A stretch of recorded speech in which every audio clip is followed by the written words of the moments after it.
Good morning, everyone. Happy April Fool's Day. Should we do something with that? No. With that, the public Yeah, hearing is adjourned. exactly. With that, the public hearing is adjourned. No, no, don't write that down. We welcome all of you today. We will, with that, any comments from my co-chair? Nope.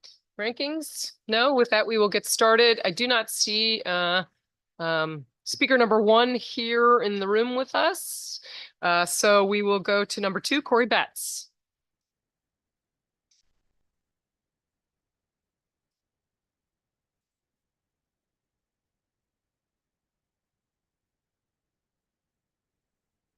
Good morning. Good morning. I'm sorry. Good morning. My name is Corey Betts, and I am president of the Greater Hartford branch of the NAACP. I am also chair of political action for the state conference of the NAACP.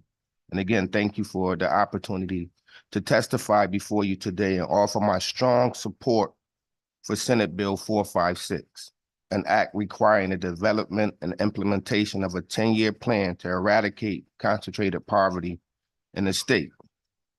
This bill takes a number of important steps to begin the process of improving our communities by creating a plan to eradicate concentrated poverty in census tract areas in our state. I believe it will give individuals in my community the ability to work together to help improve the economic development opportunities in undeserved communities.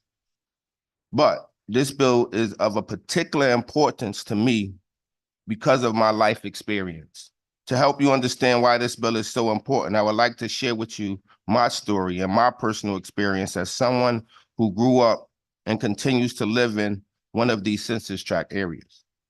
I stand before you not just as a leader within the NAACP, but as someone who has lived through the harsh realities of poverty and witnessed its devastating effects on communities, particularly those marked by high poverty census tracts. Let me paint a picture for you. In neighborhoods where poverty is concentrated, hope often feels like a distant dream. It's a place where opportunities are scarce and desperation lurks around every corner. But perhaps most alarmingly is a breeding ground for crime. When people are struggling to make ends meet, when they're faced with limited options and a sense of hopelessness, it's no surprise that some turn to crime as a means of survival. Poverty just doesn't rob people of their material wealth. It robs them of their dignity, their sense of security, and sometimes their very humanity. But the impact of crime doesn't stop there. It tears at the fabric of our communities, leaving behind scars that can last for generations. It creates a climate of fear where children grow up knowing that danger is just beyond their doors. It perpetuates a cycle of violence and despair that seems impossible to break. But here's the thing, it doesn't have to be this way. We have the power to change the narrative, to rewrite the story of our communities, and it starts with addressing the root cause of poverty and inequality. By investing in education, job training, economic development, we can provide people with the tools they need to build a better future for themselves and their families. By strengthening community resources and support systems, we could create an environment where crime is no longer seen as the only option. But we can't do it alone. We need your support, your commitment, and your willingness to stand up and say, enough is enough. We need you to join us in the fight against poverty and crime, to be champions for change in our communities. And I believe together we can build a future where every person, regardless of their circumstances, has the opportunity to thrive. But it starts with us here and now. You So reached 3 minutes. Thank you for your opportunity to speak to you today, and I look forward to working with the members. Thank you. Thank you, sir. It couldn't be a more important topic for us to address. So we really appreciate you starting this off by making the stakes clear for what we're trying to do here. Senator Fonfara. Thank you, Madam Chair. Mr. Betts, thank you so much for taking time out from your day to testify on this bill. Appreciate the work you've done to get us to where this bill is today. I know that when you say you're just not here in your capacity as president of the Greater Hartford NAACP, but yet you've lived this experience. You still do, growing up on Martin Street, Yes, about maybe 2 miles from here. absolutely. But couldn't be more different than where the majority of people in this room and the majority of people who serve in this legislature exhibit or live with every day, and their constituents live with every day. To the extent you want to share your personal path, I give you that floor. But I'd like- So if, go ahead. if I can, I started an initiative here in Hartford on Barber Street. And it's been going on since August of last year. And the initiative is Wake Up Wednesday. And what I find in these communities, especially in these census tracts, individuals have no real resources, right? And we look at it and we say, well, how are we gonna stop the crime? How are we gonna decrease the crime in these areas if there's no opportunity in these areas when we talk about economic development and infrastructure and oversight? Because again, people will say, well, we're doing this, that, and the other. We've passed bills and these things have happened in the past, but if there's no oversight on the implementation on these bills being passed, we're just kicking the can, Senator. That's just my thought, especially dealing with the individuals that I see out here weekly. We just kicking the can. So this bill, Mr. Betts, there's conversations and efforts all the time about poverty. This bill is not about poverty. This bill is about concentrated poverty and the difference between the two. You can be poor in Avon, but you have opportunities to go to, if your children go to a good school, and probably do. You have friends who maybe the father or mother is the CFO of Stanley Black & Decker, and you get a summer job. And in their home life, you may have been read to from the first day you were born. That's not the norm in a community that is considered concentrated poverty, where in the bill it describes it as households where 30 to 40 or higher percentage of the population are under the federal poverty level. And that's what this bill seeks to do. There are 10 communities in the state, and within those municipalities, there are specific areas that qualify. We're not talking about broad efforts to reduce poverty, but to eliminate concentrated poverty. And so the area where you grew up and still live qualifies as an area of concentrated poverty. To the extent you know, what's the educational opportunity for the children who grew up in the area of Martin Street? What was your experience? Well, you know, again, right, we're talking about education, and now we're going somewhere else. And when we talk about education, you got individuals who aren't reading at a third grade level in those communities. It's unheard of. Actually it's crime when we start talking about that type stuff, right? You got individuals who are going to these schools, but they aren't reading at third grade level, and there's funding that's supposed to be going to these schools, but these kids aren't showing up. It's a crime. So, you know, for me,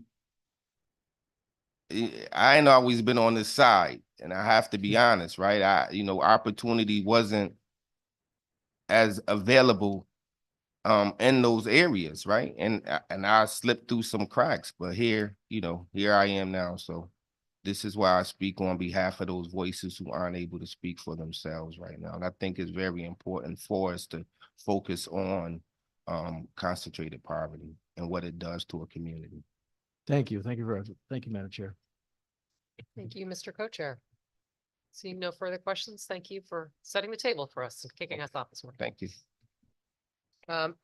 Next up, we have our comptroller, John Scanlon, former chair of the Finance Committee, returning to the chair. Good morning, everybody. It's great to see everyone here today. Senator Fanfara, Representative Horn, Representative Cheeseman, Members of the committee, it's good to be back, and I'm here this morning to testify in favor of House Bill 5515, which deals with the Connecticut Municipal Employees Retirement System, which is something that I am proud to run as the comptroller of the state of Connecticut.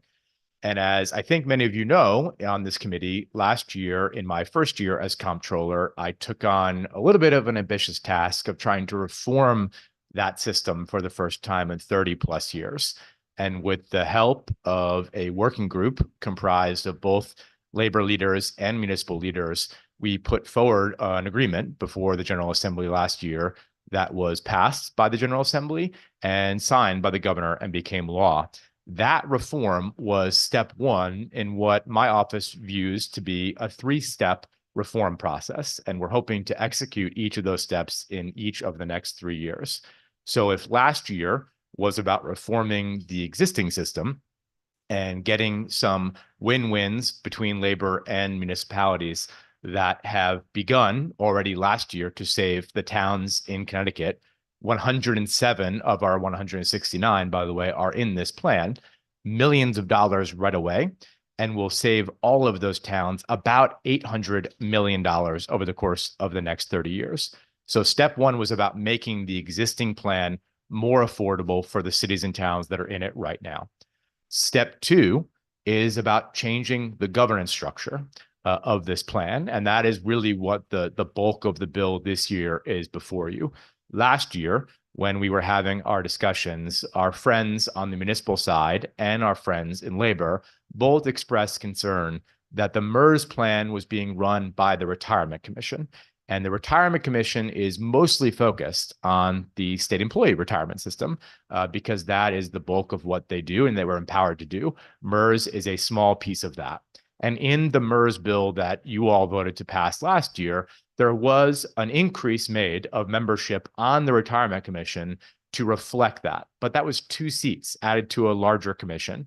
This year, what we're before you with this bill is to create a new commission entirely dedicated to the governance of MERS that would have equal representation from both the labor side and the municipal side, with neutral people on it, similar to how the Retirement Commission is structured, that can give the best financial advice to how to run this plan to our office. I would chair that board. The treasurer would sit on that board. And in the event of a conflict, just like what happens with the Retirement Commission now, a neutral chair, not loyal to either the municipalities or labor, would come in to break the tie on that commission, which we hope would be an exceedingly rare thing, but certainly a possible thing.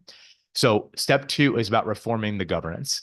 There are also 2 smaller provisions in this that we view as helpful to the overall goal. You've of- reached 3 minutes. Okay, I'll summarize. I don't want that bell to go off and get yelled at by my friends up there. Just quickly, I'd say the second piece of this is to allow our office to create a 401k plan for municipalities. Right now, our office does do that for about 20 municipalities that don't want to have defined benefit pension plans, which is fine. Not everybody is for MERS. That's okay. This would allow us the flexibility of designing a new plan that could allow towns to match. Right now, municipalities in that 20-town program cannot do any sort of matching contribution. This would allow us to do this. And finally, there is a small provision right now that is very difficult for people, and it's called the reemployment issue. You may have heard of this from people that have called you in your office. Right now, a MERS retiree, let's say you're a police officer in a town in this state that belongs to MERS. You leave your service in a MERS municipality, you go to another municipality, perhaps to be a school resource officer or a crossing guard. You cannot actually collect the non-MERS retirement in that other town, which we believe is unfair. It's not double dipping. It's not a second MERS pension. It's in most cases a 401k or a defined contribution plan. This bill would allow that to happen. I thank you. I know about my time, but as I said, this is really step 2 in a larger plan. I'm grateful to the same working group that we had worked with last year that came together again this year to find consensus. As you'll see in your testimony, this is supported by both CCM and the AFL-CIO, and we'll be back, hopefully, knock on wood, next year again for the third and final piece of this, which is to create a new 2.0 of MERS that will hopefully get more municipalities into MERS to address the recruitment and retention crisis that Connecticut is currently experiencing with regard to first responders. So with that, Madam Chair, thank you so much. And thank you. I wonder whether you could flesh out a little bit more about the working group that you worked with this time. Is it the same working group from last year, or flesh that out a little bit? Yes, great question. So it is the central members of the working group that came back from the tour of duty, but we added new people based on the fact that the municipal representatives in the 2023 working group were all people who are in MERS right now. And this year we added several members that were not in MERS that are looking at things like MERS as a way to address that recruitment and retention crisis. So we added several new members from the municipal side. Labor was mostly the same entity, that we did add a few more folks. But we were trying to reflect the fact that this year's version was a little bit different oriented than last year. Thank you. Seems a lot of good work on behalf of municipalities that you've undertaken here, Thank you. and a really diverse working group. So I thank you for that. Representative Cheeseman.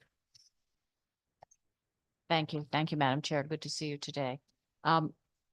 So with regard to the changes that would allow municipalities to contribute to those 401k plans, so they are specifically prohibited by statute currently from making those matches? In the current law, our plan does not allow the municipalities that are in our shared group to do any matching. So this would change that. And the third point, the so-called double dipping. So again, this only gives them access to not another MERS pension plan, Correct. but something else. And I presume no one has a problem with this, neither the municipality, the new employer. Obviously, if you're the employee, you would like to be able to have that match. All three of the recommendations before the committee today are consensus recommendations that have been agreed to by labor and management, meaning CCM and labor. Sure. And again, just getting back to the commission, what's the total membership in terms of numbers? The total membership is 4 labor representatives, 4 employee representatives, myself and the treasurer. So that's 10, 2 neutral experts and 1 potential chair. So 13 total. That's kind of unlucky. You want to make it 14. For the superstitious among. Somebody in our office said Yeah, that, but yeah. yeah. Anyway, so in the case of that tie, that neutral chair cast the tie-breaking vote? Yes, I will preside, or the comptroller will preside over the meetings of this body. With the exception of if there ever is anything that we are disputing, in which case a chair that is appointed by the governor, that is an arbitrator, will come in and serve as the neutral chair and preside over whatever, discussions we're having about that issue. And the representatives from the municipalities and labor are chosen how? They are chosen through recommendations to our office. Okay, coming from the Well, unions or CCM or There's a- anybody or the governor or? There's Chair a Horn, there's a or- matrix within the bill before you that I don't have committed to memory, but it basically gives different factors within labor, like cost has a seat, for example, CCM has seats that they do. On the labor side, some have to be retirees, some have to be active, some have to be hazardous duty. There's a whole matrix within the So bill. you get a good cross-section of Yes. the employees and both the Yes. employers. All right. Thank you. Thank you for your answers. Thank you, Madam Chair. Thank you, Representative Cheeseman. Representative Berry. Thank you, Madam Chair. Hi, good to see you. Likewise. With the cost savings last year, did employees lose any benefits? So we set out to do this work by defining the things that we did as win-win. And one of the things that we did last year was to try to find a way to save the municipalities a lot of money without greatly impacting the members that are currently in the plan. And I would remind the committee that when I took office, the contribution rates for the cities and towns had risen by 75% in the preceding 5 years, which is just simply unsustainable for most of our cities and towns across Connecticut. There were dire things happening where communities were thinking about laying off police officers and firefighters because they could not afford those contribution rates. And so the status quo, which we had for about 30 plus years, was just breaking and not working. And so we had to do something. We got people in that room, again, from very diverse perspectives, and did agree to things that we perceive as win-win.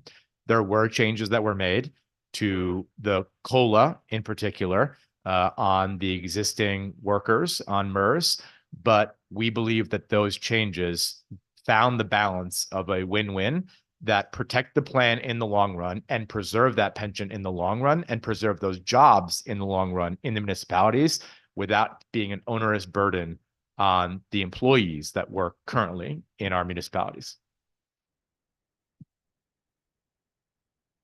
Thank you, Representative Berry. Seeing no further questions, it is always a pleasure to have you back and appearing in front of the committee. So thank you. for Thank your you, work everybody. Have a and great for being day. here. Next up, I believe we have a panel of John Chaponis and Jennifer Lineweaver. Am I correct?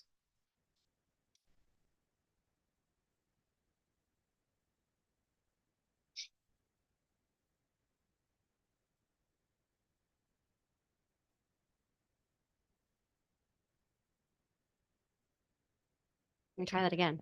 Good morning, members of the Finance, Revenue, and Bonding Committee. My name is Jennifer Lineweaver, and I chair legislation for the Connecticut Association of Assessing Officers. We are here today in strong opposition to Senate Bill 452. This bill makes 5 drastic changes to the existing assessment and appeals process, all of which would be devastating not only to the city of Hartford, but to all Connecticut municipalities. Senate Bill 452 changes the penalty for failure to file an income and expense statement from a 10% penalty to a flat fee of $500. The 10% penalty is in place in order to make the filing mandatory because it is vital for the assessor to obtain the accurate income and expense data to properly value rental properties when we perform state mandated revaluations every 5 years. At the current 10% penalty, for example, the city of Hartford still only sees a 75% compliance rate. In other words, the 10% is already too low and failing to achieve its goal. Existing law requires that any property assessed at over $1 million who sues the town on an assessment valuation issue must provide an appraisal within 120 days. Senate Bill 452 wants to raise the threshold from 1 million to 7 million. Essentially eliminating the requirement enacted just 2 years ago. Public Act 22-118 added the requirement for an appraisal in an effort to eliminate an industry of frivolous lawsuits being filed immediately after a town completes a revaluation. Across the country, the burden of proof is on the property owner to prove overvaluation, and anyone who sues a municipality without proof of overvaluation is the definition of a frivolous lawsuit, as they have no idea if the value is excessive and merely looking for a settlement with a reduction, which is paid for by the remaining taxpayers in town. Increasing the threshold to 7 million removes the requirement for 95% of our appeals over 1 million. Senate Bill 452 also requires assessors to provide taxpayers with paper documents that are already readily available both in office and online. It provides extensions, mediation, and written explanations for the Board of Assessment Appeals, all of which are not well-defined with rules, deadlines, procedures on how it would work, whether it could be appealed by either party, or whether those mediators would be versed or trained in appraisal or assessment law. It would also take months to comply with and make it impossible for our city to turn out a budget and mill rate in time for July's tax bills. We find that mediation is a gross overkill because when a revaluation is complete, property owners already have a 3-step appeal process. First, they can appeal before the revaluation company. Then they have an appeal to the local Board of Assessment Appeals. And finally, if still aggrieved with those first 2, they may appeal to Superior Court. Adding a 4th appeal process would prove incredibly costly, overly burdensome, and prevent the assessor's office from better utilizing their resources to discover, list, and value other untaxed property and get it on to next year's grand list. For all of these reasons, we respectfully request that you oppose Senate Bill 452. Thank you. I'm happy to answer any questions. Thank you. Just as a point of clarity quickly, Ms. Lineweaver, you're listed as testifying on a number of bills, not just 452. Is that correct? The association has submitted written testimony on the other bills, but we were only prepared to testify live on 452. Great, thank you. Yep. Senator Fanfare. Thank you, Chair. Good morning. Good So with respect to the 500 versus the 10%, what happens if you're late with that particular? First of all, what is the penalty of the requirement of someone at 10%? If you have a 5 million, a $10 million. Yep. What's So the it- requirement? So anybody that files late or doesn't file at all would be subject to the 10% penalty, and it's 10% of the net assessed value. So if it's a $10 million, it's $1 million you have to put up. It would be a million would be the assessment, and then it would be times the mill rate. It is a significant penalty. I see where you're going, but the goal is to obtain the data and tell the taxpayer that it's not optional. Because when a municipality comes around to do a reval every 5 years, if they don't have the data, they literally can't value all of the commercial and industrial properties accurately. So it's the only way to force compliance. And even at the 10%, Hartford only sees a 75% compliance ratio. 25% of their people are willing to take that penalty. I'd also like to add that we just had this law amended about a year ago, and we extended the time frame in which you could request an extension to file. We extended the time in which they could file. So we're happy to do anything to make it easier, but I don't think the right thing is to lessen the penalty, because the minute we don't have access to crucial data that we have to have, now we start guessing, the values start getting worse, maybe more conservative with a shift towards residential property taxes and even more, appeals possibly. So can I ask you, why have you singled out Hartford in your testimony? We singled out Hartford because Hartford had the most number of appeals in the last couple of years. So it may, and they also have some of the more valuable property. So one of the items in this bill would say that you only needed an appraisal if the property was valued at over 7 million. And we started, we wanted to know how many properties were out there that were in between the million and the 7 million. And it basically would have eliminated 95% of the properties in Hartford who just did a reval a couple of years ago. So we wanted fresh data, and we wanted substantial data.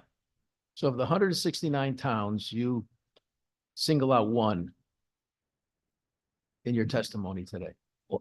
We threw it in there as an example because of the high volume, but if you want to talk about my town in Colchester, we certainly could. It would eliminate an appraisal in all of my tax appeals in Colchester. We only had the law passed 2 years ago where the appraisal is now required once they file an appeal. This is something that other states have been doing for years. I worked for the city of Jersey City 35 years ago. And if you went into court for the very first hearing and they didn't have an appraisal, you made a motion to dismiss, and the judge granted it on the spot. The entire tax appeal process, from my salary, my attorney's salary, the judge, the court clerk, and any refund, are all paid for with taxpayer dollars. So our goal is to do it as frugally as possible. We've seen over the last couple of years where companies from Massachusetts and Louisiana have FOI'd the town's entire increase notice list after a reval, and they send out letters saying, we'll file appeals for free, and we keep 50% of the savings for all 5 years. And when the court system gets that flooded with all of these appeals that have no appraisals, no proof of overvaluation, the judge is twisting your arm to settle, the town attorney's twisting your arm to settle. You can't try every one of those cases. And then those refunds are being paid for with taxpayer dollars. So we only pick Hartford because they just did a reval and they had a very large number of appeals, but we can talk about other towns, but we're not trying to pick on Hartford. If I may, the city of Danbury just recently had great success. They had 7 appeals thrown out of court due to this requirement, which was a huge success for them. I know that in my most recent reval in the town of Stonington, the appraisal requirement actually went very far with my commercial appeals because it proved our values and they ended up withdrawing.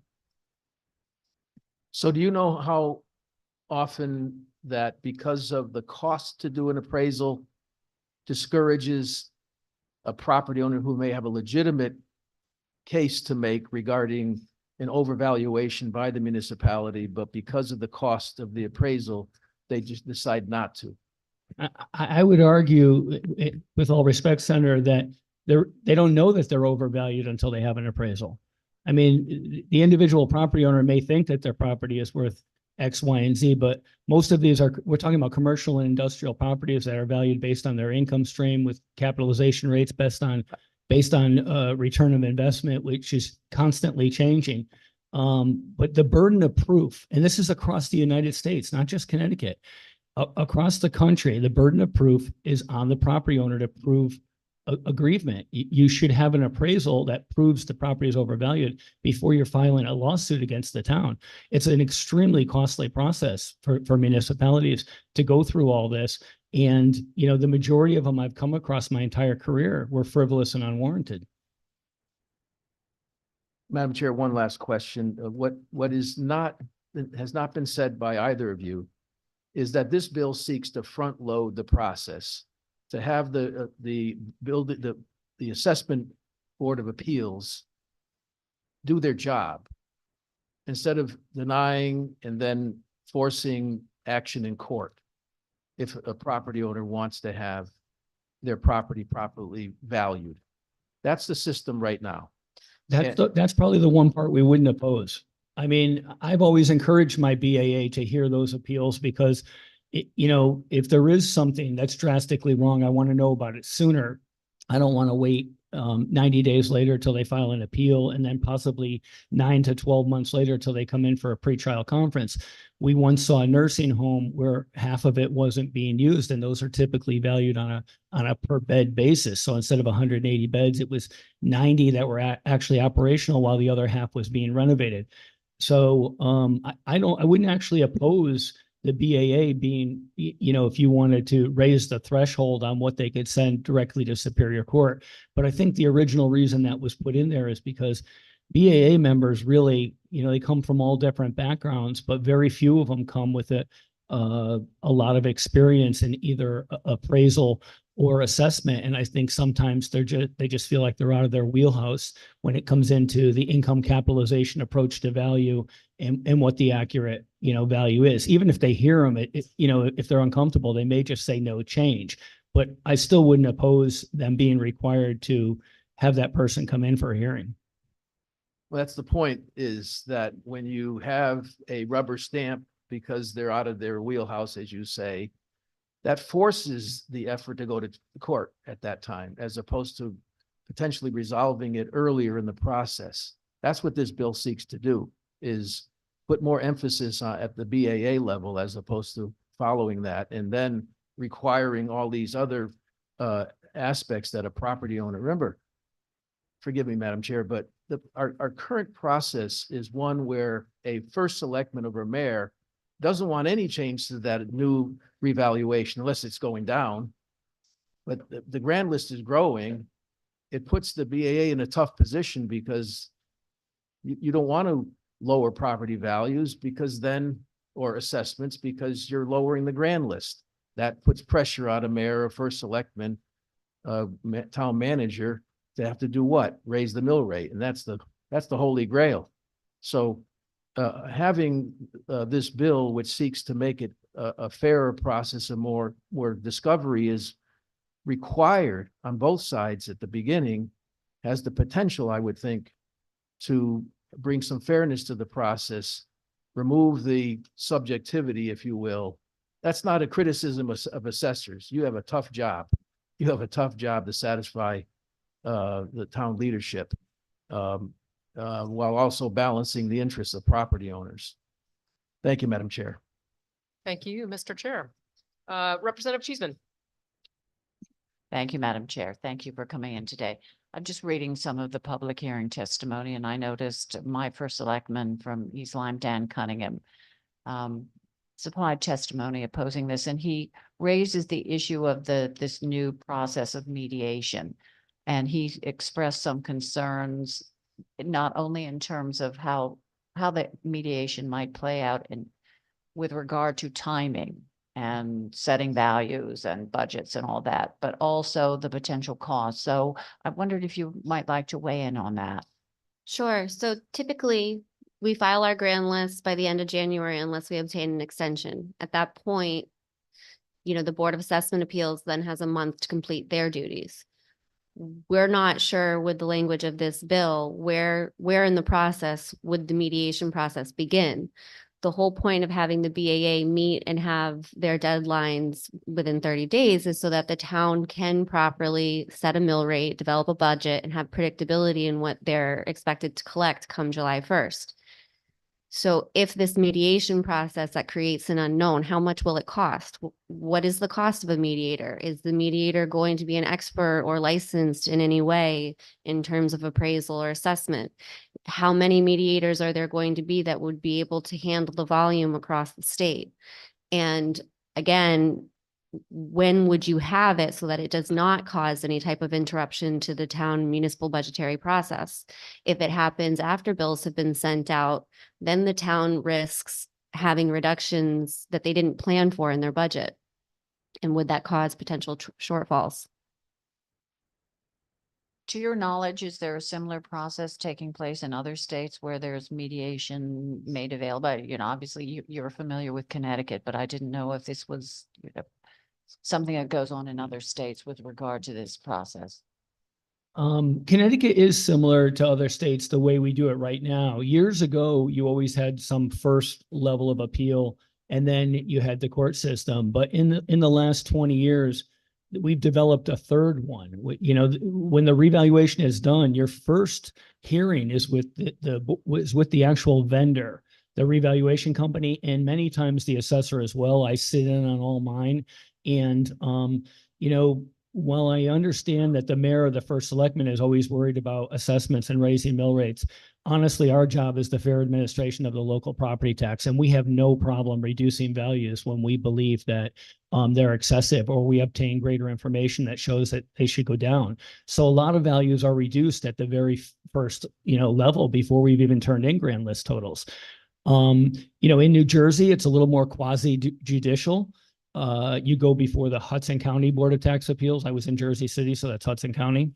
And, you know, there's actually appraisers and people who are more of an expert in real estate evaluation, and they hear those before they go on to Superior Court if they're not happy with their judgment from the Board of Tax Review. And in Connecticut, we had a law passed in the late 80s that would have invented something like that here, but then they repealed it. It was supposed to start in 92, but there was never any funding put in place. And then in 94, they repealed it. But I mean, it would make sense to look at the whole thing and rebuild it, but I don't think you need to add a fourth level of an appeal. And bear in mind, the more time we have to discover, list, and value, the more time we have to find property that isn't being taxed. We can put it on the grand list next year, which reduces taxes for all. This would be incredibly cumbersome. Thank you. I appreciate your testimony. As someone whose first elected position was actually on the Board of Assessment Appeals, I'm quite familiar with this process, and I do remember going out to homeowners and looking at their property. I remember when Cash for Clunkers came in, we had a huge number of people who were appealing their automobile assessments because, of course, that increased their secondhand value. I believe we had adjusted that. Anyway, well, thank you for your testimony today. I appreciate it. Thank you, Madam Chair. Thank you, I was going to say my condolences, but thank you for your services. Thank you, Representative Cheeseman. Seeing no further questions, thank you again for Thank being you. in here, Thank you for your and time. always thank you for doing a panel, which is helpful. Next up, we have Mary Mustard, who is online. Oh, no, there we go.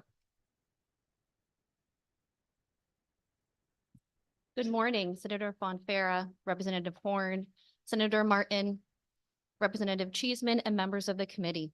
Thank you for the opportunity to testify before you today on Senate Bill 453, an act concerning independent review of the investment performance of the state's pension funds. My name is Mary Mustard. I'm a managing principal and consultant with Makita Investment Group. We work with the state's pension funds as their investment advisor. Makita is a global investment advisory firm, and we've been working with clients for over 45 years.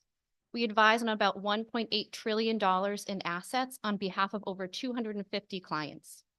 Public funds make up about 40% of our client base. The services we provide to Connecticut, we provide to many of your peers. In addition to working with you, we work with other public plans such as CalPERS, CalSTRS, and many state and city plans. My goal today is to address two areas of concern: peer comparisons and benchmarking. Makita has extensive experience on these two topics as they are common topics amongst your peers as well. There are many ways to define a peer group. It is most common to look at other similar structured and sized plans, so we often look at public pension funds that are of a certain asset size. But this is not the only way. We understand you're considering a peer group of only state plans. This is a reasonable approach. However, we would argue that state plans have much in common with city or municipal plans, so you do not necessarily have to exclude them. They're all public sector workers, they're funded with taxpayer dollars, and usually have similar governance structures. If you are interested in narrowing the universe more, I would suggest looking at other factors that can influence how a plan structures their asset allocation, because that is going to be the biggest driver of peer performance. For example, you could look at plans with similar assumed rates of return. Of course, the next challenge sometimes is the availability of data. Makita and other consulting firms usually rely on third-party peer group providers such as Tux and Investmetrics. We like these for a few reasons. First, timeliness. We can get this data on a quarterly basis. And second, it's unbiased. Outside of the broad parameters of type and size, we cannot control who is or isn't included. The peer data is reported to the Investment Advisory Council on a quarterly basis. Peers is one way to measure your success. Benchmarks are another tool. It is very common for institutional investors to use multiple benchmarks. Why? Well, different benchmarks can help answer different questions as far as how successful the pension funds are. Overall, benchmarks are an important evaluation tool. I can confirm that Connecticut uses standard benchmarks and that they are consistent with benchmarks used by peers. The benchmark performance is reviewed quarterly with the IAC, and the selection of the benchmarks is reviewed as part of the asset allocation review process. You've reached 3 minutes. Please summarize. To summarize, peer groups and benchmarks are evaluated quarterly with the IAC. Given Makita's footprint with other public plans, we're well positioned to bring best practices to Connecticut, and we'll continue to collaborate with the staff, the treasurer, and the IAC on these important topics. Thank you. Thank you. And thank you for being with us today. Obviously, we've had a hearing recently on a lot of the issues that you bring up. But I just want to just sort of observe that I think a lot of your testimony written and here today is about which benchmark to use as opposed to using a benchmark. Is that correct? Yes. Well, and partly to acknowledge that these are regularly reviewed with the IAC and the treasurer. So without taking a particular position on any of that conversation, this committee is not going to pick which benchmark is used. And I think you also noted that it's normal to use more than one benchmark. I would just add to that that picking one is difficult, but switching them is maybe not such a good idea, and that perhaps you use two, and people can look at both of them in a clear way. But I just want to note that this committee isn't ever going to be the group, at least in my that tells people which benchmark to use. We are not investment professionals, but we are in the business of making sure that there's accountability and that we have accurate information about what's in those benchmarks. And I think if you were here for the hearing, there was a little bit of cloudiness about that, about information people had about what was actually in the benchmark so that we understand what we're doing. Not for us to pick and choose which one, but to try to pick the best and then stick to it. Do you have any comment on what was essentially a comment and not a question? No, absolutely. So I think, yes, I agree with what you're saying. I think when we are looking at the benchmarks, so again, every time we go through the asset allocation review, we're giving the benchmarks a fresh look to make sure we're using the most appropriate ones. Changes in benchmarks don't happen all that often, but they do happen.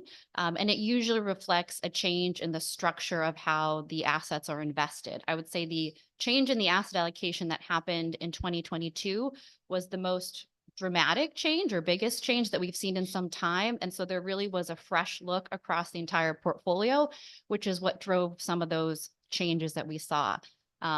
With the IAC and the Treasurer's Office, I mean, education around these topics is common. And again, it's something we're looking at on a quarterly basis as far as what was the performance versus the various benchmarks, versus the various peer groups. And so everyone's hopefully is well informed during that process. So folks know which ones are best, what are maybe some of the caveats with some of the other ones, right? Because none of these are perfect. And so that's an important piece of it. Of course. And it's been a long time since I've worked in finance, but I have participated in creating simple dashboards for local nonprofits for this for a long time. And I'm sure you can appreciate there's a tension between, creating crisp clarity for a non-investment professional board, for example, versus absolute detail that is absolutely accurate to the moment distribution of asset allocation and the particular portfolio that may be accurate in some general sense of the term, but isn't understandable by really anyone who must, and there has to be some sort of accountability from non-professional investment people. So that to me is part of the conversation, that the more we obscure it and talk about how, well, that's not imprecise, so we're going to change this benchmark and we're going to change this benchmark, you lose the ability to actually understand what's going on. And so I hope you appreciate that's part of our job too. Absolutely. And that's why in our reporting, we show those complex benchmarks, but then we also show, for example, a 60-40 or 70-30, just more simple stock bond, kind of easier to understand benchmark as well. And also just to ask an actual question about, I think part of the bill in front of us here is about having independent oversight. Is any of your commentary about which benchmark to pick and, picking one and all that have anything does that relate to the fact that we are suggesting perhaps independent oversight might be appropriate? In our experience, we've seen this happen with other plans we work with where there has been a third party review. So I don't have an opinion on doing that or not. I think what I've found the conclusion to be is that the approach by you and your peers is usually reasonable. The reality is there's not necessarily one right answer to get to the same kind of endpoint. So assuming the process was prudent and thoughtful, the results of these types of reviews are usually shake out to be, okay, what they're doing is reasonable and they're, positioned to meet their long-term return objectives. Thank you. Senator Fonfara. Thank you, Madam Chair. The goal here for us is that, well, we were asleep at the switch. I acknowledge that personally and as a committee. And, as I said last week, we all patted ourselves on the back for reducing our debt for retirees by $7-8 billion, something like that. But the other side of that equation, we have done nothing until today. And that's the primary objective here, is to know what's happening over there, because if in the view of the folks from Yale, that if they had been the treasurer's office somewhat more, even if they had invested in an ETF or what have you, they would have realized another $7 billion, and somewhat slightly more aggressive $12 billion. And so that hurts. Not to say that they couldn't have made better bets that still didn't pan out, but so we're not trying to manage the treasurer's work. It's that we feel we need to know, because it's an important part of every dollar that isn't made up there means we pay more here, in simple terms. So with respect to that, how can we best understand, but also my hope is that the entity that is doing that job for us can make recommendations about I don't think about making a particular investment, but in terms of a portfolio, what would be smarter? Yeah, that's a great question. I mean, I think it is easier to sit here today and say, well, if we had just done this, we'd be in a much better position, right? Because now we have the benefit of knowing it actually worked better. And so we're always thinking about more on a go forward basis. How can we position the portfolio today to meet the assumed rate of return, to be able to pay the promised benefits and kind of check all the other boxes that we need to check along the way? I think looking at peers is a very healthy exercise to get a sense of what worked and what didn't work. But I always caution that it shouldn't drive the decision at the end of the day. It's one piece of information. we have to think about what return target we need to reach for all the pension funds and trust funds. We need to look at the cash flow profile. So if you have a plan where you're paying out more in benefits than you have coming in contributions, we're a long-term investor, but that has an impact if you have a very volatile return stream. So you have to think about volatility. There's considerations around the ability to take liquidity, so investing more in private markets. And so peers are a useful tool to look at to learn best practices and sometimes worst practices. But it's just one piece of the information, I would say.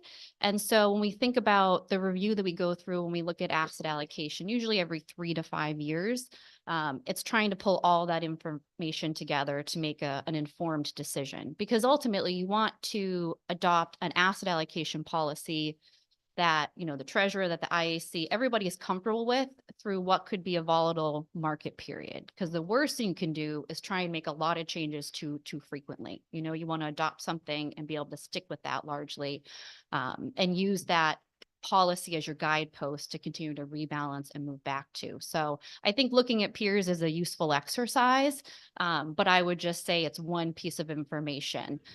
Just because another plan did something and it worked out doesn't mean the timing's right for Connecticut. I would also add peers are inherently backward looking.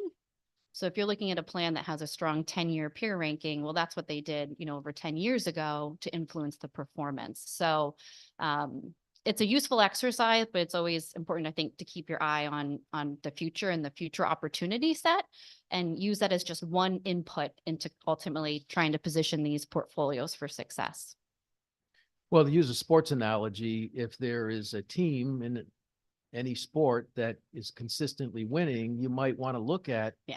And with respect to this, are there states that are consistently near the top in terms over time, not just a one-time thing, but over time? Yeah, that's a great question. They do move around. There are certainly some, if you look at, let's say, the last 10 years, and two drivers of strong peer performance over that period in particular was a lot of exposure to U.S. equities, so domestic equities versus having more exposure internationally, and then a lot of private markets. And when I say private markets, that's things like private equity, real estate, infrastructure, natural resources, private credit, those asset classes. And the asset allocation that was adopted in 2022, which I would say is kind of under the current leadership and investment staff, because there has been, a lot of turnover over the past few years, reflects a lot of that. But you're a big plan and it takes time to deploy the capital to invest it in those asset classes. And so peer rankings have improved over the last couple of years, but it is something that it takes time to really play out and especially influencing those long-term returns. But I would say exposure to private market asset classes, as well as more of a bias towards domestic equities for this 10-year period helped on a relative basis. Lastly, Madam Chair, but is it the structure of those states that have consistently performed better? Or is it the individual? Is it the personality, or is it the structure of those, how the treasurer's office is organized? That just trying to get some understanding of you could have a good structure, I guess, but if the decision makers are betting wildly, or what have you, I just don't know. Yeah. Maybe your So perspective can help us. when you think about how the assets are invested, there's a few different decisions that get made. The asset allocation, so how much do you put in stocks and bonds and private equity and other asset classes? And then you can look at the implementation. Well, which managers are you actually picking? Are they outperforming their benchmarks and their peers? When you look at different studies historically, asset allocation is going to drive 90% or more of your performance. So manager selection is important, but I would think of that as the sprinkles on the ice cream, right? That's not going to ultimately be driving your performance. So it's a way to add value, but it is far outweighed by, well, how much did you have in stocks? And if stocks did well, that's going to really, really drive your performance. Thank you. Thank you, Madam Chair. Thank you, Senator Fonfara. Representative Farrar. Thank you, Madam Chair. Just a quick question. I know you spoke to the concerns around how the peer group was defined in the bill. And I also noted that in Treasurer Russell's testimony. I did just want to follow up to be clear. The way it's written in the bill currently is at least 50 peer state public pension funds. Is your recommendation that there still be a peer comparison, but it just be more inclusive of municipal funds, or is there another recommendation you would have? I think it depends on the objective. I would say we typically just look at public plans greater than a certain asset size. And so you're not excluding, a city or a county if their assets meet that minimum, because ultimately you're trying to get a group of similar sized plans because you have the same opportunity set, right? When you're bigger, that sometimes gives you more opportunities, but it maybe restricts other things. So looking at a smaller plan isn't going to be apples to apples. So, the 50 largest public plans in the US might be a slightly nuanced but different definition you could consider. Thank you for that clarity. Appreciate it. Thanks for being here. Thank you, Madam Chair. Thank you, Representative. Representative Baumgartner. Thank you, Madam Chair, and good to see you this morning. Just out of curiosity, where would you get the information to do the types of reviews that Makita? So that's a great question. So I mentioned how we use a lot of third-party data, and that's when we're doing reporting, folks want to know, well, what did we earn and how do we look, right? So there's a sense of urgency when it comes like quarter over quarter. And so that's why we rely on third-party systems like Tux or InvestMetrics. These are firms that are basically plan subscribed to, and so they aggregate up their data and then can turn it around for users like us and like Connecticut. For an exercise in the bill, it's probably a different type of project where you're reviewing basically publicly available information. I think the beauty of public funds is they put a lot of information out there, so the annual reports is a good source. I would say the downside of that is they're published once a year. And then if you're trying to get information on periods that don't match the fiscal year end, it can sometimes be a little challenging to get a lot of transparency into that. So for purposes of the bill, it would probably be the annual reports that would be the best place to pull that information from. So through that process, each state or municipality be reached out to? You could, I think, I guess it depends on whoever you ultimately have doing the project, how they want to approach that. But in the annual reports, there's usually a lot of information around asset allocation and performance. And so as far as at least how I read it, that probably achieves much of what you're looking for. I guess if you're thinking about potential recommendations, whatever firm you use might try and engage with those plans to get more color and detail on what they're doing. But that, again, that would be up to the firm that would do it. Thank you. But I'll just add if I can, so Makita, I mentioned these third-party databases. We also once a year typically look across the 50 largest plans to pull this information. And this is all information we're trying to get on a regular basis to help not only Connecticut, but many of our clients. So to some extent, that piece of the exercise is done already and has been done. Thank you. Mhm. Thank you, Madam Chair. Thank you, Representative. Representative Meskers. Thank you, Madam Chair. I have a couple of questions. The benchmarking you're looking at, how detailed is the information we're going to get? It seems to me that in broad buckets, we have fixed income, we have equity in its various components. In the public markets, and then we have private equity. How much of a breakdown when we bring these 50 public entities into comparison will we get? I think it depends on the firm that does that. I can speak to what Makita does right now on behalf of Connecticut. So we show benchmarks at the total Connecticut level, which is those blended, more complex benchmarks where they're weighted with the underlying components. And then we show typically two benchmarks at most asset class levels, whether it be global equity, and then we break it out by the regions. We show at the total fixed income in the sub asset classes.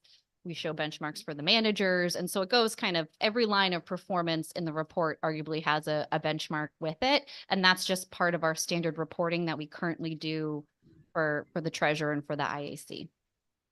Yeah, because my concerns are more related to the private equity components or the private investors, both the selection and measurement of their performance. Because if we're trying, I mean, we're basically hopefully doing 50% average or above on performance on fixed income and equity on the benchmarks we relatively choose. So the asset managers on the selection process are doing that. On the private equity, there's a 10 or 15 year, the windows of valuation on non-public securities is pretty big. So there's always a concern about the fees that might be charged on the manager and the actual selection. And that becomes very difficult to measure. And so there, I'm not sure whether we are going to be using tried and tested private equity managers, and if you have insights into that. Yeah, that's a great question. And that was my comment about why we use multiple benchmarks. It relates especially to private markets. Because if you're asking, how did our private equity managers do?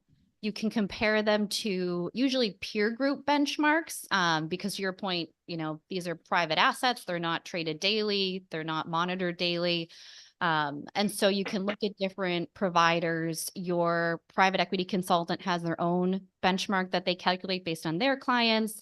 And then there's other data providers like Cambridge Associates, Burgess, that all produce kind of like benchmarks that consist of private equity funds. So that's where you're kind of comparing, did our managers do well versus other private equity funds?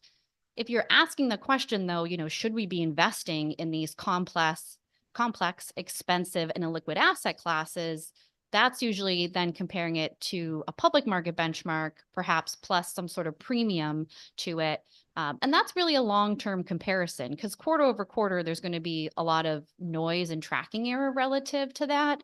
But longer term, if your private equity is outperforming public equity, for example, then, in theory, you're saying, okay, it's worth it. I think it's also important to note all the performance we show you is net of fees.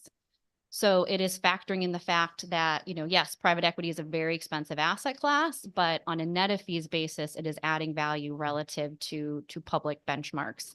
And so when we think about private market benchmarking, sometimes it's finding the least bad option. And it gets back to my comment around why it's important to do education around these topics, because there's caveats with some of this data. And so you need to understand that to know, okay, this is where this benchmark may be useful, but here are the things I need to be aware of as far as why, this is a less than perfect comparison. But there are some areas where there is just a perfect comparison doesn't exist. Yeah, Here's from investing in that, but it's known. If it pleases the chair, just one more. Our co-chair mentioned the comments about underperformance and the gap in the pension plan. So the measuring tools are essential to us. I mean, in the past 2 years, we paid down $7 billion in debt plus. But we've underperformed the market. So that underperformance needs to be made up through assessments out of our tax revenue. So every tool you give us to measure not only the assets, but ultimately the investment manager selection, helps inform us, helps inform while that's the treasurer's job, it's good to get as much information into the public sphere as humanly possible. So, I look forward to further conversations about those benchmarks. Thank you, Representative Cheeseman. Thank you, Madam Chair. Thank you for coming today. And I suppose carrying on from some of your comments, I'm just looking at the treasurer's testimony and stating that having state to state comparisons is not necessarily valid. States are different. But it occurs to me, if the point of the pension plans and the investment advisory councils in the relevant plans is to get the best ROI, surely it shouldn't matter. I mean, we are looking at maximizing the amount of return on those investment funds. So I suppose I'm sort of looking for an explanation of why this shouldn't be valid. And I see, maybe we should include some larger municipalities, but at the end of the day, if the goal is maximizing return, and I get maybe a smaller state, maybe being paid, have different assets under management, maybe their investment fees because they're not doing economies of scale are greater, but surely you can factor that in. If we as a state are looking at, Professor Sonnenfeld's testimony, and that ranks us along with North Carolina at the bottom, why is that not relevant? I'm just trying to understand why we shouldn't be looking to other states and learning from their example. Okay, maybe they had X amount of assets in this. Well, surely maybe that's something we should look at. So I'm trying to get my tiny brain around why this isn't valid. It's an excellent question. And again, it's when this conversation around peers come up with any of our clients, it's the type of question. I would amend though, your goal is to maximize return for given level of risk. So when we look at asset allocation, I mean, the hope is that these plans are in place in perpetuity, right? That we can continue to pay the benefits of current beneficiaries and new folks coming into the plans. But there is a cash flow that happens with these plans. And if you're paying out more money annually than you bring in on contributions, you have to pay attention to volatility. Two plans can have the same returns over a 20-year period, but if one of the plans has a very different cash flow profile, that can really affect the principal, the assets, and it can impact your funded ratio.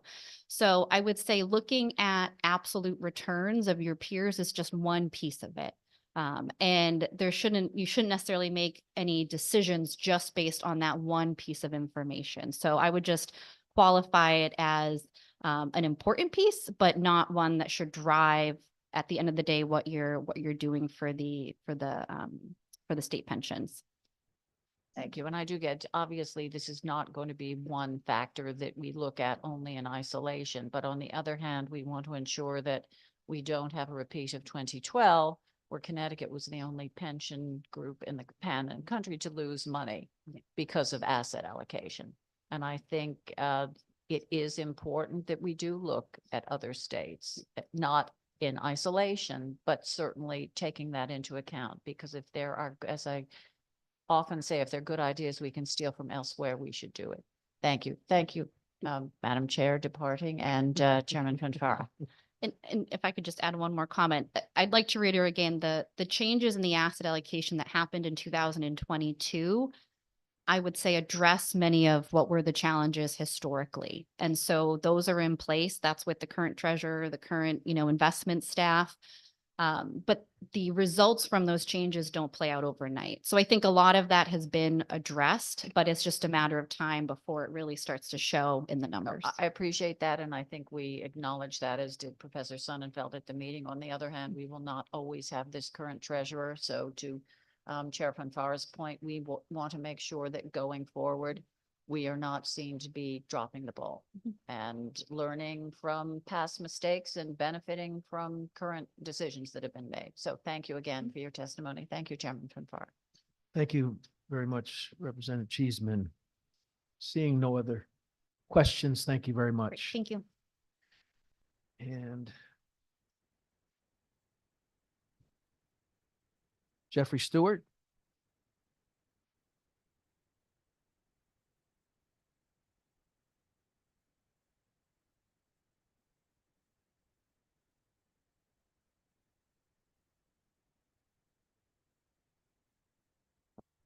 Thank you. Today, honorable co-chairs, ranking members, committee members. My name is Jeffrey Stewart. I'm a resident of Hartford, Connecticut. I'm here today to speak in support of Senate Bill number 456, an act requiring implementation of a 10-year plan to eradicate concentrated poverty in the state. I'm extremely happy that I can testify on behalf of this matter, thanks to you in part the legislators who passed legislation several years ago that allows community-based organizations to form community development corporations, CDCs. A group of residents in my Clay Arsenal neighborhood in Hartford formed the Clay Arsenal Community Development Corporation, CARA CDC, with a certain nonprofit with the state of Connecticut. I'm sorry, we're certified a nonprofit now at the state of Connecticut. We're designated 501c3 with the IRS. We're now in the process of developing our own plans and projects for the application for DECD and funding. You legislators should be really proud of the work that you did in drafting the state statute because it gives residents such as myself and my fellow neighbors an opportunity to work collaboratively with the state, city, private sector, philanthropic entities to help guide our neighborhoods' economic development and to cut down on the high poverty levels in our communities. And the beauty of the proposed legislation that's before us today continues your legislative foresight to provide us with an additional tool and resources to continue to do our work to further eradicate poverty in our communities. HB 456, which directs entities such as the Office of Workforce Development, Office of Early Childhood Development, OPM, the Chief Municipal Elected Officers, Community Development Corporations, and DCD to work on developing plans to eradicate poverty in our neighborhood. We're hopeful that your committee will act favorably on this bill passage and that the entire General Assembly will see fit to pass it. And with that, thank you very much. Jeff, thanks so much for being here. And as you mentioned, you and a group has begun the work to form a community development corporation that will be the organization at the local level that will collaborate with the city and the state on this effort. Can you tell the committee with respect to the census tracts, because this is census tract driven, you have to have 30% or more of the households being below the federal poverty level. Yeah. What areas have you identified in your neighborhood that would be part of the CDC, but also would qualify under this bill? Yeah, Senator, as you noted that the legislation requires us a 30% track, and we've been working with our stakeholders in the neighborhood to identify those areas working, because our stakeholders are people of our neighborhood revitalization zone. And we've had and further on here, other testimony from other partners here today talking about how they're reaching out in our neighborhood to identify those target areas. And we're reaching out to residents and other entities to make sure that they're a part of this into that fit into our category there. So lastly, you have a perspective on when you have that level of concentrated poverty, what is your experience having lived there? What that does to the residents of the community? It does have a kind of a negative impact on people's growth and having not the resources to be able to do what they have to do in terms of decent survival, getting education, providing for their families and the neighbors to make sure that they're able to live up to the American dream that's there in terms of going forward. There's certain challenges that are there, and we need to overcome that and trying to work partnership with our different social service, nonprofits, governments, other entities, churches, trying to get them out of that poverty. So it is tough for folks. And you've lived in Hartford all your life? I'm born and raised in Hartford. I've had the fortune to live in different neighborhoods in Hartford. And so most of them concentrate in north end of Hartford, where some of these census trackers have taken it. I was fortunate where I was able to get out, get an education, chose to come back and see if we can do more. But you didn't grow up in what is considered a defining census tract, if you will, that we're talking about with respect to this bill, right? No, I didn't. Actually, I was born in the Northeast, which one of the census tract, and later I was moved to the Blue Hills neighborhood, which is a higher census tract. And I retired from the state of Connecticut. Thank you, everybody. I was able to move to my current location in Clay Arsenal. Which I think is the poorest. It is the poorest. When Senator Larson talks about the poorest cities, it's our neighborhood, the Clay Arsenal one. It's like fourth or something like it's really high. Thank you so much, Jeff. Thank you. Questions, anyone? Representative Farrar. Thank you, the chair. Thank you, Jeff, for being here. And as the senator said, for all the work that you're doing. I appreciate you coming here today because I do think that one of the greatest tasks we have as a committee is to address the deep inequality that we have in our communities and across our state. I was hoping you could speak to, especially in your role, a little bit about, given the 10-year plan kind of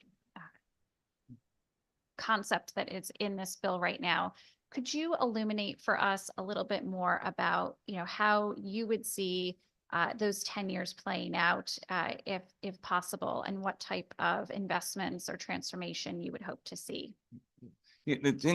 What's great about the 10-year plan is that it gets all, as I mentioned, the different entities involved. that would be key in the Office of Education, the chief elected officials, OPM, DCD, to get everybody to concentrate. Everybody knows it's an issue in terms of poverty, but being able to have all these entities in the same room to break down the different barriers they're in, to the focus on the plan, and to have it, it would help our CDC to have that information go forward.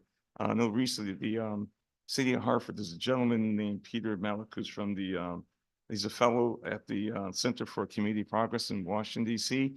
And he's written a book about poverty, and it talks about how people think, how you eliminate it. One of the key things is education, and that's the key component of it. He recently came back to this study looking at all the neighborhoods in Hartford in terms of being able to, with blighted buildings and opportunities for single family homes, and he concentrate that. All that kind of information can be gathered of resources that I don't have the opportunity to do, to put it together, to use as a template to see where we're going to go. Thank you, Jeff, for sharing a little more of that insight. I appreciate it. And again, thanks for being with us today. Thank you, the chair. Thank you. Thank you. Anyone else? Thank you, Jeff. Thank you.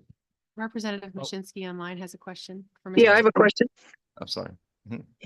Thank you, Mr. Chairman. I wanted to ask the witness if he could check with your coalition and see if this would withstand a challenge. And the reason I asked the question is former Mayor Bloomberg in New York City did a very similar project where he concentrated on specific census tracts, and he tried to send money into the specific census tracts to help education achievement. And he met a legal challenge, and he ended up having to do the same project with his own money to avoid the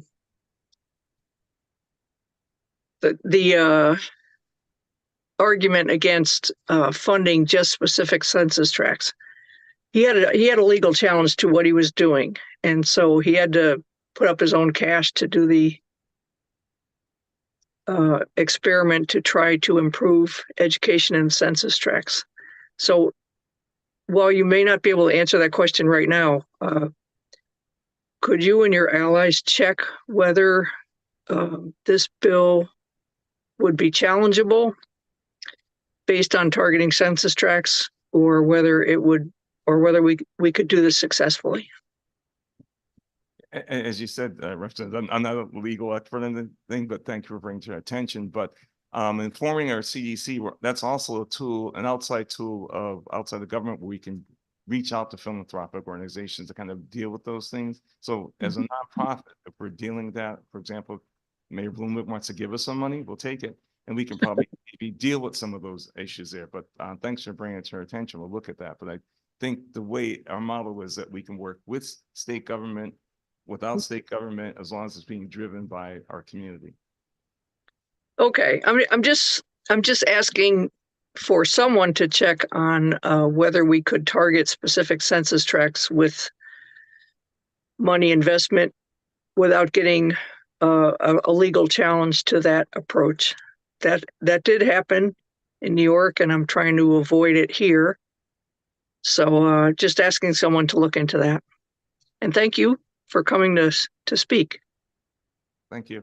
Representative Mashinsky, the bill defines concentrated poverty and specifies the conditions that we see nationally in terms of concentrated poverty, in terms of crime, in terms of lack of educational opportunity, the fact that you have 30% or more of the households in that census tract being below the federal poverty level.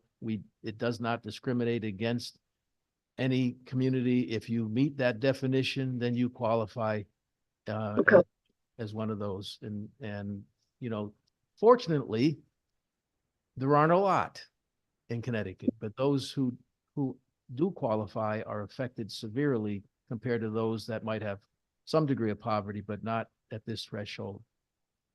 Okay, thank you, Senator. Thank you, Representative Mashinsky. Any other questions? Thank you, Jeff. No. Next up, I believe we have Lori Julian and Representative Gibson. Good morning, everyone. This is Beth Gibson. Just giving Lori a chance to get to her seat. She is getting into her seat. Thank you, Rep. Horn. So good morning again, Senator Fonfara, Rep. Horn, Rep. Cheeseman, Senator Martin, and the rest of my colleagues on the Finance, Revenue, and Bonding Committee. Thank you for giving me this opportunity to bring this issue to your attention. I'm here to offer support for Senate Bill 454. This is a bill that's an act concerning photo noise violation monitoring devices. And basically, this bill has to do with enhanced mufflers and regulating how these mufflers are modified and causing a lot of noise in our communities. And this problem is spreading throughout the state. So with that being said, I'm going to yield my time to Lori Julian, who can offer more information on this problem. Thank you for allowing us to speak. Thank you Ms. very Lori. much. Thank you, Bobby, and thank you for the opportunity to speak with you today about Senate Bill 454. I want to thank Senator Fonfara for his leadership. As you probably are aware in your communities, that this is a growing problem with the proliferation of the loud mufflers. These are aftermarket. We have couple bills dealing with street takeovers, and I submit to you that this is a takeover of our streets on a daily, individual, collective basis, and it is going to get worse. So I really think it's great that you have this bill raised to try to mitigate the problem. We have struggled in our communities. Actually, the towns struggle with trying to enforce this law. So that's why this gives the municipalities the tools they need to help combat this problem.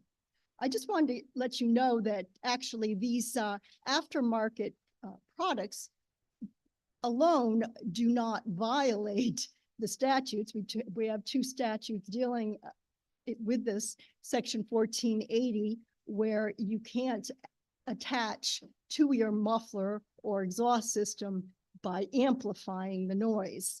And second, the Section 14-80A, which says you cannot operate above a certain decibel level.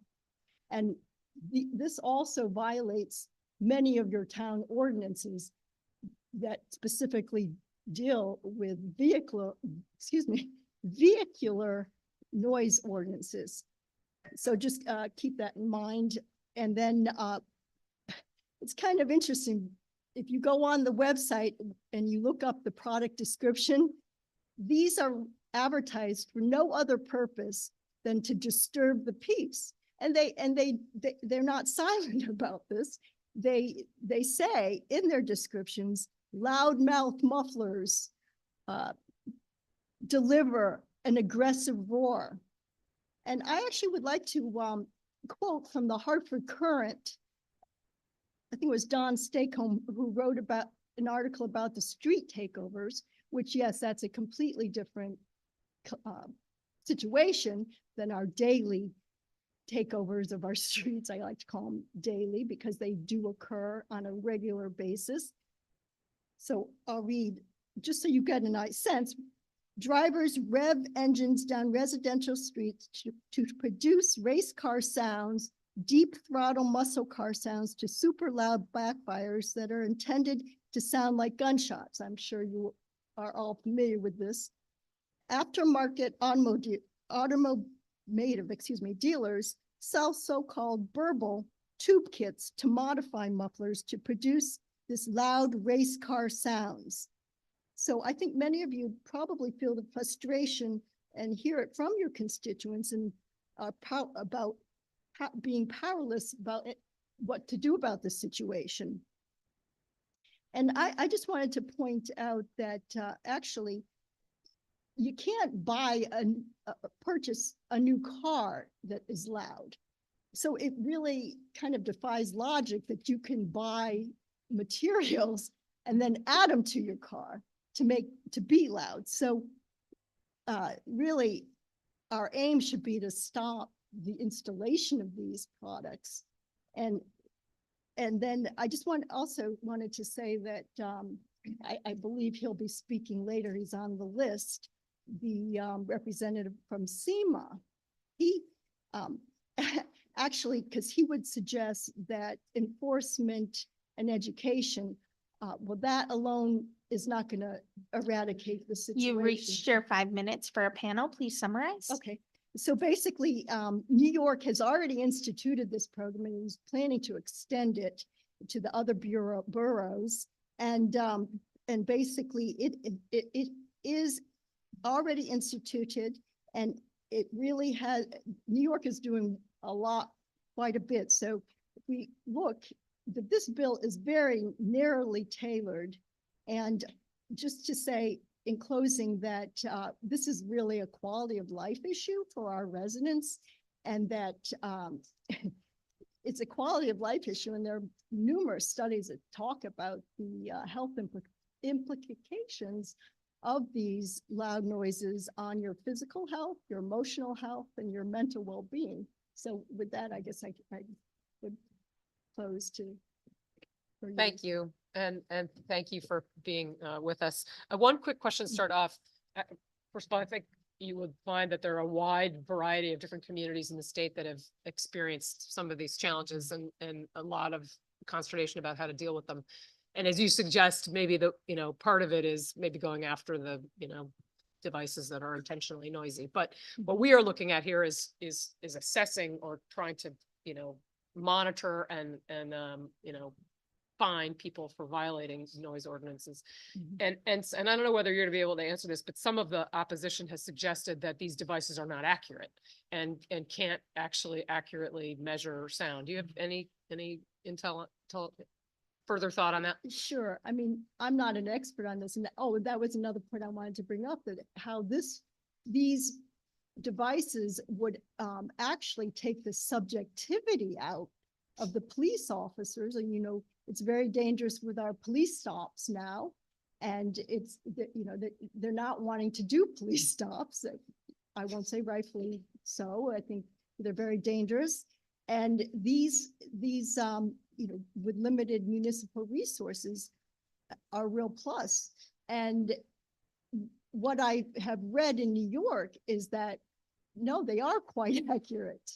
And they have if you see the legislation, there are safeguards in the legislation that speak to, they aren't just issued, they're reviewed by a human, by a staff person trained to.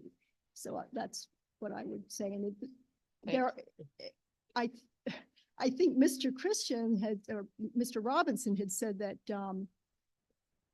that this hasn't been instituted, and in actuality, there have been several places that it has.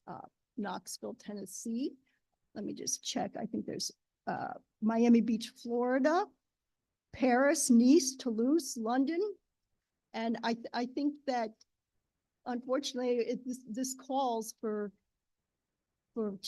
us to take action. It's going to get worse. I've seen it get worse in our neighborhood. And it's yes, First Amendment rights, but this legislation is narrowly tailored. As I recall from my law school days, is that strict scrutiny, as long as, state has the right to regulate. And these are obnoxious nuisances. And I think it's time. Thank you. Representative Zupkis. Thank you, Madam Chair. Thank you for coming. It is very noisy, right? No pun intended. It is annoying. But my question is, so if we did this, are these people that buy these products able to purchase them from out of state anyway and bring them in? I think, yeah, I mean, yes, yeah, you can. There's nothing preventing, and I don't think there's anything in this particular bill. This is more or less a bill to deal with the standing and then also the tax. So I'm sorry, I'm not as proficient in the tax area, but you could still purchase it, I would imagine. They but just, yeah, for here, it would be more commerce. expensive, but they could get it somewhere else if they, Yes. so, and it's like the street takeover. There was just one in Hartford that we just read about. So, that's a bigger problem and how do we solve that? But yeah, to me, if these people want them, they're going to get them. So what do we do? How do we kind of curtail that a little bit? And I tell you, it's, New York is really doing a lot. They actually increased the fine to $1,000 on the state. So that would be if a cop or a policeman pulled them over to find them. If they got pulled over with these loud cars. Operating, yes, operating it. And that's fairly new, so the rising the level for the fine. So, but I think that speaks to the problem and what they're doing.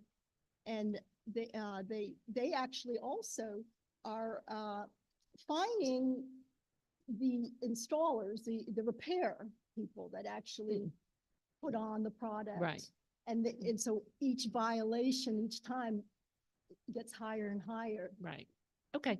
Thank you. I mean, Because we I think have to- there's more issues than just taxing and fining. I mean, we have to catch these people and the police have to be able to do that. So there's yeah. a lot to that. Unfortunately, you. we have, this calls for creative rules. Thank you, Representative. Senator Cohen. Thank you, Madam Chair. Thank you, Ms. Gilliam, for being here and being such an advocate on this. I know the chairman of this committee has also been advocating to reduce noise related to these sawed-off mufflers and aftermarket devices that folks are putting on cars. But as transportation chair, I know my co-chair and I, my House co-chair and I have had trouble tackling this issue. And I know even before I became chair of the Transportation Committee, we've had bills in the legislature to try and address this. But the pushback has always been about these devices and whether or not they are ready for prime time, so to speak. Do you know how much these devices are? Do you know how much they cost? And if there's only one manufacturer currently? Yeah, okay, so to your first question, I don't have an exact figure, but I was reading, and I imagine if you report this bill out, you'll get a figure in the OLR.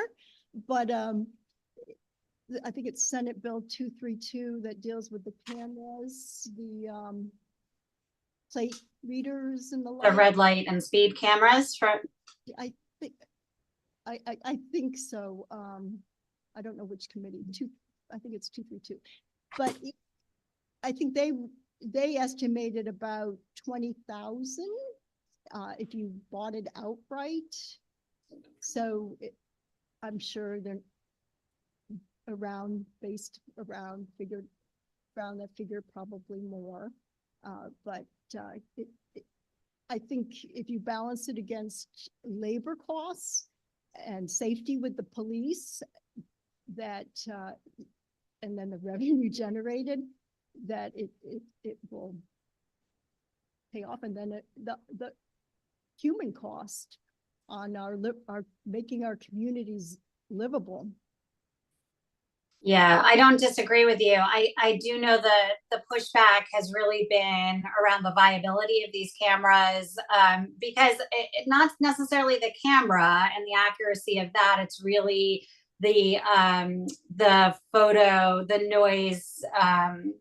noise detection systems and whether or not it's reading at accurate decibel levels and how it hones in on that particular vehicle. So there's been a lot of criticism around that, as you alluded to a bit earlier. It'll be interesting to watch. This is a fairly new program for New York, so we've been anxiously awaiting some of the results out of the state to further understand how the use of these systems is really working. The systems in Europe that you mentioned, my understanding is that they're a little bit different, but I'd love any information that you have on, what other states are doing, because I know you mentioned Miami, I believe, and Tennessee. I'd love information on that if you have it available, and I'm sure the rest of the committee would love it as well. But if you can forward anything you have on what those other states are doing and what they're using specifically, and if they have any data around it, that would be incredibly helpful to help us move this forward. I will, I didn't answer your second question about the, who manufactures or who makes. So I will try to look into that and, Thank you again, and thank you, Madam Chair. Thank you, Senator Cohen. Seeing, oh, I'm sorry, Senator Bonfera. Seeing my co-chair, Senator Bonfera. Sitting to the right.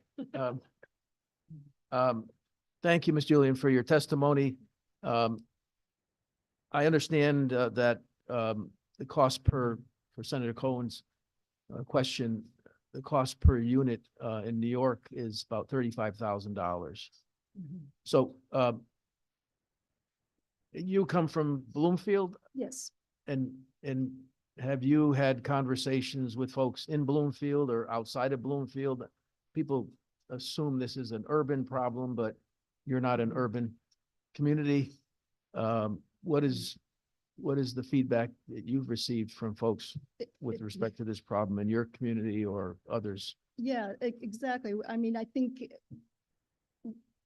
in talking with my community first is that they believe it's getting louder. And I talked to the past interim M, who was our former town manager, and he was quite adamant at the beginning when I brought up the issue to him. He said, we do not have the resources. We don't have the resources. So, and then we are getting a new town manager, and well, I'll leave it at that. But as far as I'll go to other communities, walking in Simsbury along the path, I'll hear these cars where it's also in these Ram trucks and pickup trucks and the like, and so it doesn't really matter what type of car. These parts are so easily accessible and fairly inexpensive that they're just proliferating. And So just to clarify, this is not changing the state law on decibel level, federal law on decibel level, any municipal ordinance. It's just because of the lack of enforcement, which it's difficult for police are busy, and to sit there with a device to capture whether someone exceeds the decibel level is not realistic. No, and this will really give them the tools. Again, it would take out the subjectivity, the danger, it would save municipal resources. And I think, why not be a leader and try to eradicate this problem? Thank you. Start off with a pilot, maybe. Thank you. Thank you, Madam Chair. Thank you, Mr. Co-Chair. And now seeing no questions, again, thank you for being with us and sharing. Thank you so much for the opportunity. Colleagues, if I may, I just want to say thank you for giving us this opportunity. And just as we as a legislature are tackling air pollution, noise pollution is something that's affecting us as well. So again, thank you for this committee. Thank you for the Transportation Committee. Thank you, colleagues, for being aware of this. And thank you for giving us time. Thank you, Representative. Next up, we have Senator Looney.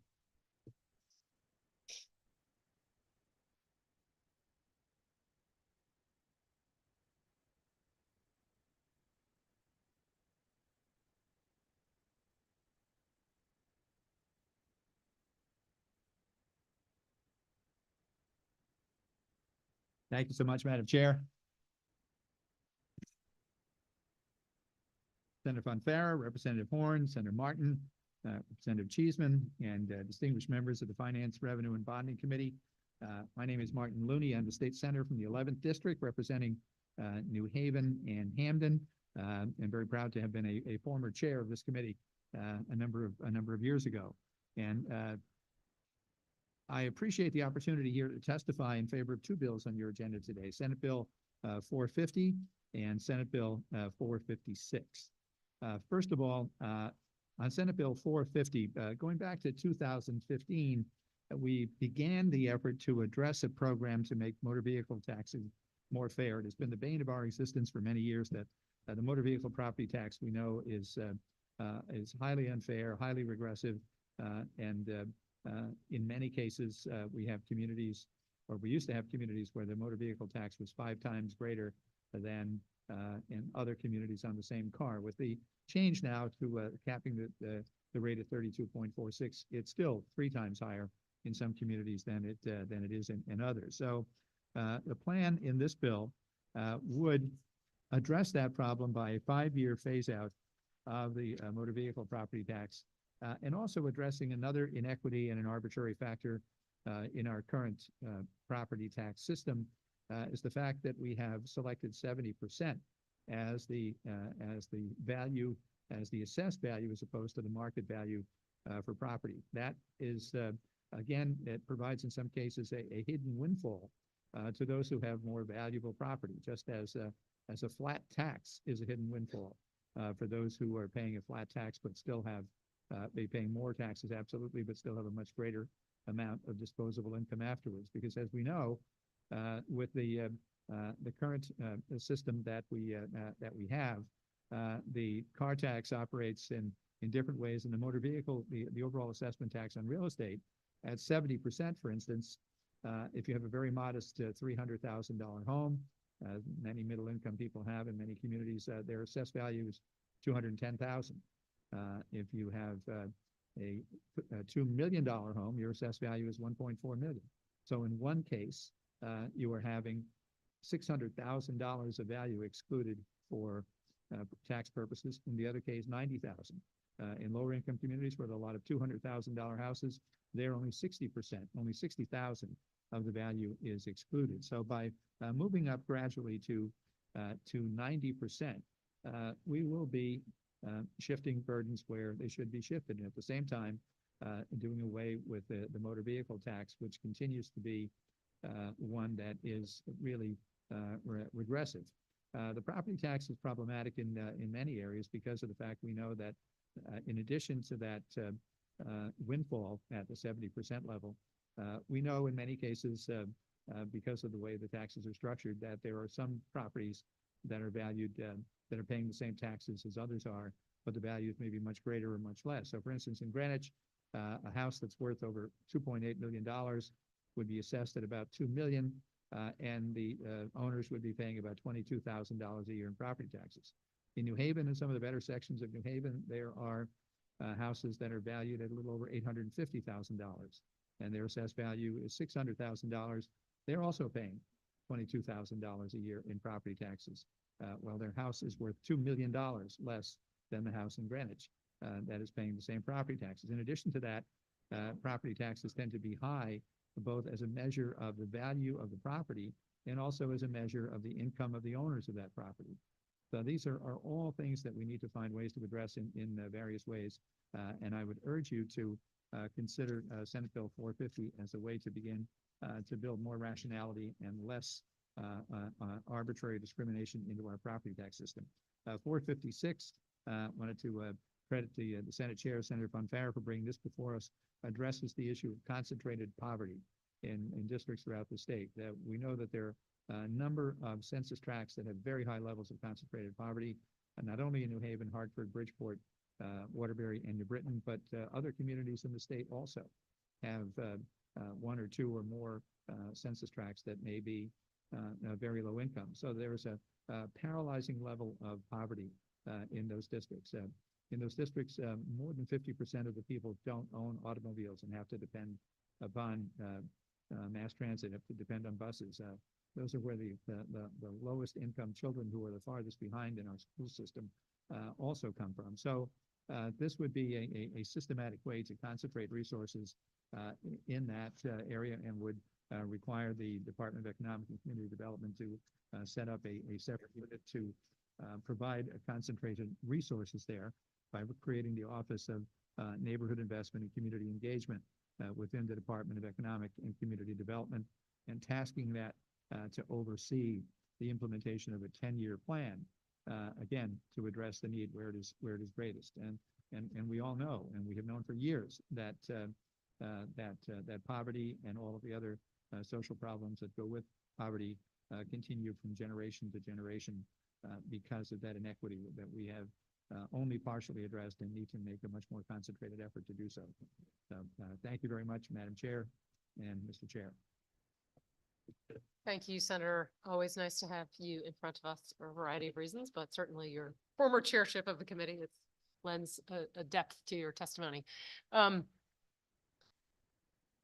Few things provide more sort of clear, galling reaction than the comparison of motor vehicle taxation of. I myself have 2 neighboring communities in which it's basically 2 to 2.5 times the amount of tax for the same vehicle. And so that clearly galls a lot of people. And I know that you have been wrestling with how to address this for years. So mostly I want to commend you for continuing to come up with creative solutions to this, in which is very difficult. Obviously, we have our municipalities, and I happen to represent 9 of them, are somewhat resistant to us mucking around in this, because we, the state, don't compensate them for what we take away from them. I wonder whether you had any thoughts on sort of how to reassure municipalities that are concerned about how this is going to affect them. Well, I know they're concerned, but I think that the reality is that they ought to recognize that over time they would be now released of the administrative burden of having to try to collect the car tax. It would be a 5-year phase out. They would then the real estate tax. The one virtue is that it has is that it's not volatile, and it is collectible at a high percentage. If you know what your grand list is, you know what your rate of collection is, and you know what your mill rate is, it's highly predictable.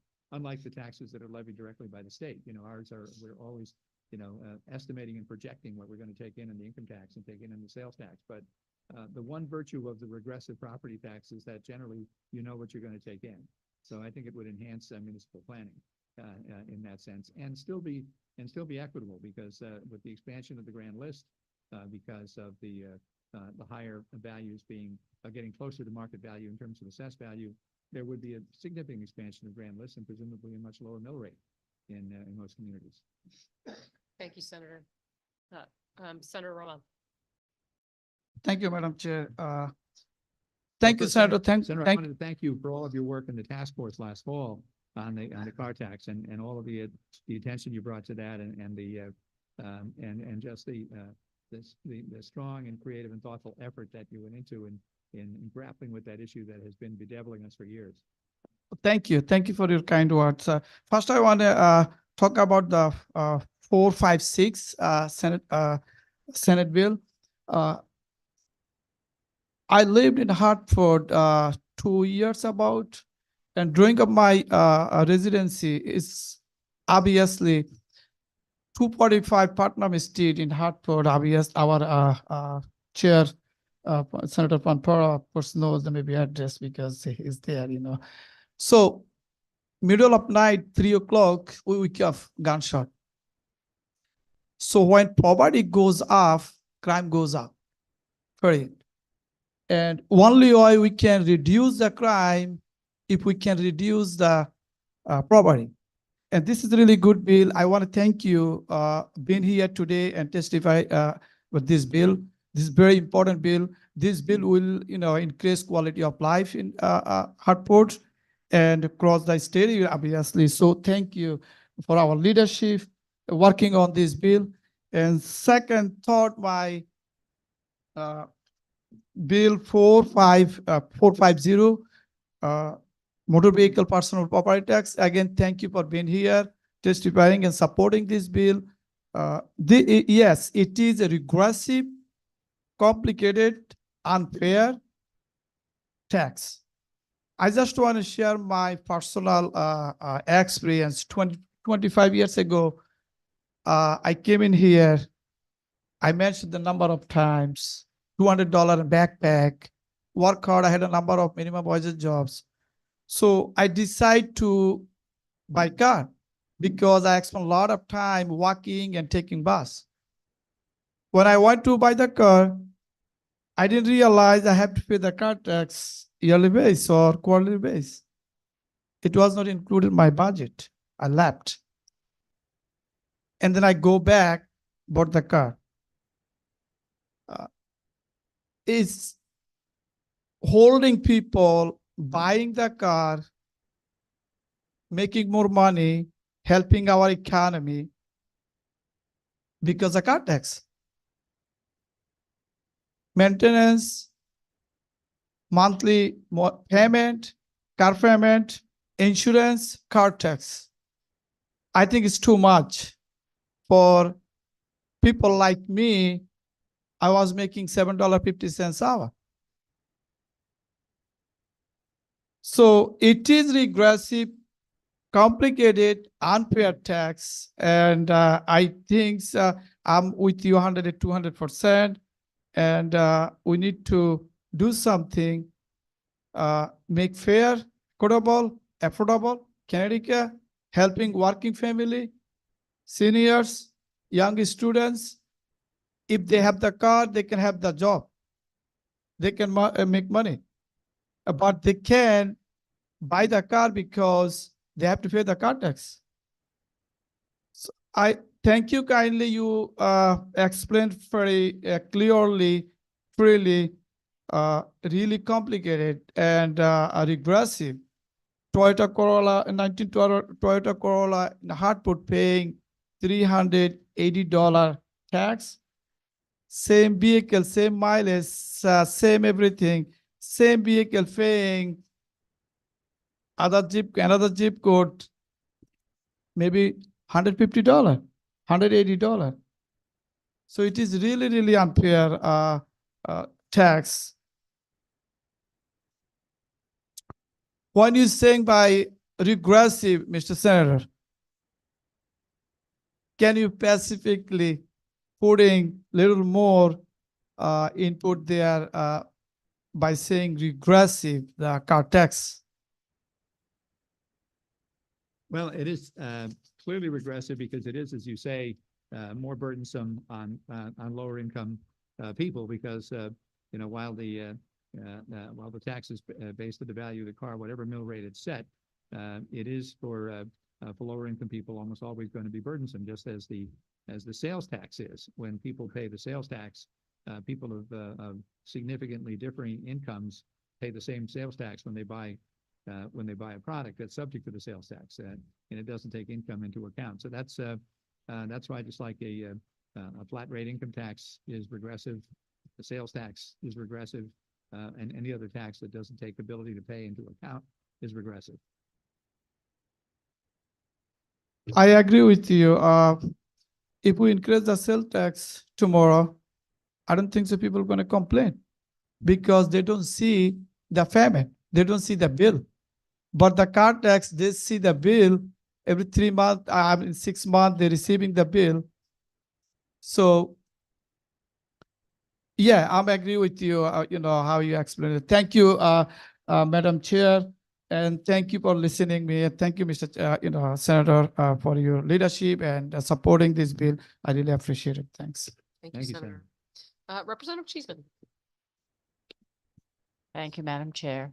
It's good to see you here, Senator Looney. Good to A see you. couple of questions. So looking at 450, getting rid of the motor vehicle tax.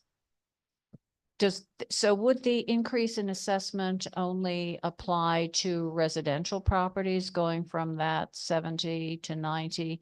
And does the elimination of the motor vehicle tax apply just to private vehicles, or would it apply to all vehicles? It would apply to all representatives to have the rate go to incrementally from 70 to 75, 80, 83, 87, and to 90 on all real property whether personally owned owned by individuals, residential property, or by commercial. So the bill would also benefit that businesses that have fleets as well. Obviously, they're the motor vehicles owned by corporate entities would also be freed from the tax after 5 years. Yeah, all right. I just want to confirm that because there's certainly many small businesses in my locale who own their buildings, who don't have commercial fleets, who would see a commensurate increase in their property tax without the corresponding ability to offset that with a reduction on their vehicles. So I think that's something we have to take into account.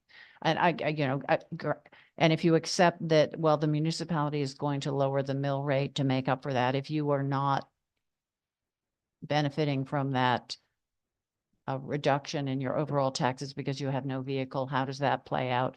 I notice in CCM's testimony, they said many of the state programs are based on the mill rate of the localities. So given that they might be reducing those mill rates, how might that affect them going forward? I think that's something we would need to take into account. I think you're right. We would have to look at factors like that. When you have measuring factors that go into the components of what make up grant eligibility and things like that. But in addition, I think we have to take on the fact that property as a proxy for wealth really works best in an agrarian or agricultural society, and not so much now. That's why we really have to look at that. So, for instance, in a farming community, clearly a farmer who has a bigger farm is generally wealthier than a farmer who has a smaller farm because he has more land to either produce products on and more land for livestock to graze on. So, but in our society now, you can have two people living next door to each other, owning identical houses with identical property and being very different financial situations. Because in one case, you have the family that's struggling because they basically put all their eggs in their home ownership basket, and they are struggling to pay their property tax, probably struggling to pay their mortgage because they want to have the nicest house they can possibly own. The next door neighbor is someone who could probably afford a much more expensive property if he chose to, but decides that charitable giving or political contributions or collecting valuable collectives or collectibles are more important to him or her. So they free up more money for those other purposes by choosing not to own a more expensive house and keeping their property tax at a much lower percentage of their income. So that's why I think that the whole way we use the property tax as a proxy for wealth doesn't really work the way it did when society was primarily agricultural, and it's kind of an anachronism. Well, I accept that a lot of things have changed since we were in an agrarian society, but I would use the example of some of the homeowners in my part of the state who may have waterfront property that their families bought years ago. And yet, they have neighbors who have bought something and have a tear down and have built a property of equal value simply because it is on the waterfront, yet are seeing, huge tax bills that prevent them from staying in there. And I'm not quite sure how this would address that purpose. But as we know, the issue of property taxes and their regressivity is something about which we have argued and discussed and debated for many years, and I suspect that will continue. And I have one final question. With regard to 456, lines 96 through 102 seem to allow any resident who does not agree that a municipal or local leader has addressed this significant poverty in a constructive manner to bring suit. Are you in support of that section? This seems to me to open up a huge can of worms, and I would be very concerned were that to remain in this bill going forward. Well, I would leave that to the good judgment of the committee. I know that Senator Fonfara has had a great deal to do with shaping this bill. I assume that part of it would also have to be considered by the Judiciary Committee. But I think we do have to find ways to make sure that something happens in this regard, because we have the same concentrations of poverty in the same areas decade after decade, generation after generation. So I think we need to kind of collectively hold everyone's feet to the fire and to try to help make reforms happen. Thank you. I don't think anyone would argue with the need to address the generational poverty in our cities, but I believe I was in a conversation earlier this morning. We seem to throw millions and millions of dollars at this and don't get the required results. So I would be eager to hear how this program is going to be structured in such a way as to make the true difference that we want, so all residents of Connecticut succeed. Thank you very Well, much. thank you, Representative. And this bill in some ways is a follow-up on the one we passed last year that would direct concentrations of more bonding funds for those same areas. And you know, to what extent any expenditures have started out of that direction, I think we've not really begun that yet either. Thank you. Thank you. Thank you, Senator. Thank you, Madam Chair. Thank you, Representative. Representative Yakarino, followed by Representative Sanchez. Thank you, Madam Chair, and good afternoon to Senator Looney. I'm Good just reading afternoon. through the bill and really the first time I looked at it, but I guess the goal of this bill is to phase out the property tax for automobiles. Is that correct? That's right, over 5 years, so that and at the same time, the upward phase in of the of assessed value of real property would be going up as the motor vehicle tax would be going down, so that we would or the way the motor vehicle tax goes down is that that each year there would be a larger exemption of value until you reach full exemption after 5 years. That's how I read it. And I appreciate the answer. But my only concern is raising the threshold for your houses. And the reason I say that, because there are a lot of folks, especially older folks, that have houses that have been there for 30 years, and they're having a harder time making ends meet, and that could be a problem because their assessment value is going to go up to 90%. Is that correct? So they'll be assessed at almost 100% of their property. And then if you have an urban area or city area where people are paying rent, and the homeowner is most likely going to raise their rents. And so I understand, and I appreciate trying to get rid of, and I think we all want to remove the personal property tax on automobiles. My fear is property taxes on homes are going to go up, and it's going to cause either seniors to have a harder time making it, but also rents to go up, and they're going up now too fast, even faster. That's my only concern, and I don't know if we could get there this way. I appreciate your effort, but I would rather just eventually phase out the car tax altogether. We can have a mechanism to fund that. But we're taking one thing, helping in one way, but hurting many people in the other way. And unintentionally, I think it's going to hurt renters also. And I don't think that's your goal, Senator. I know you have, the right intention, but I think there's unintended consequences with potentially this legislation. Thank you, Representative. But yeah, the reality is, I think that we have to look at why is that rate set at 70% of market value, and that's an arbitrary number. It could be higher, could be lower, and obviously there's a windfall inherent in that. The more valuable your property is, the larger amount of tax exemption you have. As I said, house on market value of $2 million, you're getting 600,000 of it exempt from taxes. So market value of 200,000, you're only getting 60,000 exempted. So there's an inherent injustice in that too.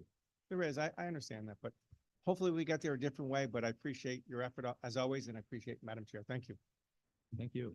Thank you, Representative. Representative Sanchez. Thank you. Thank you, Madam Chair. Thank you, Senator Looney and Senator Fanfara for both SB 450 and SB 456.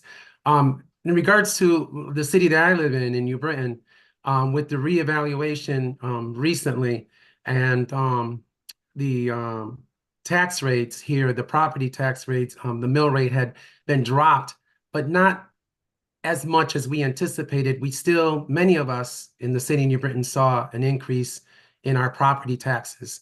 My home alone, it's a 3-family home. We saw almost a $3,000 tax increase in 1 year. This car tax that we have, and I've been saying this for so many years, we need to eliminate this car tax. I paid close to $1,000 in car taxes last year, and I anticipate it's going to be a lot more because we had to buy 2 new vehicles because our old vehicles have finally gave up. And so I can imagine what my tax bill will be this year for my car taxes. And living in one of the most poorest communities in the state of Connecticut, so many of the people that live in my area of town can't afford cars because of that. And they are renters. And people would say, well, you know, they're paying a car tax, but they're not paying property tax. But that's false because they are, in essence, paying property tax when their rents go up. And we all know that homeowners will go up on their rents if their property taxes go up. And we have seen this happen this year. So I want to thank you. I mean, it's a phase out of 5 years. I wish it was a lot quicker than that. But it's something that we definitely need to get rid of. This car tax, it just makes no sense. But we also have to be careful on how we don't hurt our municipalities at the same time. But I want to thank you. I'm not asking a question. I just want to thank both of you for bringing these bills up. They're desperately needed. And we need to get rid of this car tax that many of us have been talking about for years. That it needs to be eliminated to help communities like ours, like mine in New Britain. So I want to thank both of you, Senator Looney and Senator Fanfara, for SB 450 and SB 456. Thank you. Thank you, Madam Chair. And certainly representing New Britain, you had the extra problem. We did at OFA do a study a few years ago of looking at equalized net grand list per capita of municipalities around the state. And at the top end, as you might expect, was Greenwich, where it was $750,000 of net grand list per capita. And now at the bottom end, I think are New Britain and Hartford that are around 70,000. Absolutely. So you have a factor of 10 between the most and least valuable property communities and based on net grand list per capita, which explains, you know, why Greenwich can have a robust array of services at the municipal level and on a mill rate of only 11. And that affects all our services in our city too, and particularly education, where, you know, the achievement gap, we're still struggling with that. So, but thank you so much for bringing these bills forward, and I look forward to supporting them. Thank you. Thank you, Representative. Thank you, Representative. Senator Fanfara. Senator Looney, it's great to see you. Great to see you also, Senator. And your long-standing efforts to bring equity to our tax structure, both as Representative Horn, Chair Horn indicated, your past leadership of this committee and in your role as Majority Leader and now Senate President. With respect to 450,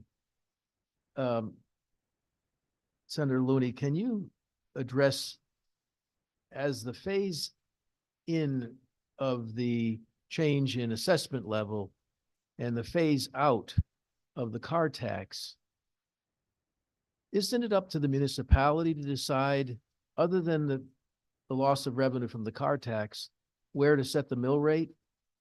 And if you have a small percentage of your overall grand list is made up from automobiles, then it would be if they only take into account the loss of revenue from the car tax, it would be a relatively small change in the impact on property owners. Am I right? Yes, that's one of the other variables in all of this is, you know, what percentage of overall taxes are collected from motor vehicle taxes in a given community as opposed to real property taxes. And again, and the municipality would still continue to have discretion as to how to set its mill rate to meet its municipal needs. And I don't have it in front of me as I did in previous efforts to address the car tax, but there are a few towns that have they have a major trucking operation and what have you, or rental, like in Windsor Locks, but on average, my recollection, it's fairly small, the percentage of the impact of that lost revenue from the car, losing the car tax. That's right. And I think it would benefit some cities right now whose taxes are quite high. And it is prohibitive for them to try to attract businesses that have fleets of vehicles for just that reason. And then everybody would be able to compete on the same basis once this were in effect. And with respect to 456, in looking at the maps of the state that have qualifying census tracts, of which you have some in in your district in New Haven. Right. And can you describe the differences in your city where the qualifying census tracts are versus other parts of New Haven? It is very stark, as it is in some other communities too. Like in Hartford, perhaps, and Stamford and a few other places, we have a couple of neighborhoods in New Haven that are quite high end in terms of what the values of properties are and what the taxes are. The East Rock area of New Haven, that is north of downtown, that's largely composed of people who are professional people, physicians at Yale New Haven Hospital, faculty and administrators at the hospital and at Yale University, others of high-end occupations and very high-level educations. The Westville section of New Haven, quite similar, parts of it very high-end professionals whose properties are valuable and whose incomes are high. At the other extreme is the Fairhaven section of New Haven, which is very low income, high levels of poverty, high levels of undocumented people, as well as the Hill section of New Haven and the New Hallville, Dixwell sections of New Haven.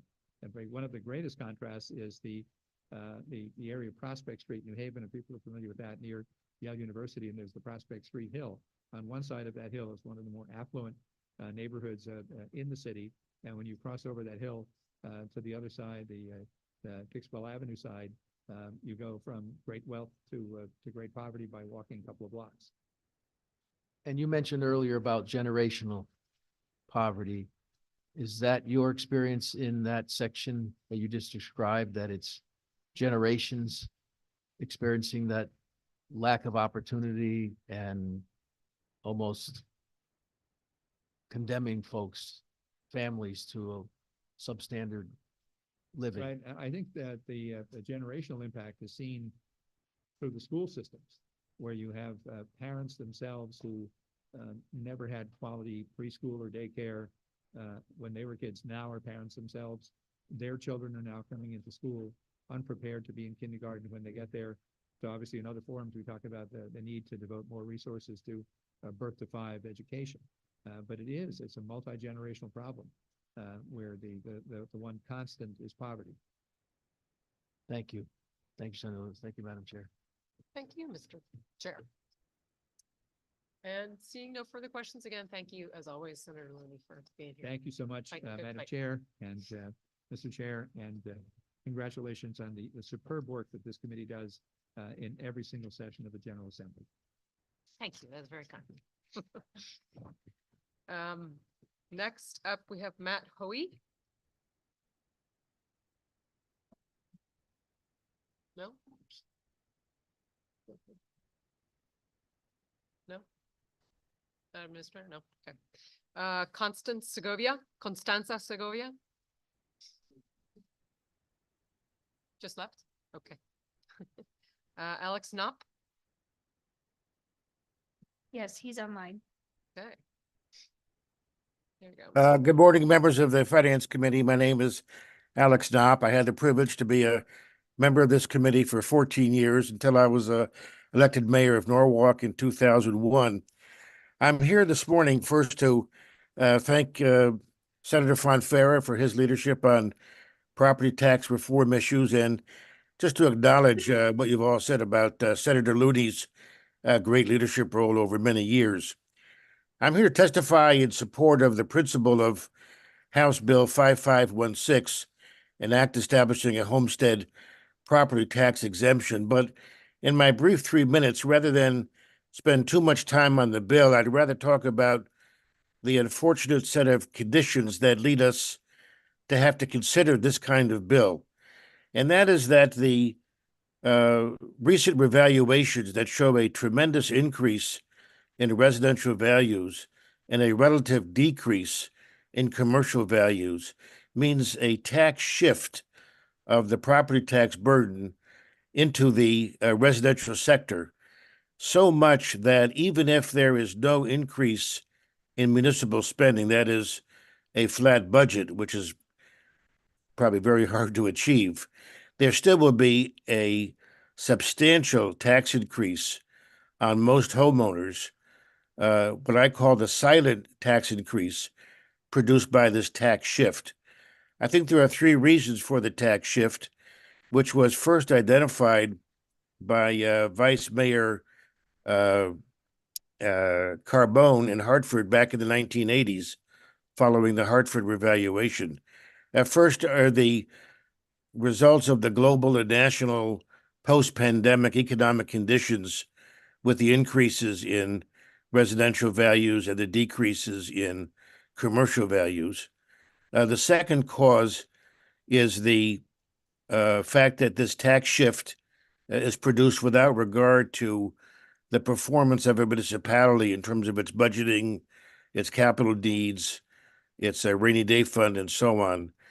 And the result is that I don't think that municipalities like Norwalk, which I say end up being the canary in the coal mine for this property tax crisis, cannot handle this on their own. They need state property tax relief legislation because the causes of these enormous residential tax increases, which threaten to drive seniors out of their home or to reduce education budgets, municipalities really don't have the tools to handle all of this on their own. Two things that they might consider. One is the homestead exemption, which exists in about 30 states, and I cite the OLR report describing them. And the second is to consider an extension of the phase-in, which right now has a 4-year and 25% annual phase-in, to extend that to maybe 6 years, at least temporarily, so that this post-pandemic property tax increase caused by these utterly new economic conditions will have a chance to settle out and become normalized, and then perhaps we can go back to a different kind of tax structure. I'm concerned that reforms need to be easy to implement, don't require extensive legislative drafting, and because of the budget guardrails, don't require any state funding. And I think both the homestead exemption and the extension of the phase-in period would provide substantial tax relief under these extraordinary new conditions. And I hope you will consider some kind of solution to this. I'm really here as a plea to ask you to address this problem. There's a homestead bill that I think is relevant. The phase-in extension is also effective, but generally I think we need legislative attention to the problem of the post-pandemic property tax shift and silent increase, and I urge you to do so. And I'm glad to answer any questions. Thank you, sir. I have had similar comments from the first selectman in my own district, so I really appreciate you being here today. I wonder whether others have this is complicated to try to get this right, and there is some other testimony, for example, about whether we should have significant residency requirements for the implication of this. I wonder whether you had any particular viewpoint on that. I think the comments from Mr. Gold of one of the CROGs are relevant. I think perhaps the 10-year period in the bill is too long. I think the main difference I have with the bill is that I think the homestead exemption as applied in Boston seems to be a better one, which is that it's a percentage of the average home price rather than a percentage for each individual homeowner.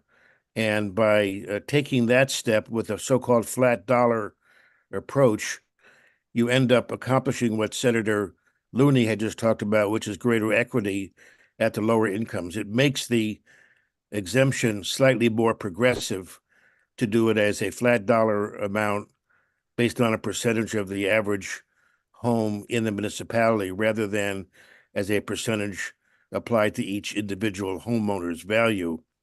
And this, of course, is a local option. I think that a reform that we need to implement quickly should have a local option. It may even have a limited time period. Really, we've got a 4 to 6 year window in which we've never seen this kind of shift between residential and commercial. We don't know how the commercial market is going to shake out in terms of real estate development, offices being turned into residences, all these kinds of things. So I think if it were voluntary and optional, temporary, let each municipality decide for itself the best level, I think that's a winning solution in a short period of time this year. Finally, as you probably know, in 2022, the legislature set up a schedule for every municipality in the state to be revalued by the end of 2027. So every municipality is going to be encountering these change conditions. The ones that will be affected the most are ones that have a mixed residential and commercial grand list. If you're a suburb with an entirely residential grand list and you don't experience the shift, every property goes up or down, but it's where you have this mixed economy, which probably applies to well over half of Connecticut's municipalities, that this is going to be a problem. Thank you. Senator from I don't have a question, Madam Chair, just, well, actually, with respect to in the homestead, the residency requirement, my good friend Alex, former colleague, there are folks, families that have resided for generations in the property. They've seen the values increase, even if they haven't had the resources to keep the property up to date.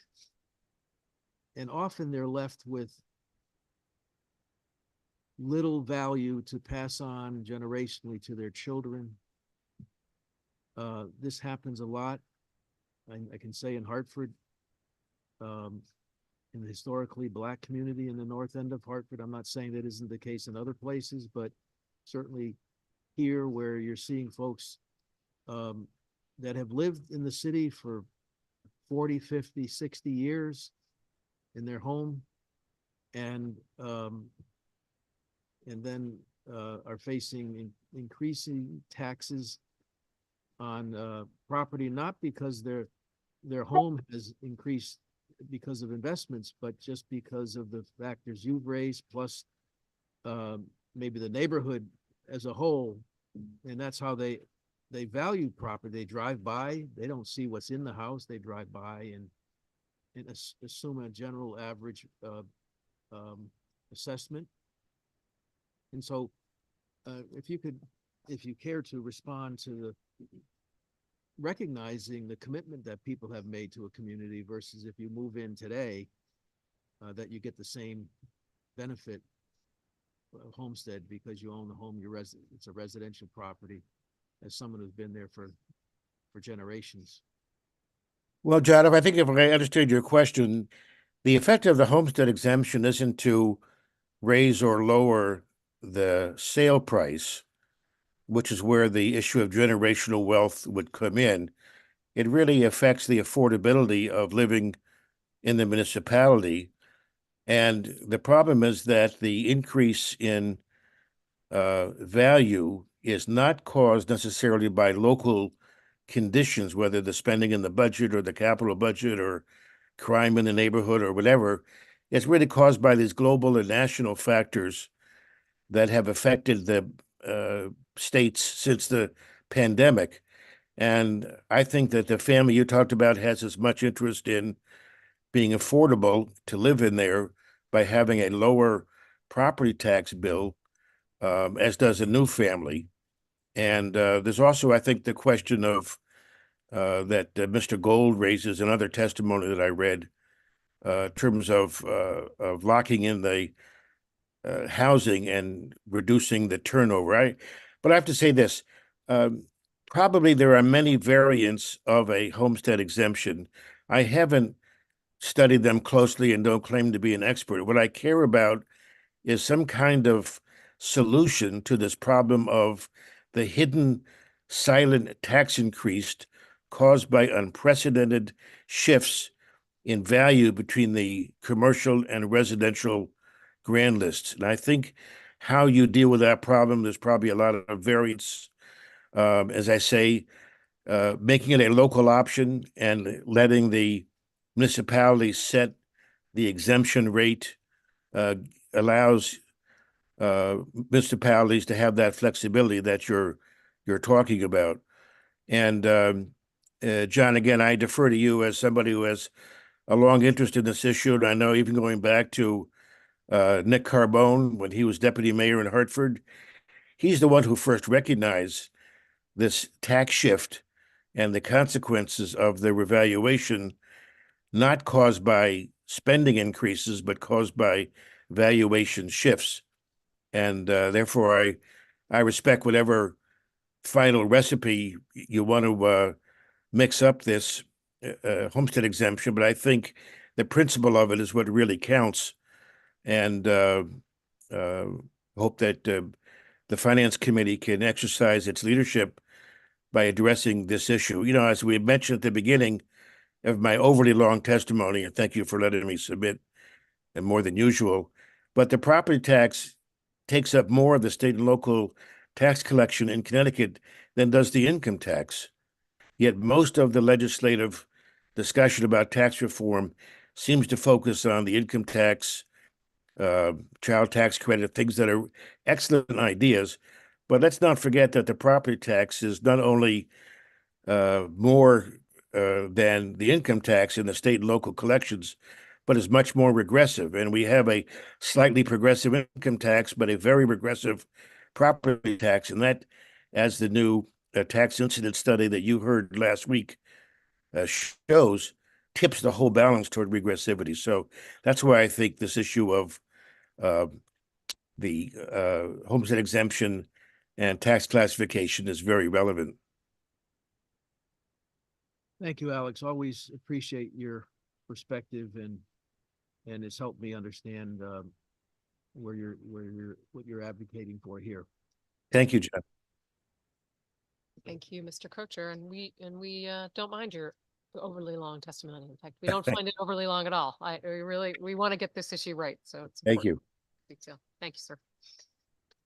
Next, Constanza Segovia, I believe, is now with us.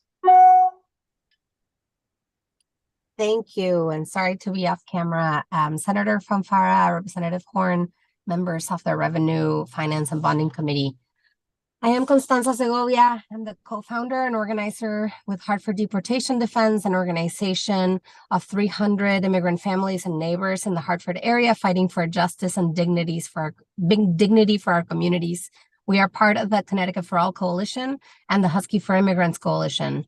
I am here to testify in support of SB 456, an act requiring the development and implementation of 10-year plans to eradicate concentrated poverty in the state. The majority of our members live in one of the poorest neighborhoods in Connecticut. This bill would begin to highlight the reality that our community is living through every day. Beyond that, we know that 800,000 people in our state are living on $20,000 per year. People all around Connecticut are struggling to pay rent, are struggling to afford food, are looking at medical bills that keep piling up. Because of concentrated poverty, one of my dearest friends who has not been able to seek preventative health care for decades at this point was just diagnosed with stage 4 cancer. Her son, who went to school down the street at a school that I just drove by, blocks from the Capitol, with boarded up windows and caution tape around the roof, is going to need care when she's no longer with us. He is born here. He's a U.S. citizen. It may seem that this is not the business of this committee, but I really disagree. I think that temporary tax credits have not been enough. The tax cuts are not appreciated while public institutions are crumbling and progressive tax policies keep being ignored. It is time we address the issue of concentrated poverty and develop specific policies to address it. The only investments we are seeing are expansions of housing developments that are not affordable to folks who are struggling. Wages are not catching up to what it costs to live in the state. Our public schools and public universities and community colleges are literally crumbling while our students are not learning well in class sizes that are too large, and school staff is tired and miraculously keeping our kids going. Regardless of historic investments in education, more is urgently needed for many of our communities. And let's be clear, this is not the reality for everybody in Connecticut, and we know that. And that's why it's important to address these issues in the places where poverty is concentrated. Solutions must be targeted.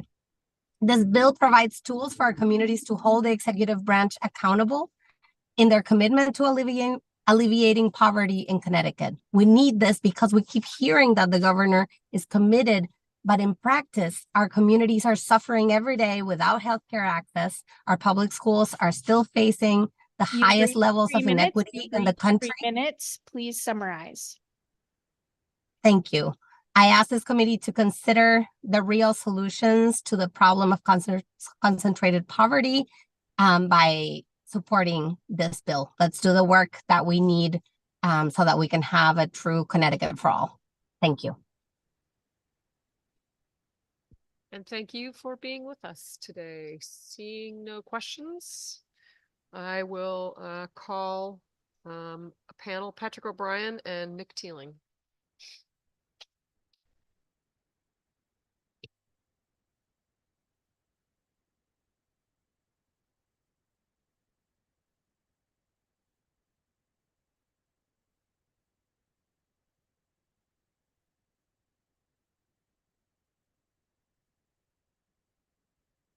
Good afternoon, Senator Fonfara, Representative Horn, Representative Cheeseman, Senator Martin, and members of the Finance, Revenue, and Bonding Committee.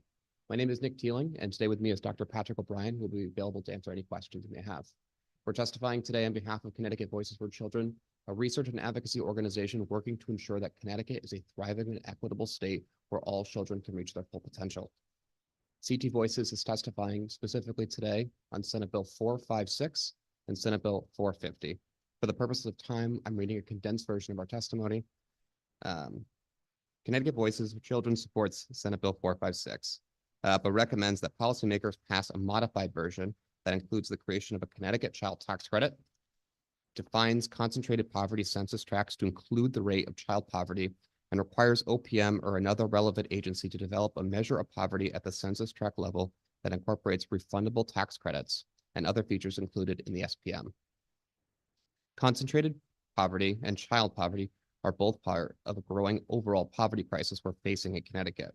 In just 1 year, from 2021 to 2022, child poverty in Connecticut jumped sharply from 3.8% to 11.1%, or about 82,000 children, which is especially problematic because poverty harms children in virtually every dimension of life, from physical and mental health to educational attainment and labor market success. Using the poverty status measure, the concentrated poverty crisis in Connecticut is in large part a concentrated child poverty crisis.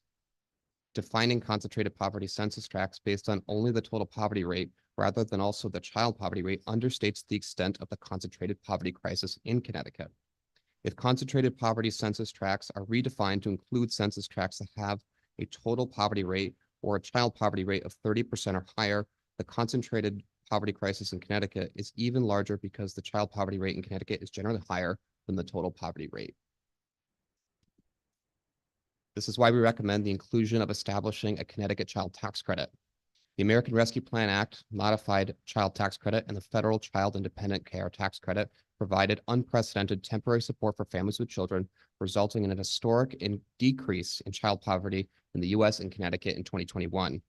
Establishing a permanent, well-designed CTCTC will support the economic well-being of Connecticut's low and middle-income families with children.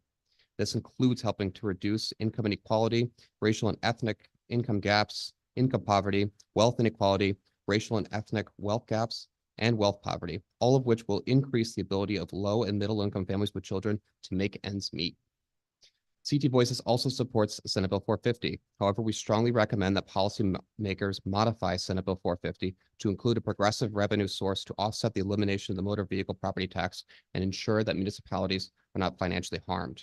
As the committee knows, Connecticut has a regressive tax system, and the property tax is the primary factor contributing to Connecticut's regressivity. However, it is possible to make the property tax less regressive by establishing an exemption in dollars and graduated mill rates similar to the design of the personal income tax and the estate tax, both of which are progressive taxes. We strongly recommend that policymakers require a relevant agency to provide a comprehensive distributional analysis of the impact of the proposed change to the property tax assessment rate, as well as other options such as those highlighted in our testimony before any such changes are made. While low and middle income families are struggling the most, all Connecticut families are facing the largest 3-year increase in the cost of living since the 1980s. Affordable housing options are scarce and rents and mortgages are rising. Childcare in Connecticut is the 5th most expensive in the country at $18,400 on average per year, and childcare educators are too often underpaid. Hardworking families need the help if we're going to make Connecticut a state where all children can thrive. By passing modified versions of Senate Bill 456 and Senate Bill 450, Connecticut can take the steps necessary to make our tax system less regressive and provide low and middle income families the immediate financial resources they need. We thank the committee for holding this hearing and we'd be happy to take any questions you might have. Thank you. Thank you, as always, for being with us. Representative Farrar. Thank you, Madam Chair. Heidi Both, I do just have a quick question for you. Given that you shared kind of more directly, if we looked at our concentrated poverty in the state, that it would reveal itself to be concentrated child poverty. You shared one recommendation that we have spoken a lot about on this committee as a proposal, child tax credit. But I was wondering if there was any other feedback or guidance that you had for this committee on other research solutions that could address child poverty, particularly in these concentrated areas. So thank you very much for the question. So there's been a lot of research on how to address child poverty. I think one of the best studies is the National Academy of Sciences did a landmark report in 2019, looking over all of the best evidence on what causes child poverty and how to address child poverty. We've included that quote in part, but let me reemphasize what the findings. And so they try to separate between correlational studies and causational studies, like looking at the very best research and can identify what actually causes income poverty, what are the effects of poverty. And the quote is that there is overwhelming evidence that, quote, a child growing up in a family whose income is below the poverty line experiences worse outcomes than a child from a wealthier family in virtually every dimension, from physical and mental health to educational attainment and labor market success. And that report then identifies the two most successful federal government programs for addressing child poverty, and they're specifically the Earned Income Tax Credit and the Child Tax Credit. And notably, we have a state level EITC, but we're an outlier in not having state level child tax credit. There's also been additional research by the National Academy of Sciences showing that one of the main determinants of intergenerational poverty is essentially if you grow up in poverty, you're much more likely as an adult to be in poverty and have children in poverty. And so if you really want to get at the issue of poverty in general and concentrated poverty, as we show in the report, you really want to address child poverty. And the best way of going about and doing that is these direct programs. And so we think a lot of the programs in the bill are certainly helpful. And it's important that kids have equal educational opportunities, that they have opportunities in the labor market.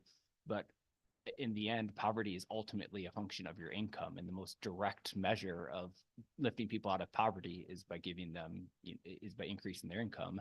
And the most targeted way of doing that is with a child tax credit. And so what we're trying to show with just a couple examples here, and we lifted up, for example, the case of Hartford, that you'd have more census tracts that would qualify for this if you measured it by either the total poverty rate or the child poverty rate. And so we think it's really important that a child tax credit would help up to 500, 600,000 children in the state, but it would overwhelmingly help children in these concentrated poverty districts.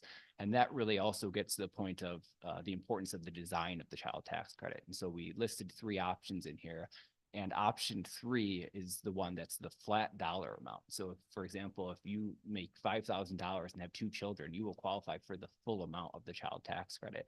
And if the committee were to put in place, for example, that option 3, it would overwhelmingly provide support in these concentrated poverty census tracts.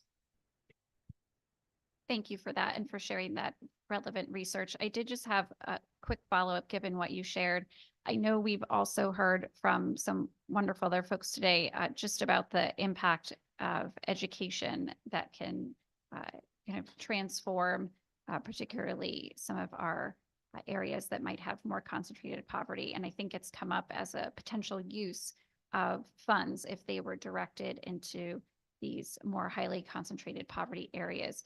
Is there anything we should take into account around the investments in education that, again, just have the greatest payoff, particularly for child poverty?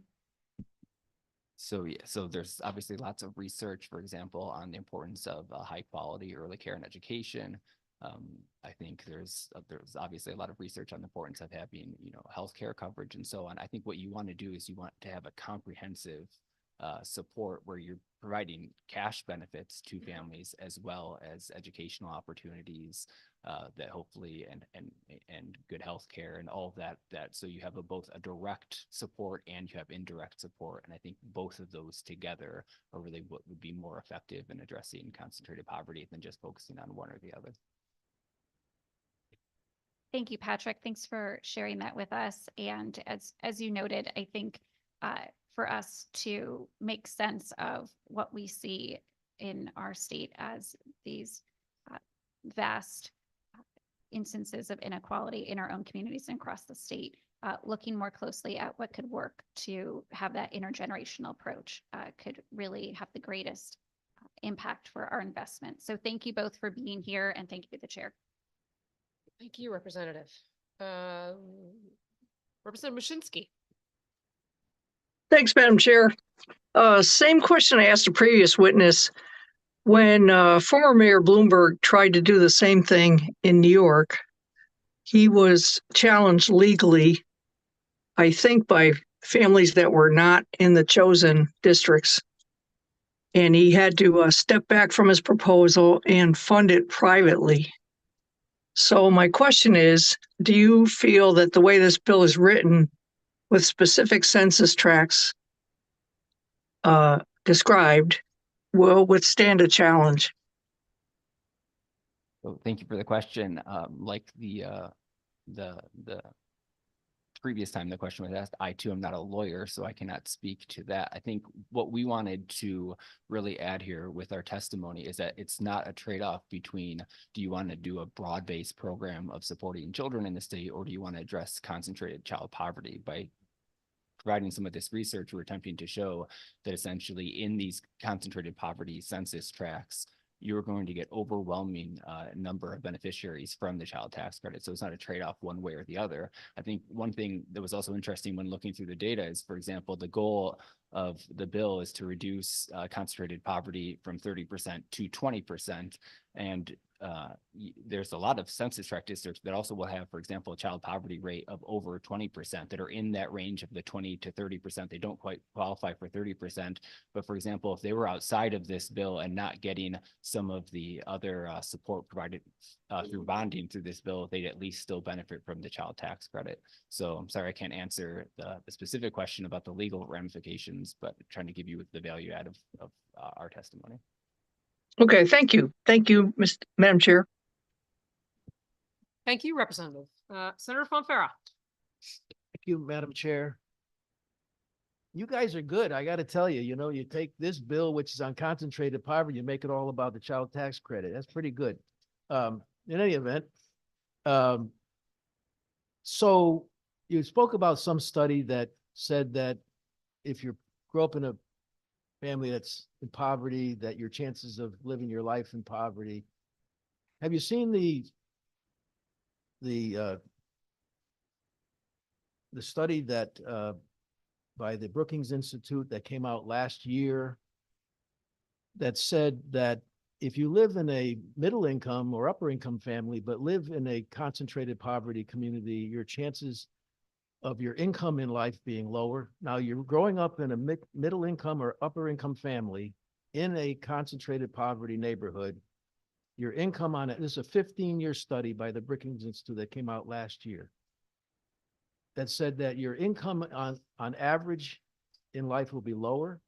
Your chances of being incarcerated are greater, and your lifespan is 5 to 7 years shorter on average. That's the impact of concentrated poverty. We spend billions in this country on people, but a modicum of that on place. And we disregard the effect of place in America. And we don't have to go very far.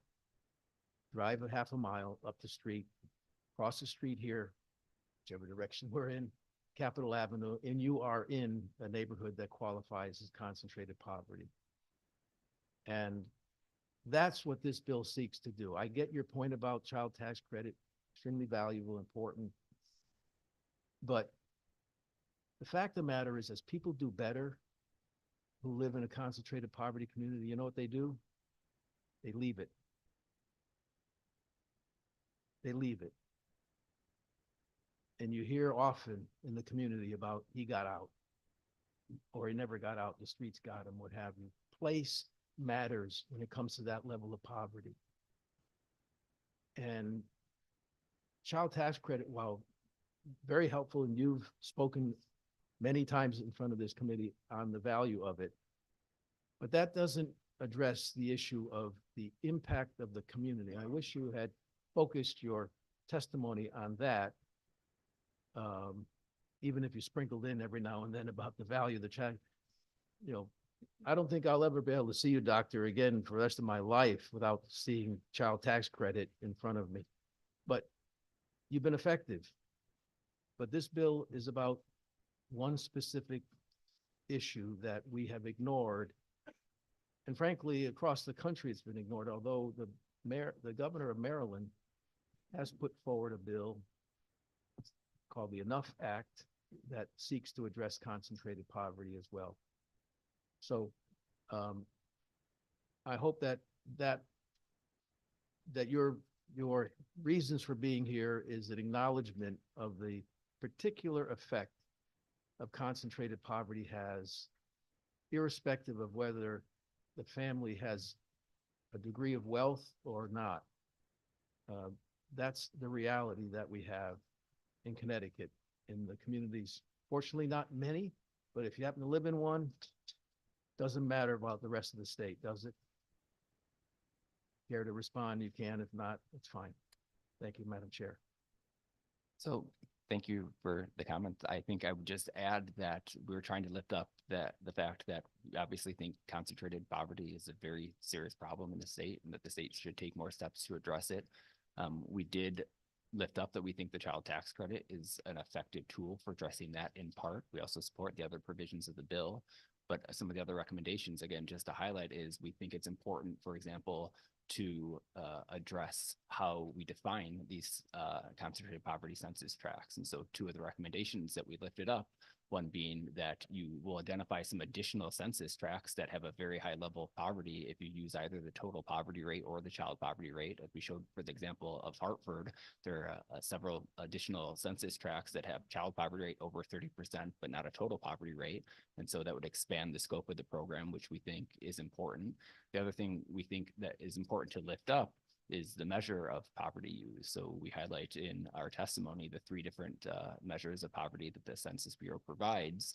And for various reasons, without going into technical details, unless people want to ask on that, the poverty measure that's used in this bill, which is understandable, it comes from the American Community Survey, and it's a very large sample, and it can identify then at the census tract poverty rates, but it doesn't take into account the best measure of poverty, which comes from a different survey from the Census Bureau, and that takes into account, for example, the efforts that this committee and other policymakers have taken in passing the state EITC, for example, and that doesn't show up in some of these poverty measures. And so we think it's important both to include a child tax credit for the reasons stated. We think it's important to potentially expand the definition of this, of concentrated poverty census tracts in order to include some of these excluded census tracts that have high rates of child poverty.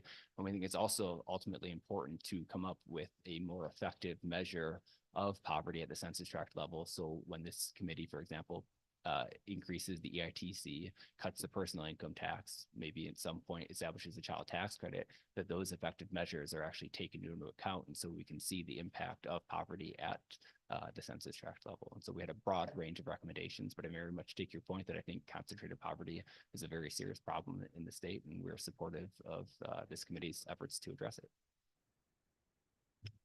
if you'll indulge me, Madam Chair, for one more minute. The point I'm making is the efforts that Connecticut Voices for Children has come before this committee for years is about the individual. This bill is about the place and the effect of place. And that we don't talk about here. In virtually any committee in this building. But yet it has an incredibly powerful negative effect on what happens. And they talk about child poverty. Child poverty is created much more in these neighborhoods than anywhere else in Connecticut. Thank you, Madam Chair. Thank you, Mr. Chair. Seeing no further questions, thank you, as always, for you. being on our list today. Next up, we have Troy Rakuya.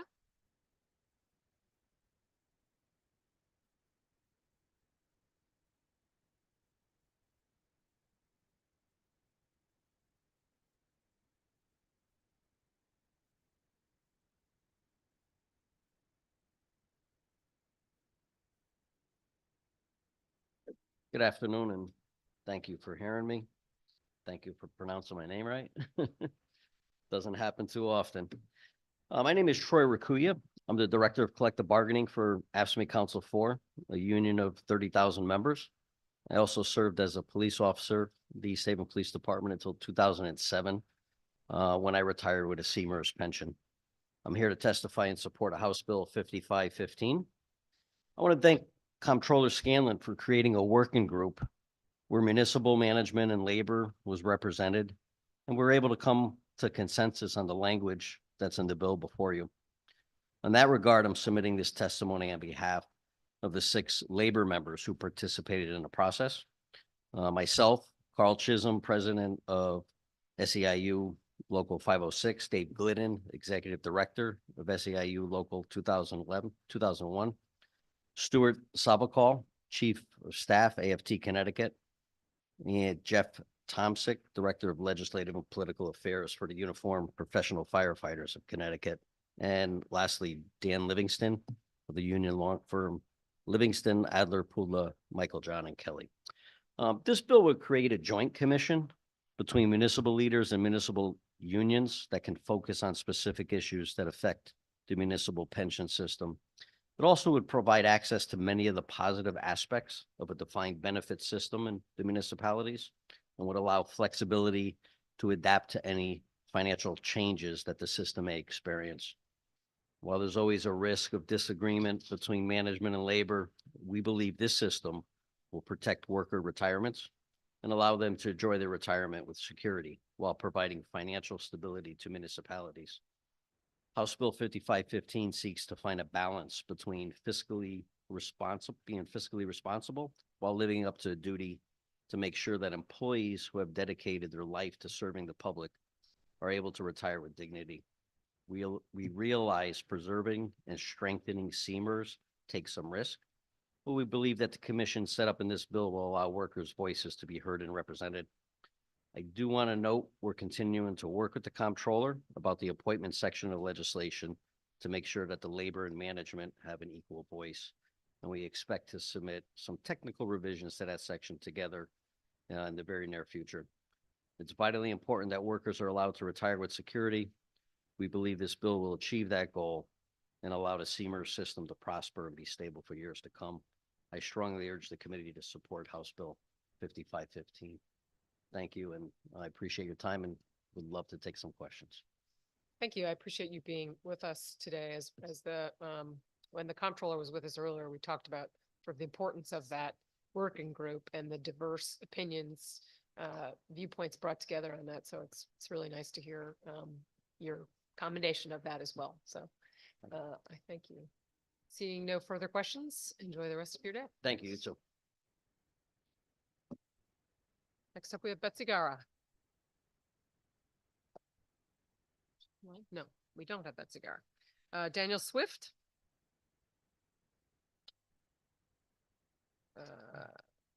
Randy Collins. Oh, sorry, Daniel Swift spoke too soon. Not meant to be an athletic endeavor to get into the seat.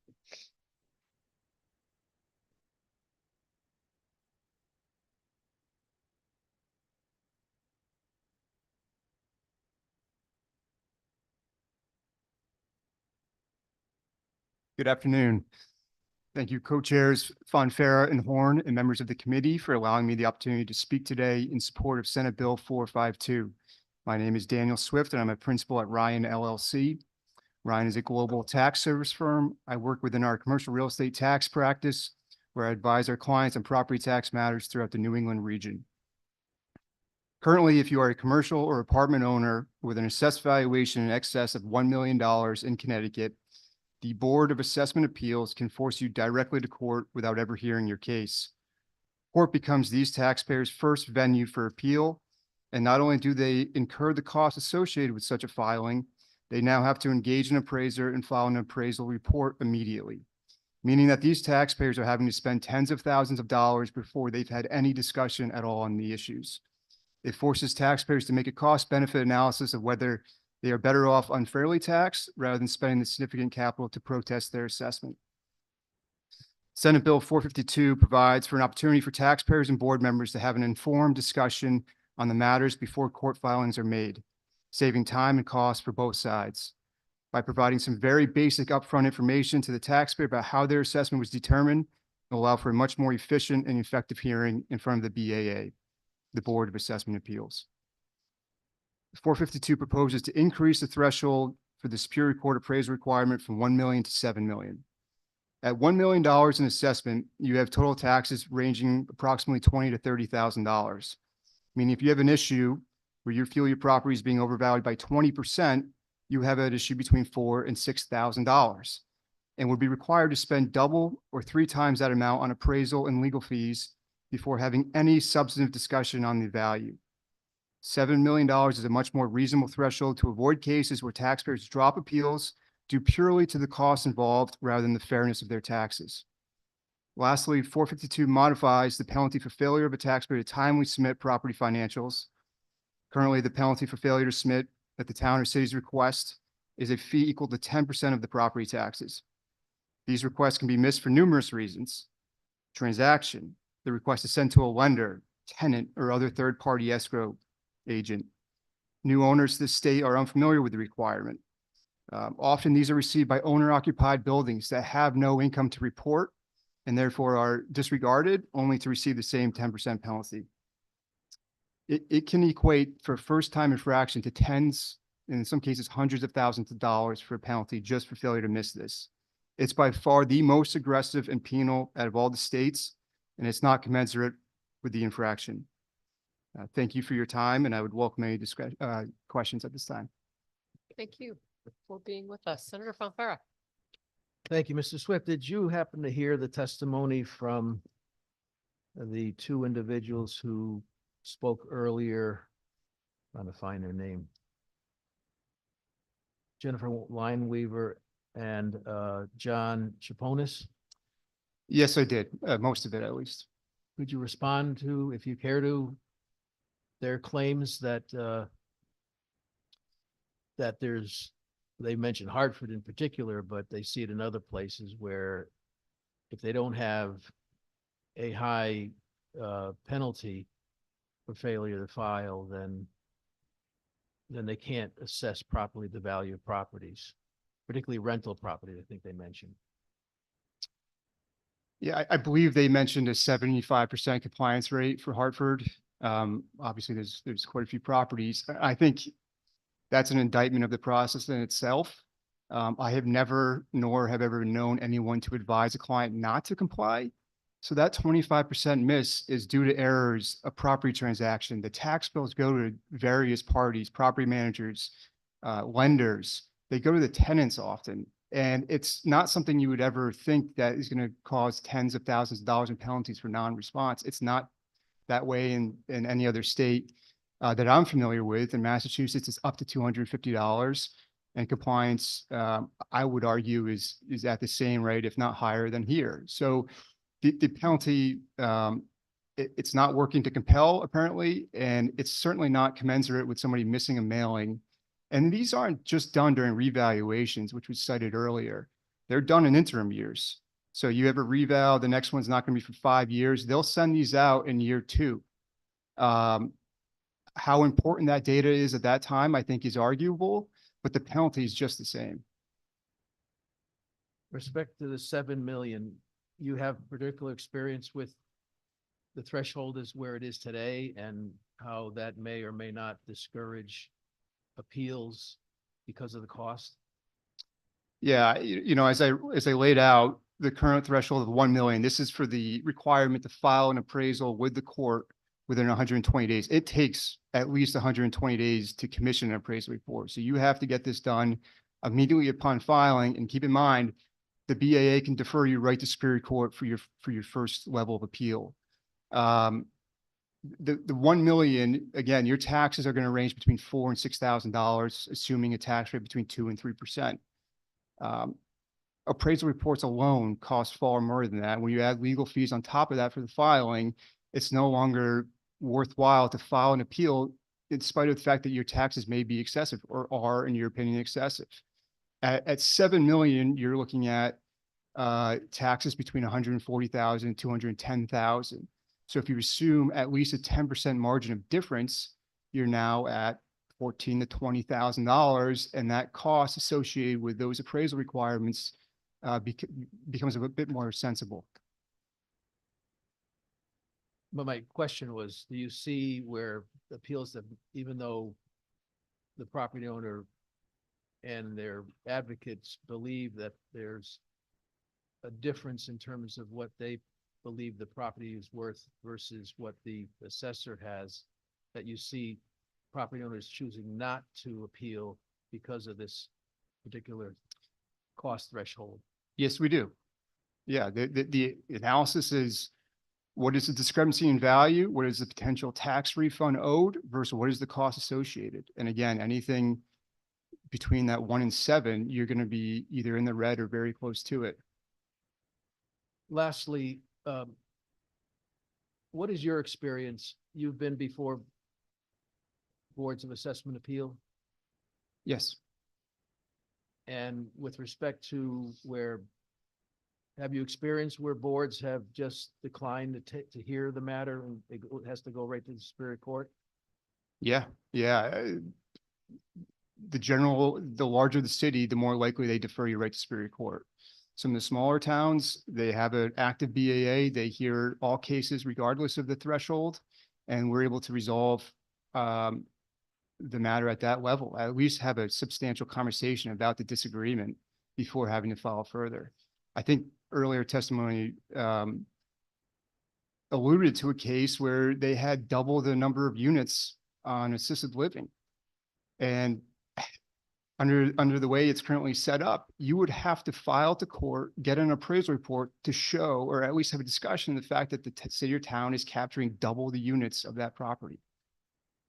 So this bill would require that more information is provided, more discovery early on in the process.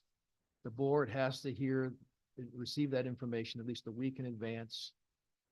And then they have to give reasons for declining to modify the assessment. Do you think that would have an effect on the experiences that you're seeing in some communities? Yeah, it would first require the board to hold the hearing, which earlier testimony did not oppose. And then if you're able to, if both parties have access to the information at the hearing with the BAA, the Board of Assessment Appeals, you can get to in a very informed place and speak to the issues. A lot of these are rental rates. Well, what are the sides using? I mean, I think the earlier testimony said that information is all readily available. That may be the experience in their community. There's 169 separate taxing authorities, cities and towns in Connecticut. That is not the case everywhere. And so if it's all readily available, I don't think it should be an issue anyways. And again, it will lead to a much more informed hearing at the BAA level. Thank you. Thank you, Madam Chair. Thank you. See no further questions. Thanks. again Thank you. for being here. Randy Collins.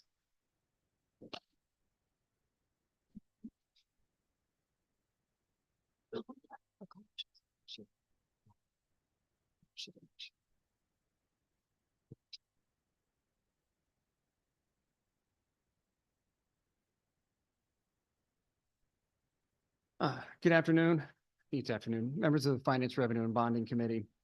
My name is Randy Collins with the Connecticut Conference of Municipalities.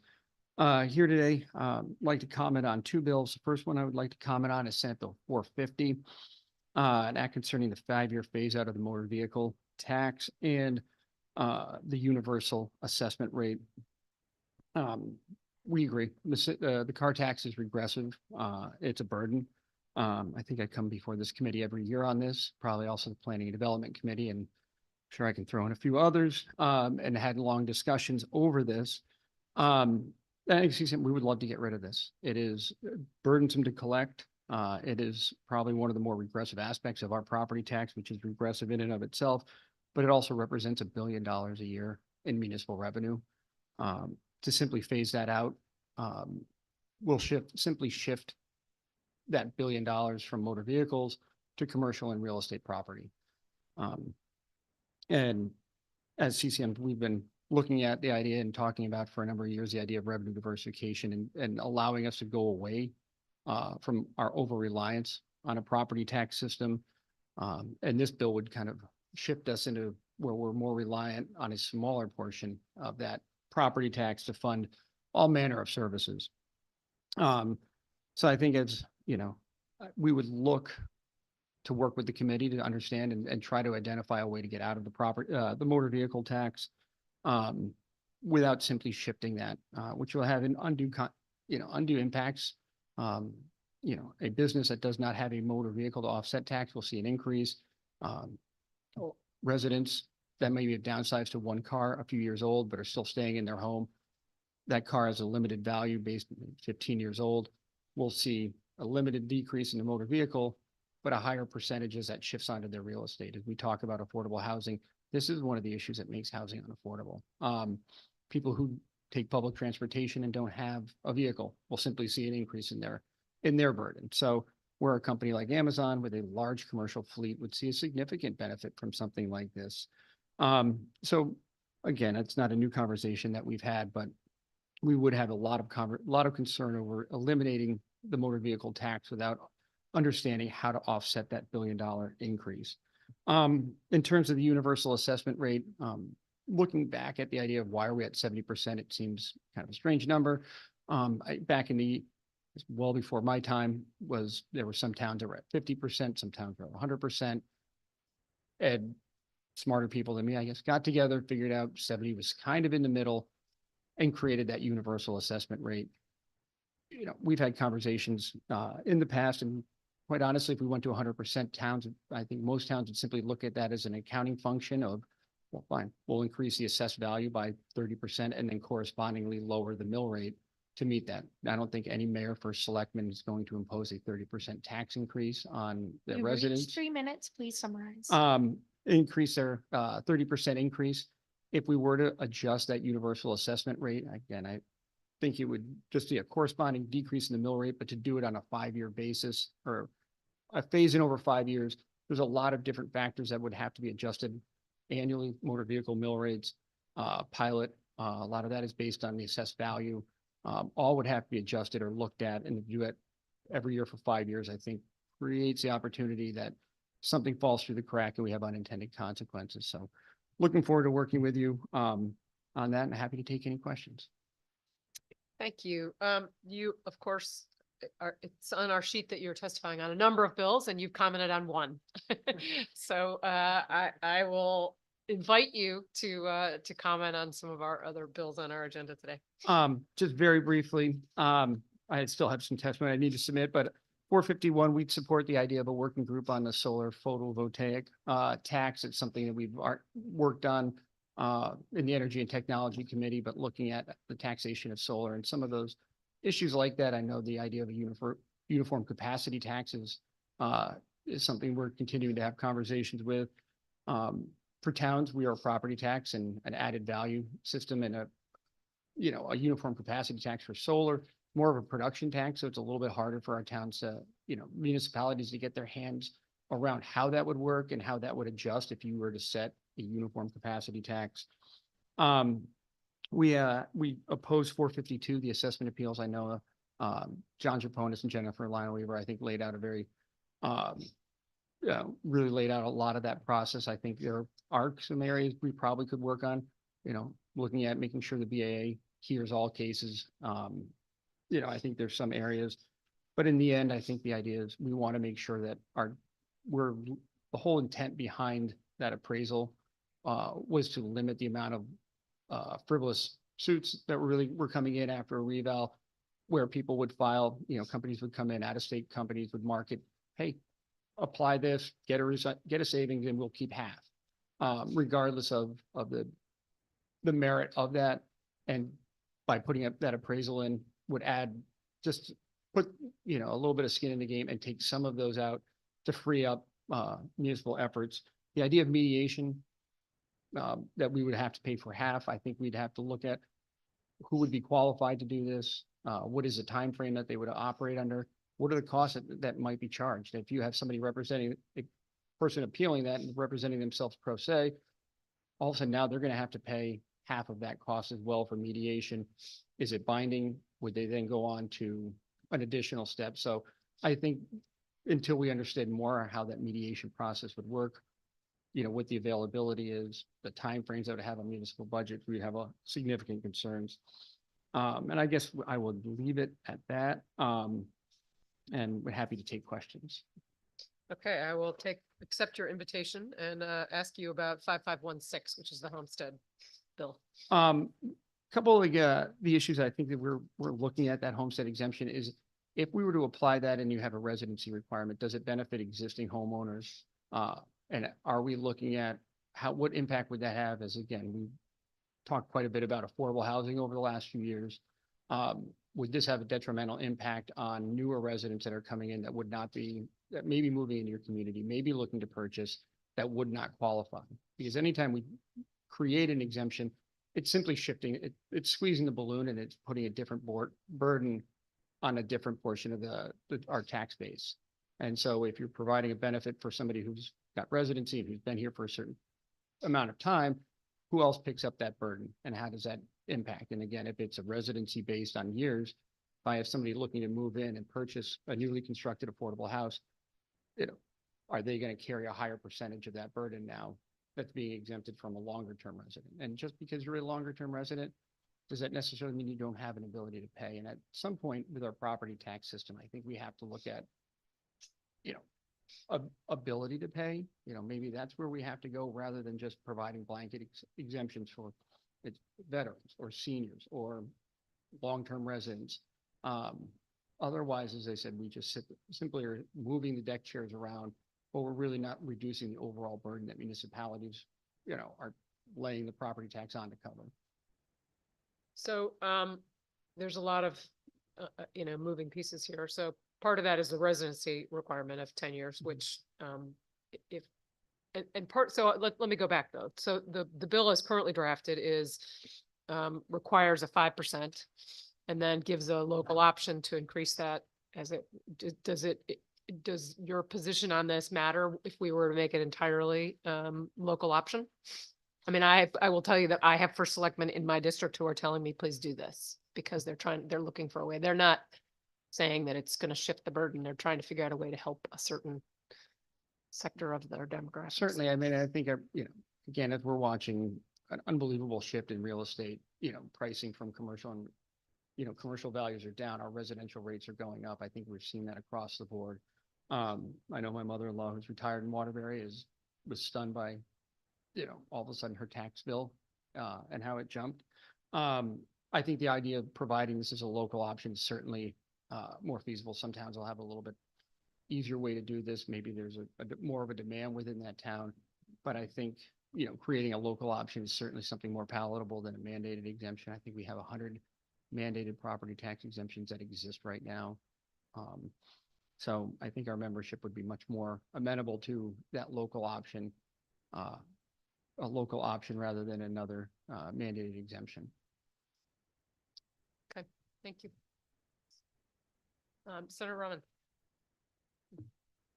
Randy Carlin, again, it's nice to see you. So I have I just want to know, I'm sure you all knows that mill rate 32.46. And what is the state reimbursing the town and city? How much now? I believe the current reimbursement rate, that's reimbursement amount, it's probably around, I think it's 125, $130 million is what's reimbursed over, in excess of that 32.46. And how many town losing the money? I know that Glastonbury claimed $2.5 million they're losing. So do you have any data saying how many town losing the money? I believe there are about 26 towns that are seeing a reduction in their motor vehicle reimbursement rates due to property tax assessments coming down. Some are falling below the cap. I know Glastonbury, I believe, is one of those that have dropped below that 32.46, but then you'll have a city like New Britain. I believe their mill rate went from 46 to 38. So they're losing revenue as well. But motor vehicle pricing, again, this is one of the issues with motor vehicles is we've seen during the course of the pandemic, motor vehicle prices spiked and they are coming down. And I believe New Haven just lost 6.5% of their motor vehicle grand list. I think West Hartford lost 4.5%. And you're seeing a shift from that high motor vehicle when those rates go down, they're moving over. So, that's one of the issues when we put in a motor vehicle cap. We're always kind of chasing a number. For a town like Glastonbury, it's fortunately that reimbursement is a year in arrears, so it gives them, it won't impact them this year, but it will impact them next year. So it is something that we've talked about with the town of Glastonbury and a few others of how do we adjust that? But, unless we're going to bring that motor vehicle cap down, I don't really know how to backstop that. It's a difficult question. I think my numbers are accurate. I wouldn't quote me on them. So another question I have, I know if any out-of-state vehicle moving in the state and the fact is any business, they can avoid the paying tax or register the vehicle 6 months. How you tracking those vehicles? They are in here more than 6 months. First question. Second question is, I know the Wayfair, Amazon, Walmart, thousands of vehicles in here distributing and obviously serving. So are they all paying the tax, the town and cities? They are practicing, like I know the Unjar Locks, Amazon have over 1,500 vehicles, just one location, right? What do you do about that? This is a multi-million-dollar we could collect. They're using our roads and highway, everything. Well, the issue of out of state, that's been something that we've looked at for a number of years because I know even a few years back, I don't know if it's still the case, but you could register your vehicle online in Maine with a Connecticut address. It's something we have talked to the Department of Motor Vehicles. They used to have a staffer within the Department of Motor Vehicles that would assist municipalities with compliance. So if you were to see that same vehicle pulling up, kids getting out with a New York plate or a Maine or a Florida plate, that you could pull the numbers, send that to the DMV, and they could give you the vehicle identification number so that you could properly assess that vehicle. But again, I think the staffing at DMV has limited that opportunity. We actually put something in a few years, the previous administration into the budget, or came out of the Transportation Committee to assist with that, but it got repealed the following year at the request of DMV. So out-of-state motor vehicles is certainly something that we're looking at capturing. As for commercial vehicles, a company like, if you have a big rental company operating out of Windsor Locks, Bradley, typically they will have a percentage of whatever their percentage of business that they're doing in Connecticut, they'll register that percentage of motor vehicles because they don't necessarily go from, I rent the vehicle at Bradley, and I drive it for a week and I bring it back. They might go, I rent it at Bradley, I'm going to go to Boston, and then I'm going to go to someplace else and then return it at a different kiosk. So they have percentages by which they proportionally register their vehicles. Long haul truckers, I know there's a different federal requirement that provides a methodology for capturing revenue. And for an Amazon, if you look at them, they have Connecticut license plates on them. Again, their long haul trucking might be a little bit different, but the average delivery vans that you're seeing in your neighborhoods every day, they have Connecticut plates. They're paying property taxes to the municipalities that they're registered in. I think Windsor Locks is 12% of their budget is motor vehicles. So I know the 4,200 vehicle Connecticut residents, just one state, Rhode Island, registered. What do you do? How, because they don't want to pay the car tax. So in order to avoiding the car tax, they register our near state, which is New York, don't have the car tax. And Pennsylvania don't have the car tax. Rhode Island, of course, last year they done, no more.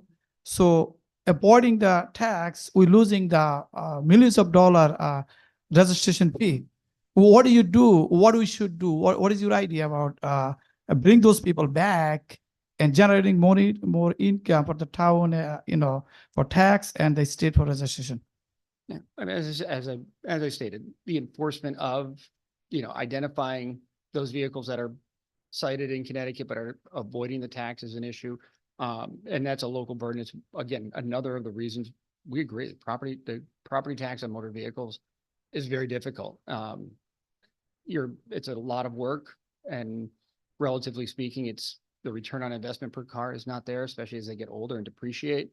But that's why I think we've always agreed that we'd love to work on how to get out of the motor vehicle tax.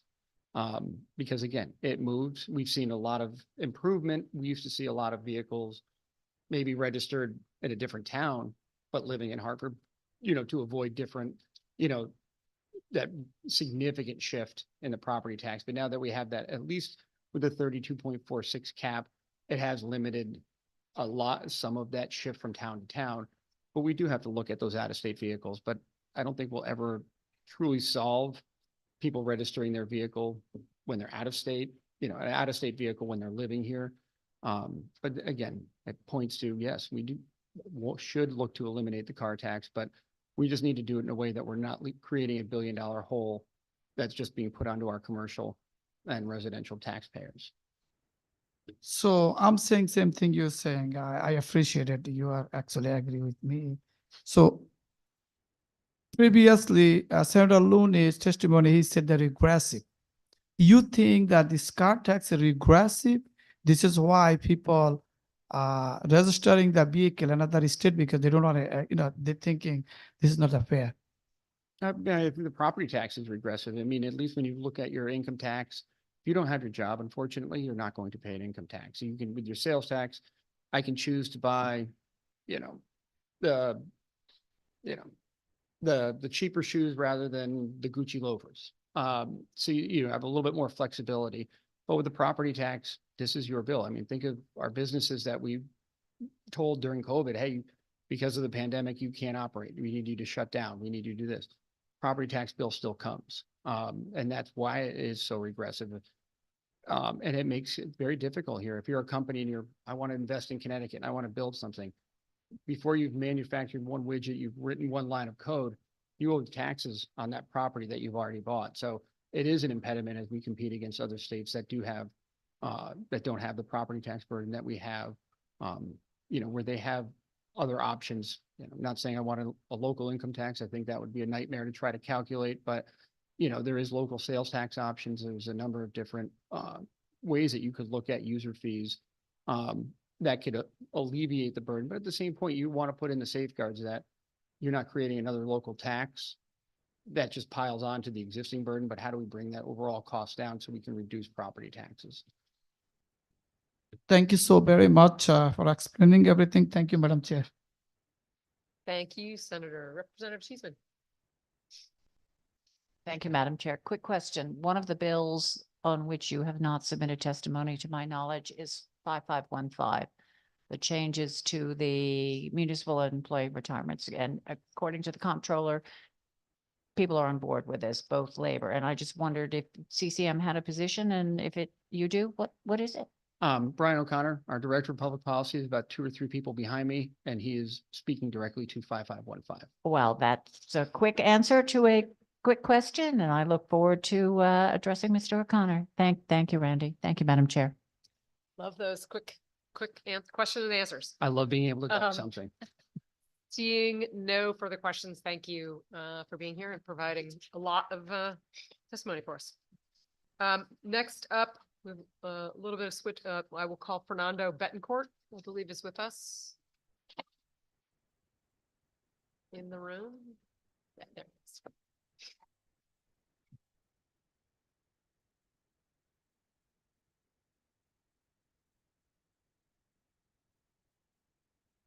Good afternoon, Madam Chair Horn, Senator Fonfara, honorable members of the committee. My name is Fernando Betancourt. I'm the Executive Director of the San Juan Center, Inc., a nonprofit organization that has been providing services in the city of Hartford since 1972. We rise in support of SB number 456, an act requiring the development and implementation of 10-year plans to eradicate concentrated poverty in the state. Prior to the construction of the Duncan Baseball Stadium, the San Juan Center developed a strategic development plan that we call Gateway North that envisions the corridor on Main and Ushelo and High Street as a connector between the North End and the downtown business district. Over the last 5 years, the San Juan Center has partnered with the Clay Arsenal NRC to be the co-sponsor of a 5-year wealth creation initiative. The city of Hartford recently awarded a partnership comprised by the Cadaveta companies and the San Juan Center, known as the Gateway Partnership LLC, to develop what is known as the Arrowhead Project that will renovate 3 existing historical buildings and construction of a new one on the corner of Main Street and corner of Albany Avenue. This $18 million project will create 46 apartments and several first-floor retail commercial spaces, plus a pedestrian plaza. The city has also designated this partnership as the preferred developer for the Arrowhead Small Planning Area. The Gateway partners have proposed a phase 2 to the Arrowhead development, including one, what we call Pocito Dulce, on the corner of 275 High Street, consisting of 20 housing units in 20,500 square feet space at an approximate budget of $8.5 million. And the second, the North End Gateway 2, located at 1400, 1540, and 1550 Main Street, consisting of 75 housing units adjacent to North End Gateway and Sun Apartment with a projected budget of $33 million. Last, in response to current legislation at the state capitol and in consultation with the Clay Arsenal NRC, the San Juan Center has entered into a memorandum of understanding with a newly incorporated entity, the Clay Arsenal Community Development Corporation, to expand its wealth creation initiative with a goal of reducing the poverty in the Clay Arsenal neighborhood by 10% in a 5-year period, beginning in 2025. And by the way, the Clay Arsenal is perhaps the poorest census tract in the entire United States.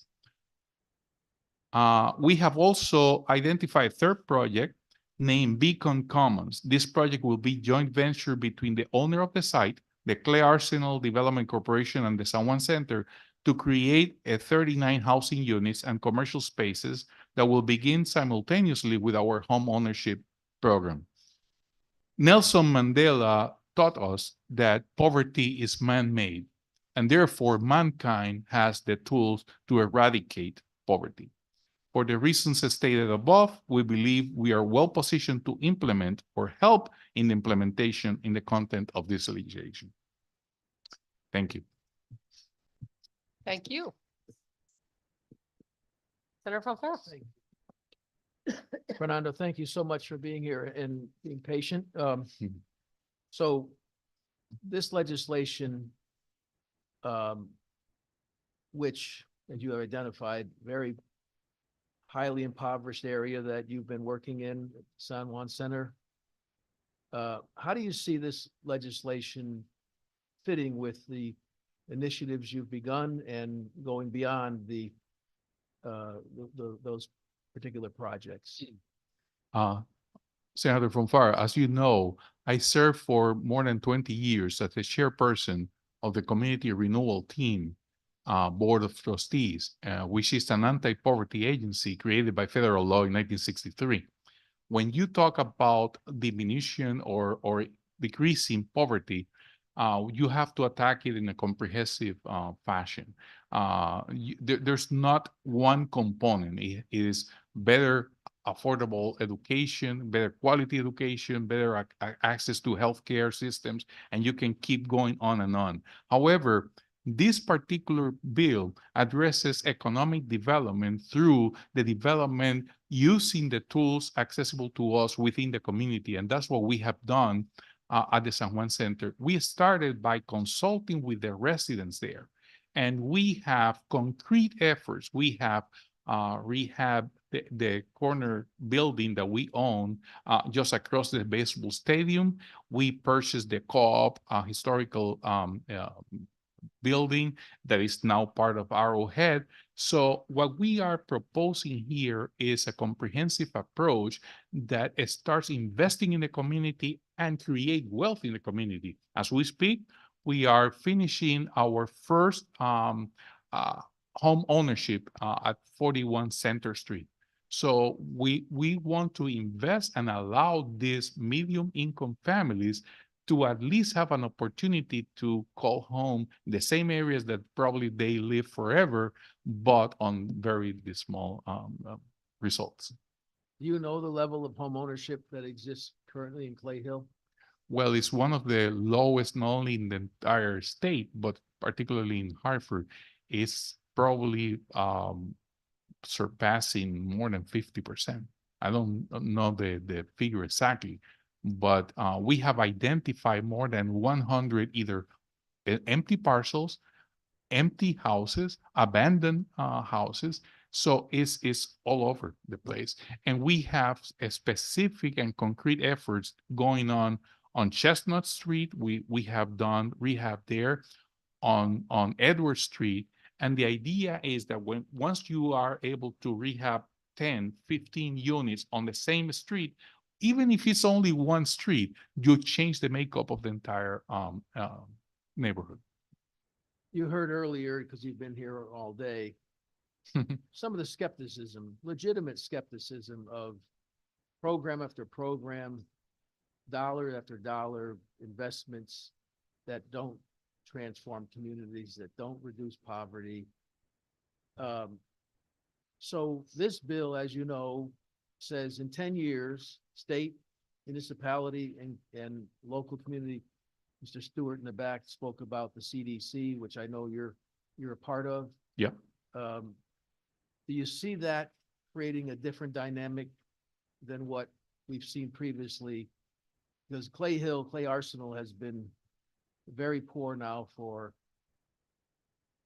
well, certainly after the riots in the late 60s. So we're talking about 50 years, 40, 50 years, something like that. Well, I see the difference. By temperament, I like to see things going faster. We tend to be too slow in terms of putting together these projects and make them to fruition. So if you allow me to do a project, I will try to do as fast as possible. Obviously, there's a number of variables that we do not control, not only the funding streams, but also a number of other variables, environmental and many other issues. However, I think that the key here is that the community is buying into what they are seeing in front of them as development.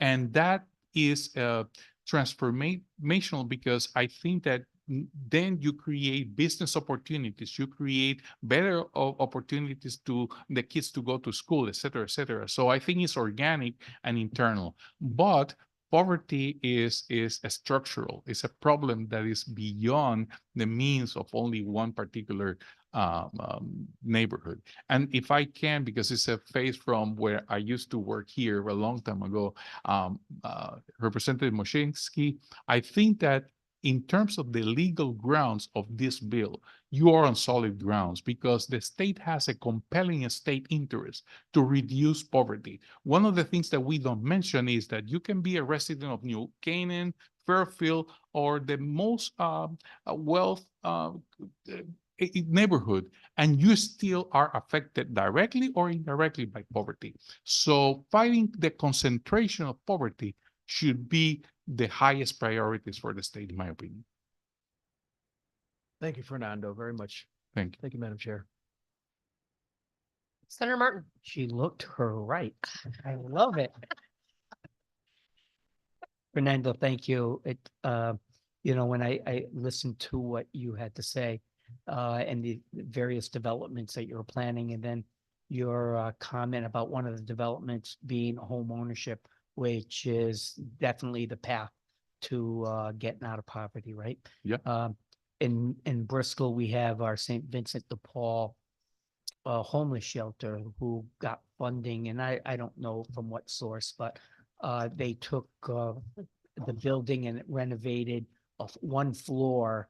And I had been there years ago, and I remember how dingy it was. And you're serving those that don't have a home, but they renovated the floor, and they made it and gave the people that came there hope. And it's the best way that I can describe it is hope. And I think with what if that's the path that your CRT, Connecticut Renewal Team. Yeah, well, I served there as a chairperson Oh, of the Board of Trustees. Oh, I got it. Okay. So I think you're providing hope for various population here. So my question is regarding you named 3 different projects. Are those rentals or are those designed for home ownership? Those are mixed use, meaning that there's a percentage because in order for you to be eligible for a grant from the state, you have to agree also, and the city is another partner, you have to agree to a formula that is between 25 to 30% affordable income, and the rest is market rate. So again, is it It's rentals? just rental, apartment They're just rentals. It's rentals. not for home ownership, no. Okay. Those that I mentioned, but we have this other that we call the Wealth Creation Initiative that is based on home ownership. And we have identified at least 50 of such opportunities within the Clay Arsenal district. So I just want to know about when you do the mixed use and or maybe the home ownership, what type of capital stack do you have there? Is it all, where are you getting your money from? It's a combination, is private equity, is our own funds, is a state funding. In some cases, you attract, let's say, for example, you are rehabbing historical building, then you can avail yourself of state historical tax credits or federal historical tax credits, and we have done both. So it's a combination, private financing, federal funds, depend on the project. Thank you. Thank you. And by the way, Senator Martin, St. Vincent de Paul was the name. The San Juan Center was created in 1957 in the basement of Sacred Heart Church, and it was the name of what is now known as our San Juan Center thrift store. And people don't know this, but we also operate as the emergency thrift store, providing, let's say, for example, a family loses everything in a fire. We provide furniture, clothing, etc. to those families in Hartford. Thank you, Senator. Seeing no further questions, thanks for being here. Thank you. I believe next is Ed Hawthorne. No. Josh Powalik.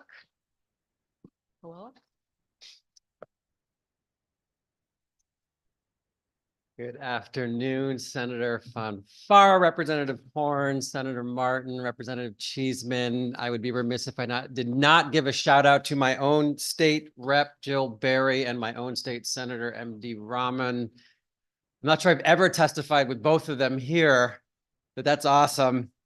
I'm Reverend Josh Pollock. I'm the minister at the Unitarian Universalist Society East in Manchester. I'm a member of the steering committee of Connecticut for All, which many of you know is a coalition of more than 70 community, faith, and labor organizations across the state advocating for revenue reforms to make our tax code more fair and just, and then corresponding investments in public goods and services to serve the people who are in most need. Our equity agenda at Connecticut for All, which we presented in many forums and hearings, if fully enacted, would significantly address underlying causes of concentrated poverty in Connecticut. And this is why I'm testifying in support of SB 456. an act requiring the development and implementation of 10-year plans to eradicate concentrated poverty in the state. So I want to give you a visual, and I want you all in the room to picture the state of Connecticut. So New York is going to be this way if I have it right. Rhode Island's going to be this way. And my left my left shoulder is Bridgeport. My left ear is Waterbury. My elbow here is New Haven. My forearm goes through Meriden and New Britain. My fist is Hartford. I'm going to point out maybe a little bit across Manchester, Rockville, out to Willimantic. These are the poverty maps, the inequality maps. I'm assuming you've seen them. If we're studying, I keep my arm up for the visual. If we're studying food deserts, you see this shape. If we're studying pollution, excessive heat, or lack of green space, we see this shape. If we're studying the educational achievement gap, we see this shape. Gun violence, this shape. Health disparities, this shape. Homelessness, this shape. Evictions, this shape. And certainly some of the maps will reveal these same problems in other parts of the state. Sometimes Eastern Connecticut, rural areas of Eastern Connecticut, Norwich, New London show up on the maps. But this is the shape that is consistent from study to study of all these factors that generate poverty, and in my view, illustrates concentrated poverty in Connecticut. And SB 456 takes this reality seriously. It declares there is concentrated poverty in our state, which creates lifelong and persistent disadvantages across generations by lowering the quality of educational and employment opportunities, limiting healthcare access, diminishing health outcomes, increasing exposure to crime, reducing access to affordable and properly maintained housing, and imposing obstacles to wealth building and economic mobility. That language is from the bill, but it's not simply a declaration. As you know, it requires the development and implementation of these 10-year plans to eradicate concentrated poverty overseen by You've reached 3 DBCD. minutes. Please summarize. I summarize by saying, I think this is a good idea. Connecticut for All thinks this is a good idea, and we are happy to help out in any way we can. And we appreciate your infectious enthusiasm for that. So thank you. Senator Rahman. Josh, thank you. You're You welcome. forget my another brother here, Jason. I should also call out Jason, who represents many of my parishioners. Yes. I just want to point out, thank you for everything you do. Just want to point out your another brother here. Thank you. Yes. Yeah. Thank you. Seeing no further questions, thanks for Thank perking you us all. up this afternoon. Next, we have Brian O'Connor, who was previewed for us. A few speakers ago.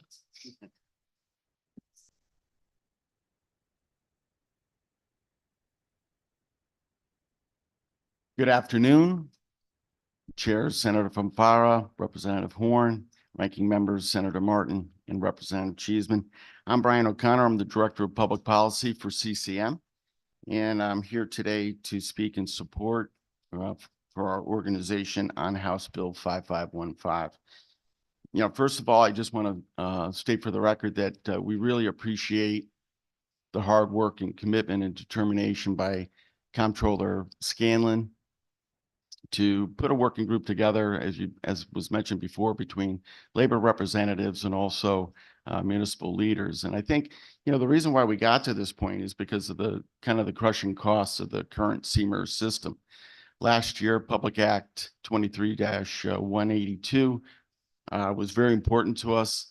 It took some short-term savings that were accomplished that are saving our towns tens of millions of dollars this year. And in the next 30 years is going to save approximately 800 million, as the comptroller stated in his remarks. This bill is the next step, creating this board. Currently, the municipal voice is very muted in the current retirement system. I think what this does is provide balance for CMERS. You have equal weight between labor and municipal leaders. It also includes the housing authorities as well as one of the 4 representatives. And I think, one of the things that we're hopeful for is the opportunity to look at the development of different plans the flexibility that, Semers, for lack of a better term, 2.0, might be able to present to our members. I think it's very important. You've seen some other bills that would have forced or mandated towns to go into Semers, but it's not sustainable. We're hoping that the next iteration will be able to, again, allow the comptroller to offer plans that our towns will look at. I think it's very important for both the recruitment and retention. You look at the public safety, whether it be fire, police, or EMTs, that this may be an opportunity for them. So the other part of the bill, as far as the comptroller being able to offer a defined contribution and allowing municipalities to match, we think this is a positive step forward. Many of our towns already avail themselves of a defined contribution plan. And again, this might be another opportunity for them to consider during contract negotiations and collective bargaining. Be happy to answer any questions. Thank you. Again, we appreciate hearing from multiple perspectives on this one. Addressing this to Representative Cheeseman. Thank you. Thank you for coming, Brian, and answering my questions. Just one, you say, I guess in line 54, Yes, thank you. you suggest a possible change that might make it clearer. I just wanted to give you the opportunity to expound on it. Yeah, I appreciate that, Representative. I think, what we're looking at is it just says government official. And I think what we're trying to prevent is that the appointment be either a state or federal. I think what the comptroller was trying to get at, or the committee was trying to get at as well, is to include the public housing authorities. And maybe when they say municipal officials, that some of them are nonprofit, it may not be a municipal entity. So I think that might be an area that you can maybe just exclude the state and federal and make sure that it speaks to just municipal leaders and public housing authorities.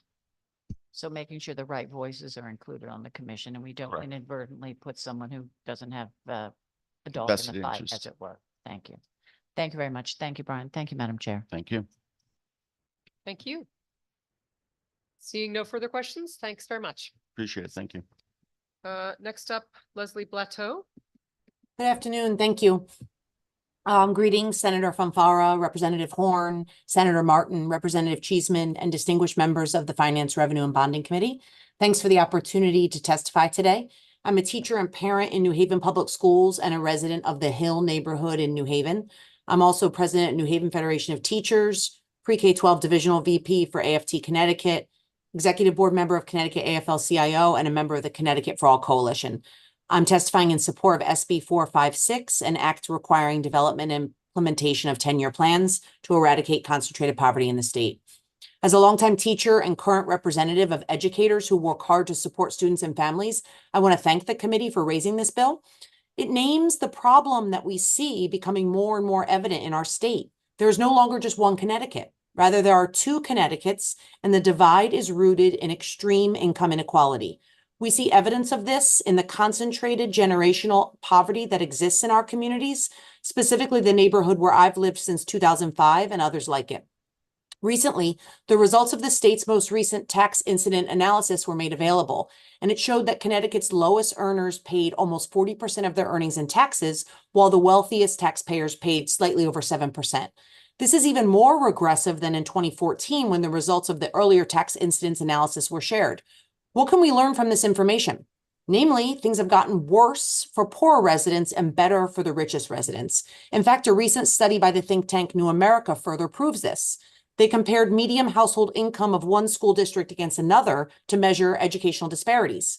It found 23 of the top 300 disparities nationwide occur here in Connecticut. So we're perpetuating dangerous inequality when we know these disparities exist and we fail to remediate them.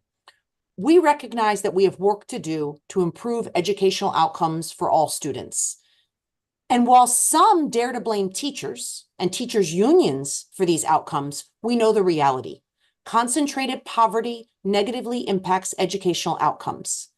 And while we will continue to have high expectations for and support all of our learners, regardless of their families' income levels, we must acknowledge that concentrated poverty creates lifelong and persistent disadvantages across generations, impacting equitable access to employment, transportation, healthcare, housing, education, and recreation. SB 456 names the problem and presents a solution with clear benchmarks to measure progress. It also contains a built-in accountability mechanism by allowing residents to bring an action to compel implementation of the plan to reduce concentrated poverty. If enacted with fidelity, it has the potential to begin rolling back years of systemic inequality and the damaging consequences that families in New Haven and elsewhere throughout the state have shouldered because of it. I urge the committee to pass this bill, and I thank you for the opportunity to testify today. And thank you for being with us today. Seeing no questions, I will call our next James Bick.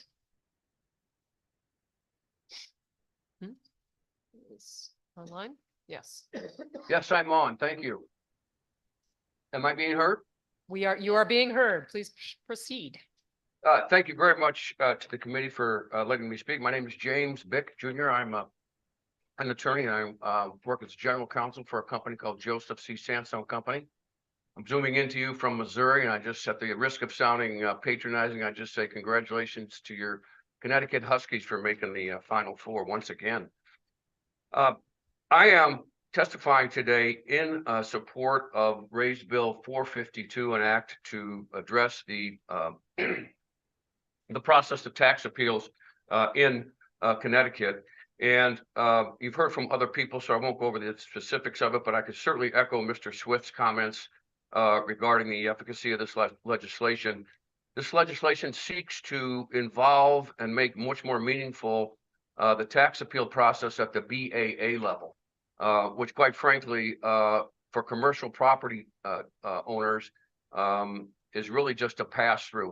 Whether the towns directly pass the cases on to the Superior Court, or whether they just listen to the case and do a no change. There's almost no opportunity or no substantive result that's ever obtained by a commercial property owner at the BAA level. The initiatives in this legislation, I believe, would change that and make the BAA level much more effective. There was testimony about, for instance, the appraisal requirement, which is one of the four methods here: appraisal, mediation, the assessor giving more information at the assessor level, the BAA level, and the BAAs actually having to hear the commercial cases. All of those would, in my view, address the allegations that there's too many frivolous cases filed in Connecticut. First of all, I can assure you that our company is not in the business of filing frivolous cases. We have absolutely no interest in filing frivolous cases, and I don't think other commercial property owners have an interest in that. Rather, I think the notion of frivolous cases comes with cases where the amount in controversy is small as compared to cases where the amount in controversy is larger. With the appraisal requirement, it effectively, as Mr. Swift testified, eliminates a legitimate appeal from a commercial taxpayer where the amount in controversy is eaten up by the required costs of the appraisal requirement. I do have, if I could share with the panel, some very specific experience with this appraisal requirement, which I think is the number one thing to address in order to get the BAA hearings more effective. We filed many cases this year. We filed 55 or some 73 cases for the 2022 grand list. Of those 73 cases, we settled a few, and we've gone ahead and filed appraisals for 55 or 51 of those cases. Well, now what's happening is that now that we have filed those cases and filed those, filed those appraisals. You've reached 3 minutes. Please summarize. Thank you. The summary would be that I believe the appraisal requirement has the opposite effect. It doesn't ferret out frivolous cases. It causes people not to be able to file them because of economic reasons. And I urge the committee to pass Raised Bill 452, and I'd be happy to answer any questions the committee may have. Thank you, sir. Senator Fonfara. Thank you, Madam Chair. If you could complete where you were going with that, Mr. Bick, in terms of the 51 appeals. Yes, sir. I was just, thank you, Senator Fonfara. The current law has been in effect since the 2022 grand list, and the 2022 grand list cases that we filed is the first experience we've had with this appraisal requirement. And what has effectively happened is that now that the appraisal requirement is there, there's no incentive for the assessor to try to resolve the case, especially once it reaches the Superior Court, because they have to wait to the taxpayer. Well, now that we have filed in these 51 cases, now it's up to the assessor to get their own appraisal, to get their own counsel. Often, especially the smaller towns, have to get outside counsel. And the fact that we filed our appraisal now effectively eliminates any willingness on our client's part to try to work the case out, because they're simply going to stick with the number that the assessor has concluded. And so what it does is it assures whether there'll be a trial or a prolonged negotiation and more costs from the city. Whereas, in my view, if the appraisal requirement was saved for the very most expensive cases, many of these cases would either not reach the Superior Court, or they'd be resolved in the Superior Court, especially at mediation, if that were to be part of the process. So in our experience, what's happened so far is that it's made the cases more costly for both sides. And I think paradoxically will result in bigger reductions for the taxpayers who do file their appraisals than would have otherwise happened with the settlement. You see, that response is exactly why my concern is to not advantage the municipality nor the property owner once you reach a certain level, whether it be in court or what have you, that the real work happens at the BAA. Discovery, more information, require the BAA to do its job and not just say, we won't take this or deny it, but not have it be where you're in court and one side has an advantage there over another, as you seem to be indicating that if you do file an appraisal, that now shifts the advantage to you versus the municipality, whereas the current process favors the municipality. And I think both are wrong, candidly.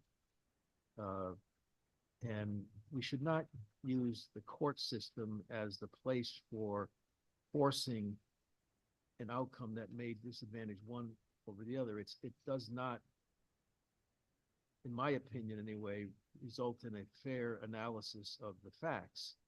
It's the who has the deeper pocket or who has more resources, and that's just not what I think is a good solution that where we find ourselves today. And so I'm hoping that having the emphasis be at the beginning of the process will limit the number of times that appeals are brought.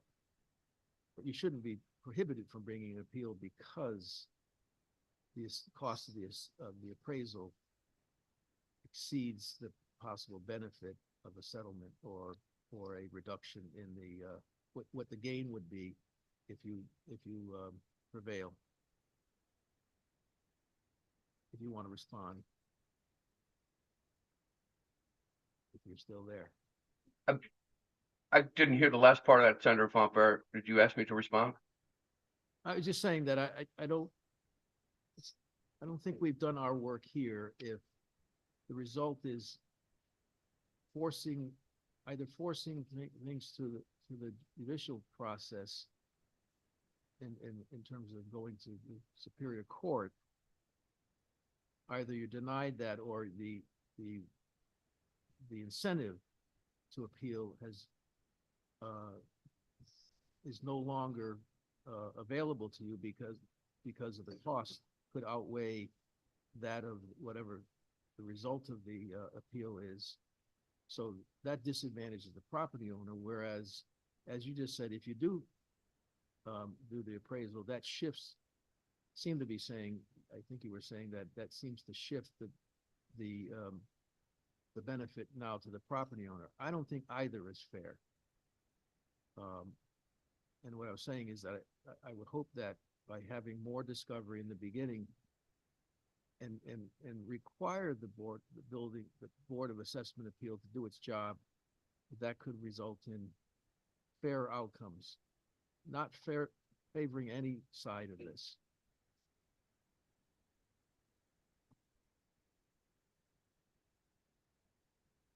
Thank you, Madam Chair. Thank you, Mr. Chair. Senator Martin.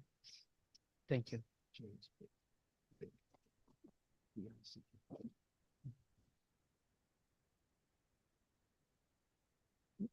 Hi, James. It's Senator Martin. Regarding I just wanted some clarity regarding when an appraisal is required or asked for in order to resolve this by the municipality. You said that when that is submitted, if I understood you correctly, that the municipality or the Board of Assessment of Appeals could accept it, or if they choose to, they can go out and get their own appraisal. Could you just speak to that a little bit? And Sure. it sounded like that at that point that it became, the advantage became the municipality. Did I hear that correctly? Senator Martin, yeah, I think so. What I meant to convey, the current law requires the taxpayer to submit an appraisal for properties that are assessed at $1 million or over. Once you are in Superior Court, there's no requirement to submit it to the assessor or to the BAA, before you go to court. And so when you do go to court, prior to the appraisal requirement, there was the normal back and forth between the taxpayer and the assessor and the efforts to settle it, based upon the data that the taxpayer would give the assessor, and based upon the data that the assessor would give to the taxpayer. And so cases could be resolved without resort to the expense of an appraisal. Now that we have the appraisal requirement on most cases that go to court in the commercial area, the assessor in effect uses it as a cudgel over the taxpayer and their counsel to say, well, there's no sense for us negotiating. You got to get your appraisal. And then what happens is that the taxpayer files their appraisal, and now the taxpayer is unwilling, of course, having spent the money on the appraisal and attorneys, to settle for anything other than what his appraisal comes at. And so now that's going to put the onus on the assessor to go get their own appraisal. So again, this process unfolds in Superior Court once the cases are filed. And my suggestion is that if there was more information provided by the assessor at the BAA level, the BAA could have a more substantive hearing on the merits of the case, because now you know what the taxpayer's number is being compared to. The taxpayer knows where the assessor is coming from. And in some cases, the taxpayer may come to the conclusion that they don't have an appeal, and it won't make it to the Superior Court because they've been able to see where the assessor is coming from. That doesn't happen now. Indeed, many of the BAA hearings, the assessor isn't even there nowadays. So what is being proposed here in this bill, I think, would go a long way towards if there's an allegation that there's frivolous appeals, those would be ferreted out at a more meaningful BAA hearing. And secondly, more meaningful BAA hearings would reduce the number of Superior Court appeals, because all parties, I think, are interested in resolving it with as little expense as possible. But with this appraisal requirement, especially for this level of valuation, it's really inhibiting. It's inhibiting the process. It's inhibiting the settlement process and the resolution of the appeals. Thank you. I experienced this a few years back on a piece of property, and I was asked by the assessor to provide an appraisal, and I was fortunate that he, we didn't go to court, but he did accept my appraisal, and it was pretty much a done deal at that point. And because I accepted the value as well as they did. would it be helpful if there was, if you got to that level of requesting an appraisal, and sometimes it can be antagonistic or it can be combative regarding the homeowner and the city, if they chose their own appraisers and those two appraisers selected one together, and that would be the final, I guess, result or the final value. So if, I suppose that could be, you know, an option. I think, you know, for, I can't speak to residential, that directly, but certainly that would raise the cost, to the residential appealer. It would raise the cost to the commercial appealer as well. And I think one of the undercurrents here is that, these values can be intelligently argued without resort to an appraiser, and without resort to the expense of an appraiser. And that's why I believe that if at the BAA level, if there was more information provided, I mean, some cases you know, they just won't be able to be agreed upon. And a taxpayer will ultimately, you know, may have to get an appraisal to win anyway, but the requirement to get one at a certain stage in the proceedings, is, as I believe Senator Fonfara pointed out, it's unnecessarily favoring the assessor side in the, you know, the good faith attempts to get to a fair valuation. thank you. Thank you, Senator. Seeing no further questions, thank you for being with us. Thank you for letting me testify. Next up, we have Christian Robinson. I believe is online. There we go. Good afternoon. Can you hear me? We can. Go ahead, sir. Excellent. Co-chairs, ranking members, members of the committee, my name is Christian Robinson. I'm here to speak today on behalf of the Specialty Equipment Market Association, or SEMA. SEMA appreciates the opportunity to provide testimony in opposition to Senate Bill 454. While we support the effort to enforce noise ordinances, we believe that Senate Bill 454 places undue burden on aftermarket parts retailers, sellers, ultimately consumers. For background, SEMA is a trade association with a diverse membership representing over 7,000 mostly small businesses nationwide, including 51 in Connecticut. Our members are manufacturers, distributors, retailers, publishers, auto restorers, car clubs, race teams, and more. They specialize in various parts and accessories that enhance vehicles, make them more attractive, unique, convenient, high-performing, safer, more fuel-efficient, and even like new again. 95% of our members are small businesses, so less than 100 employees. Connecticut is actually home to a thriving specialty automotive aftermarket industry. The industry significantly contributes to the state's economy, generating over $3.75 billion in economic impact and supporting over 13,000 jobs. While earlier testimony focused on the noise cameras, for lack of a better term, I'd like to focus my oral testimony today on the tax portion of SB 454. We find these impracticalities to be multifaceted and present a significant challenge for implementation. No current industry standard for measuring a muffler's impact on a vehicle's decibel level at the point of sale currently exists. This would require specialized equipment in a controlled environment, which is frankly just not feasible for retailers. On top of that, the effect of a muffler on a vehicle's noise can vary on a number of factors, including the specific vehicle make, model, and year. So in other words, one single muffler, one product may make one vehicle compliant, but another vehicle not compliant.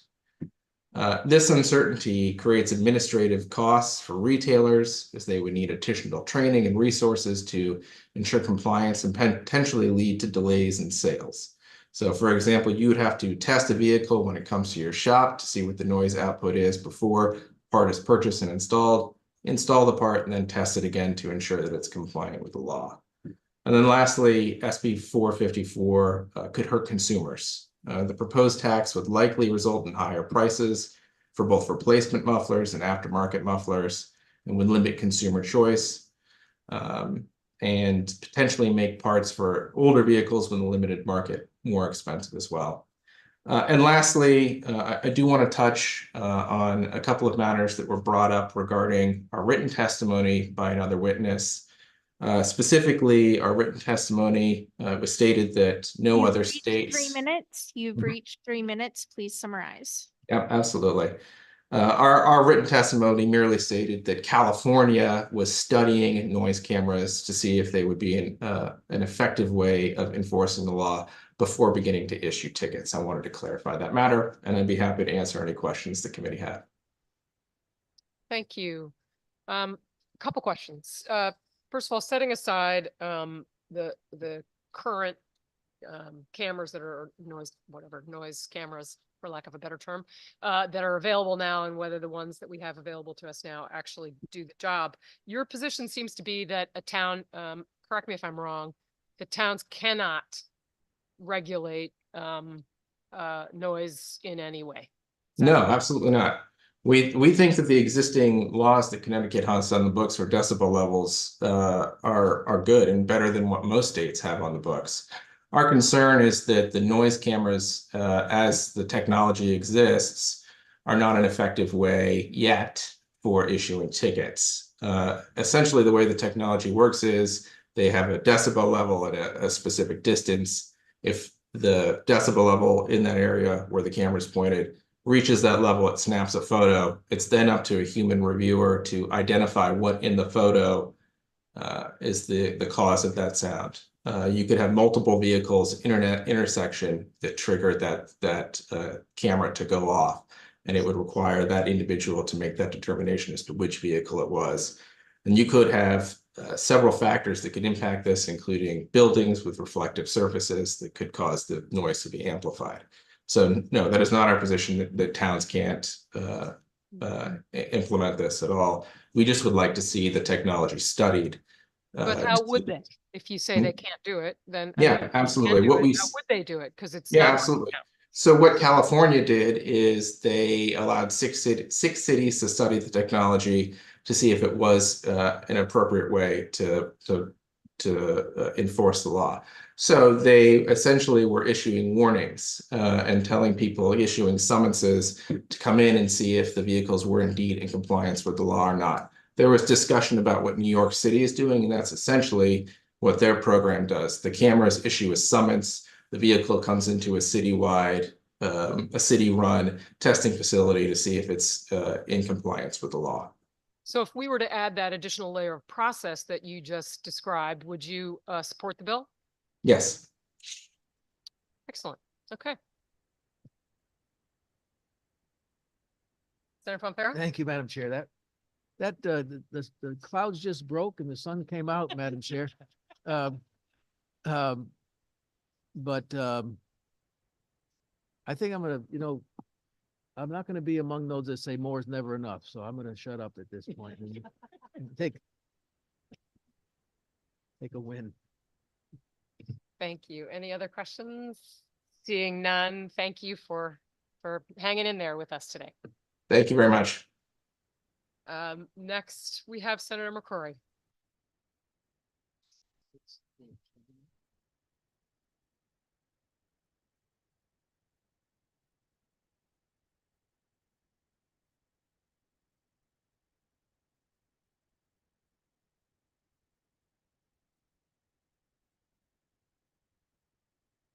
Welcome, Senator. How you doing? We're here. You guys, it's been a long day, huh? I know you want to go home. I know you want to go home. So let me take my time because I don't do this often. I think I've testified 3 times in 19 years, and 2 of them been on this committee. 1 last year, 1 this, and now this year. So I'm gonna make sure I do everything right.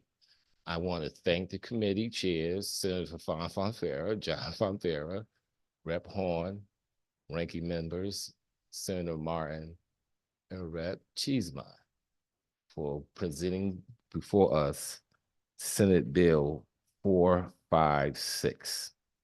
My words will be related to that piece of legislation.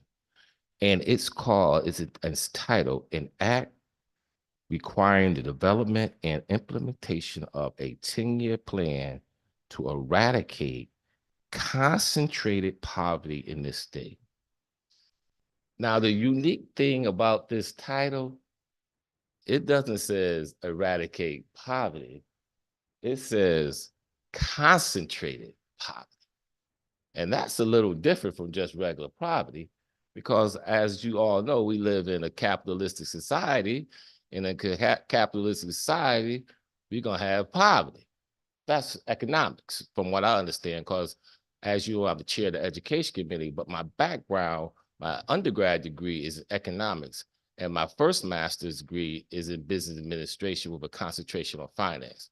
We don't talk about that a lot up here often because I chair education, but what I understand is economics.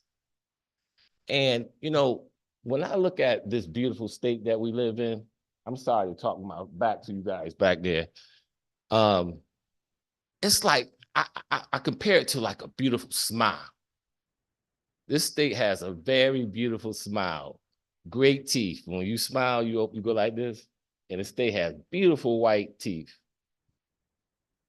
Beautiful, we have. And I say that because we have a high economics life standing here. Financially, we do well. A lot of people do well in the state of Connecticut. I think it's second wealthiest state in the country. And we brag about how well we educate our children here. I think we're like second or third in the country before education is concerned. We probably have a pretty good standard of living here in the state of Connecticut. You know, but you know, when you look at a smile, and sometimes they say when you pull up the hood, but in our case, when we open our mouth, you know, a smile is connected to your mouth. And when you open your mouth, you look at the state of Connecticut and see that, ooh, with that beautiful smile and all those great things we have here, the high standard of living, educational level for the children, all those great things, you will notice we got some cavities. We have some serious cavities in this state.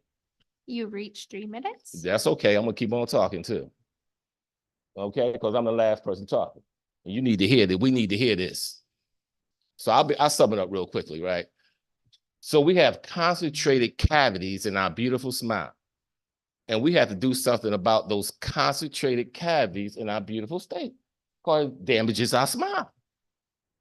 So what this piece of legislation does is to try to, and I'm gonna take this from the young lady that spoke earlier, she was number 10, she said, our solutions must be targeted, not for our entire smile, but targeted for those cavities. And that's something that we don't do here in Connecticut. We have a hard time focusing on the issues, the specific issues, and we make generality. We just make general laws, and those laws don't apply themselves appropriately all the time, especially where you have cavities. So I just want to support this bold piece of legislation, and it piggybacks on what we did last year, what this committee did last year, to put the resources to it, and hope that we have an opportunity here to clean up our cavities. You know, in Connecticut, let's be honest, where you live dictates what kind of life you're gonna have. Where you live determines what kind of education you're gonna have. Where you live is gonna determine what kind of healthcare you're gonna receive. That's the reality. And you know what? We can't pass enough laws to change that. Because there's some things that we don't touch in this state and we don't talk about and we don't dig deep down in. And that's those two things that connect, is housing and education. They go hand in hand. And I can't change people's hearts, and I can't write enough laws to change what we have set up in this state. This is the hands I've been dealt. This is the hands that we all been dealt. But if this is the hands that's going to be dealt, then I think we need to provide opportunities for those people that's going to live in certain places and receive a certain type of education and receive a certain type of healthcare. We need to be a part of that solution. We meaning people that live in those communities and represent those communities. And our voices need to be heard, and our resources to be targeted to those things that make us have a better smile and a cleaner mouth and better breath. So that's what I ask of you on this committee today, to support this piece of legislation so we can go in there and all become dentists and work on that smile so we all can win. Thank you. And thank you for my 3+ minutes. I appreciate you. Anybody got any questions? I know we want to get out here. Yes, I believe Representative Butler has a question for you. Who's Representative Butler? He's online. Sorry. Oh, Larry. There he Oh, what's up, Larry? It's good to see you, Senator McCrory. And thanks for coming to testify on this legislation. The state of Connecticut can only be as great as the amount of poverty that it eliminates as it goes forward to become greater. So you touched on some of the aesthetics, but could you share with me probably 3 areas that this 10-year plan can focus on to actually address the concentrated poverty? And what areas of the state do you see that concentrated poverty today? I think most of us kind of realize where it is, but what are the 3 probably the most significant things we can do to address this? And I'll listen to your answer. Thank you, Madam Chair, for allowing me these questions. Well, the first part is let's look at the census tracts. The census tracts tells us where the poverty is located. That's where it is in Connecticut. It's been there for ever since I've been born. It's been there for a very long time, at least since the 60s. And what can we focus on? Well, we can focus on education, but it has to be revolutionary. It has to be quite different from what we're already providing children. It has to be focused on 21st century learning skills. It has to be able to prepare our children for these 100,000 jobs that we have available in the state of Connecticut.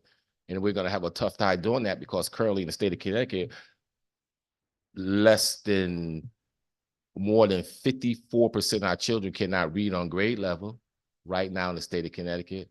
Only 47% of our children in all our school districts can read on grade level. So we want to tackle these insurmountable odds. We're going to need a better army and better equip all those other kids who I can't read on grade level. And then most of them live in this, guess where they live? In these concentrated areas. So I say we can focus on education. We can focus on healthcare.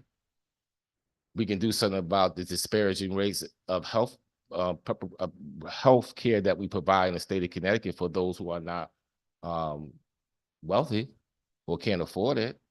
We can work on vital housing, affordable housing in these communities where they are concentrated, but also outside of them. You know what we can do and know what we don't do. We can change policies like 830G if we would have the political will to do it. And I know I want everybody to go running out to outside communities. I want to fix the communities where I live already. But I also want to be a part of that fixing. And people like me who have the ability but don't have the opportunity to fix them right in their own communities. I'm not trying to get up and run out of them. I want to enhance them. So those are 3 areas we can focus on: education, a new education, a 21st century education that focus on the needs of the children. I understand the fact that after COVID-19, we have some highlighted needs that we didn't have before. We can focus on healthcare, making our people healthier, and get rid of what the data haven report that came out that we had about 13,000 deaths in the state that could have been prevented if we would provide a quality of healthcare in these current communities. And we can focus on housing, because we all need a place to live. Because we all know housing is very expensive in the state of Connecticut, whether you live in one of these concentrated areas or not. So those are 3 things I can focus on. I thought that was kind of a long answer, Larry Butler, but that's the best I can provide you. That's the economics that I understand that works to make a community healthy and spend appropriately. Next question. Thank you for your testimony. Thank you. Senator from Farah. Just to put a little bit maybe different perspective on it, Senator, and thank you for testifying. Majora Carter, who lives in Harlem, she's a businesswoman. She does TED Talks. She's written a book. I encourage all to look it up. You shouldn't have to leave your neighborhood to live in a better one. Absolutely. Absolutely. And that's the phenomenon that happens for a lot of folks who grow up in or live in a poor neighborhood, a neighborhood of this nature, highly concentrated poverty, that when they begin to do better, I'd say 8 out of 10 leave. There's some who don't, but on average, people leave. They want a better education for their children. They want a safer neighborhood.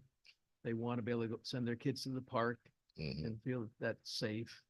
They want their property values to rise and not fall, just like everyone else in this state. Yeah. But to do that for the majority of folks who reside in these qualifying census tracts, the perception is I have to get out of here to make that happen. Yeah, you're absolutely right. That's the mindset we have in those people in the community for a lot. But you know what? A lot of that mindset is starting to change a little bit because a lot of people don't want to leave their community. They feel comfortable in their community, regardless of what you hear about crime and all those other things.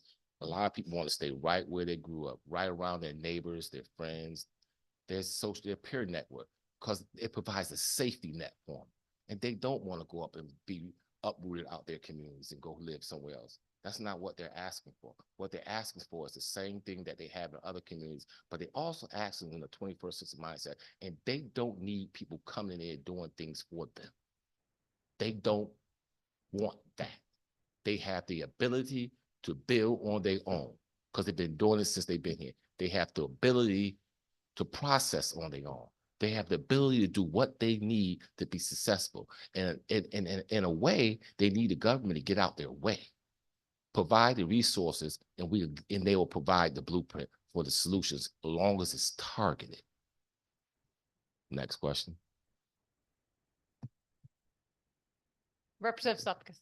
Thank you, Madam Chair. Oh, now you got me. Now, okay.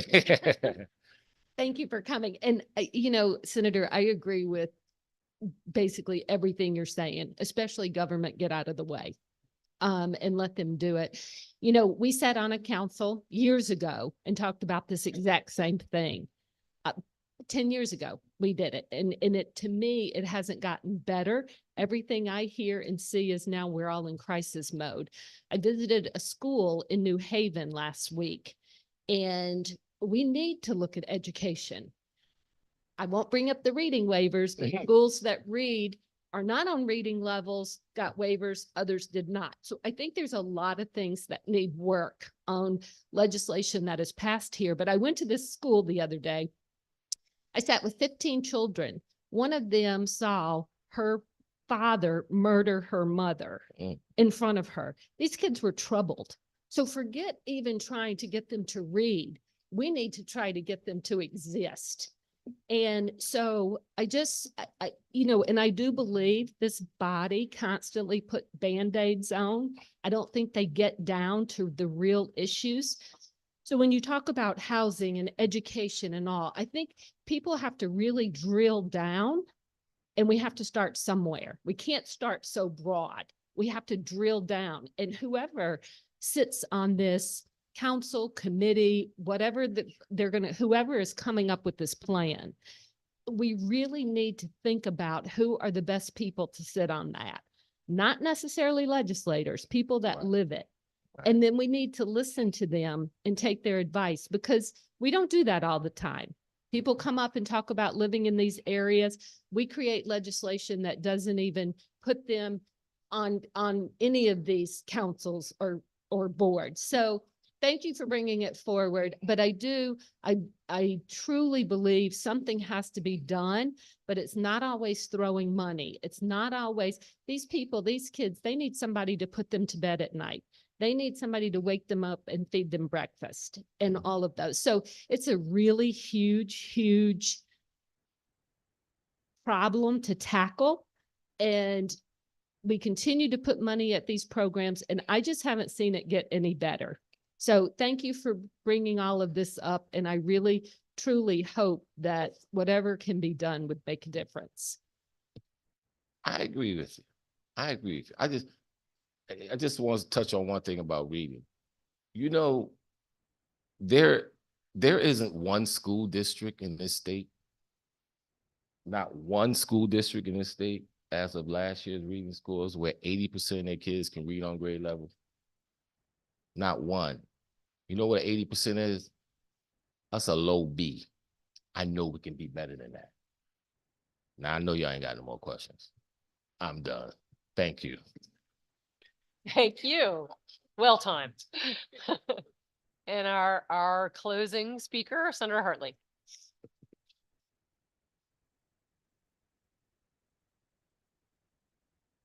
This one.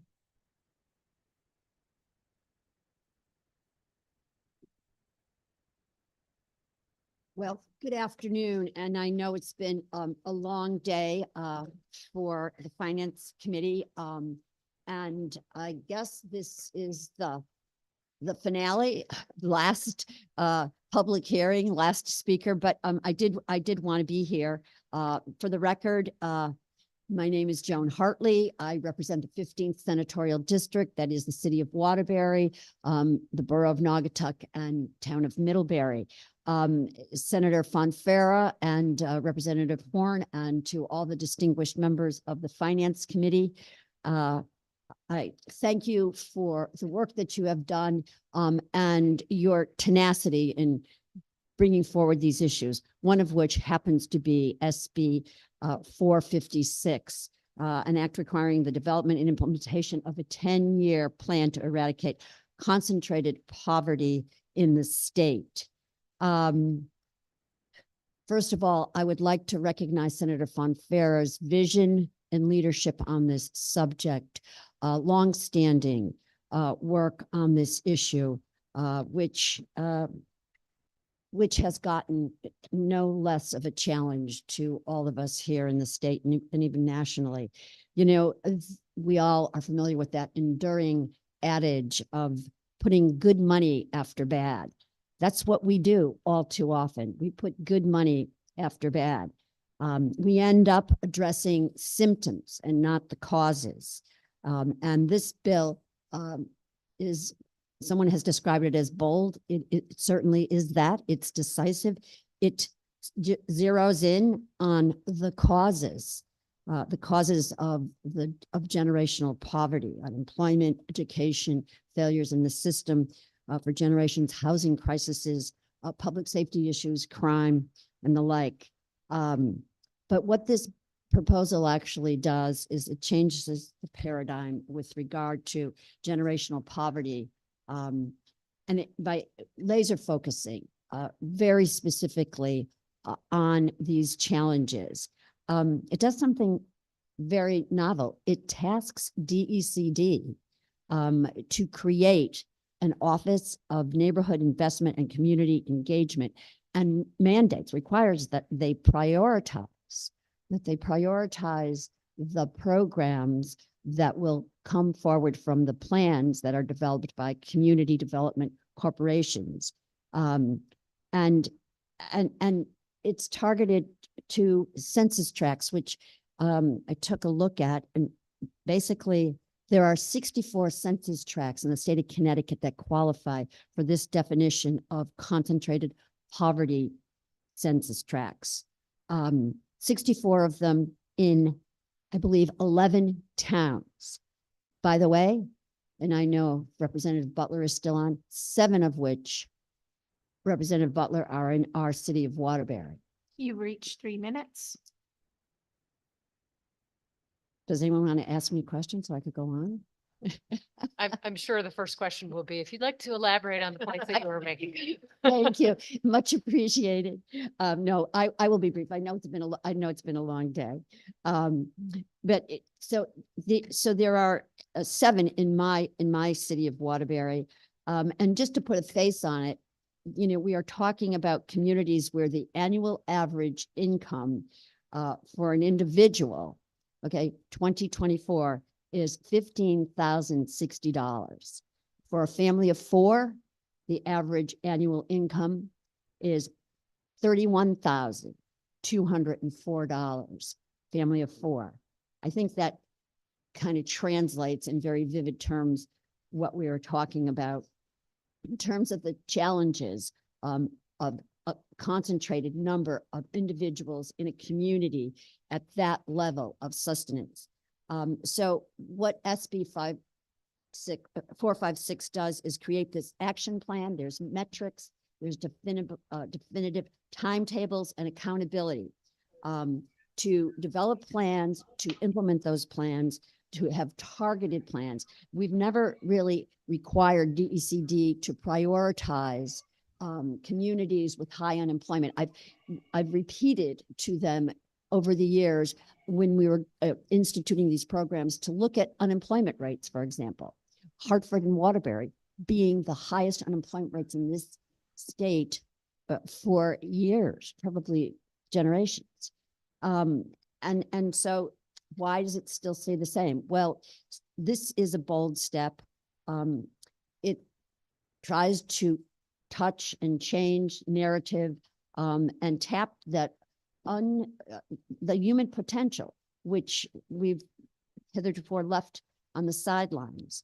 And so I wholeheartedly support it. And I thank Senator Fonfara for his work on this. And like any milestone piece of legislation, there are refinements in developing this. I will offer a caveat, my own personal caveat on one piece of that. And I think Senator Fonfara knows my feelings about the proposal on the individual right to action. But thank you for this work, and I look forward to seeing it play out. Thank you, Senator. Representative Meskers.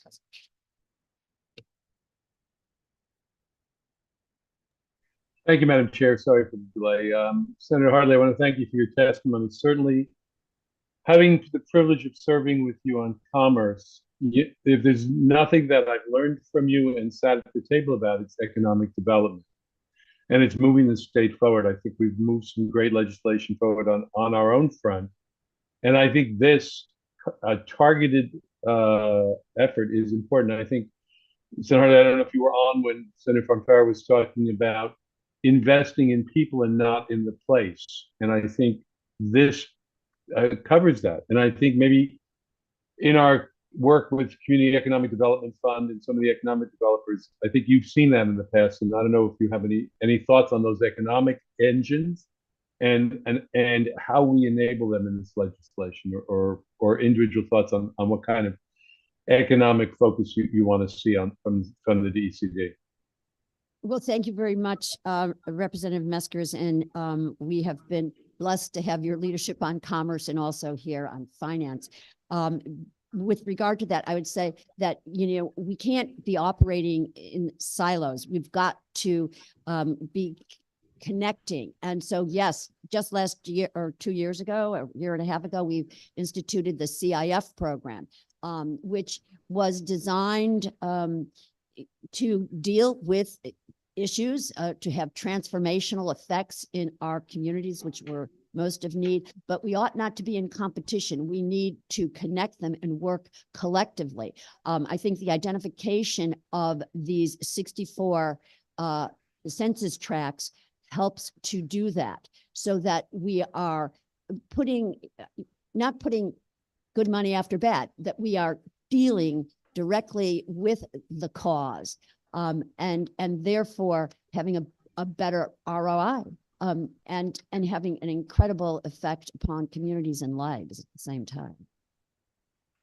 I want to thank you for your testimony. Thank you, Madam Chair, for the question. I think economic development and moving these tracks forward is crucial to all of us, and I look forward to following this legislation. Thank you. Thank you, Representative. Senator Fonfara. Senator Hartley, thank you so much for coming back and testifying today. I'd like to ask you about your experience in your district, and I don't know if it's Representative Butler's district that's covered in these 7 census tracts, but your many, many years of experience, what do you see the definition that we've put into the bill of concentrated poverty, of persistent denial of education, housing, workforce opportunities, et cetera, over generations? What do you see in those 7? Some are maybe more impoverished than others. I know you have a couple that are very high when I looked at the data. But maybe you can share with the committee what your personal experiences of those areas. Yeah, thank you very much for the question, Senator Fonfara. And, you know, I'm just kind of leafing through because that map that you left on my desk did not go in the circular. I kept it and on my bulletin board, in fact, because you are right. So every day in my district, I meet these families, I meet these individuals, whether they are in school, whether they're in the market, whether they're just on the street or, you know, waiting, quite frankly, for the mass transportation, which sometimes we have more than our challenges with in my district.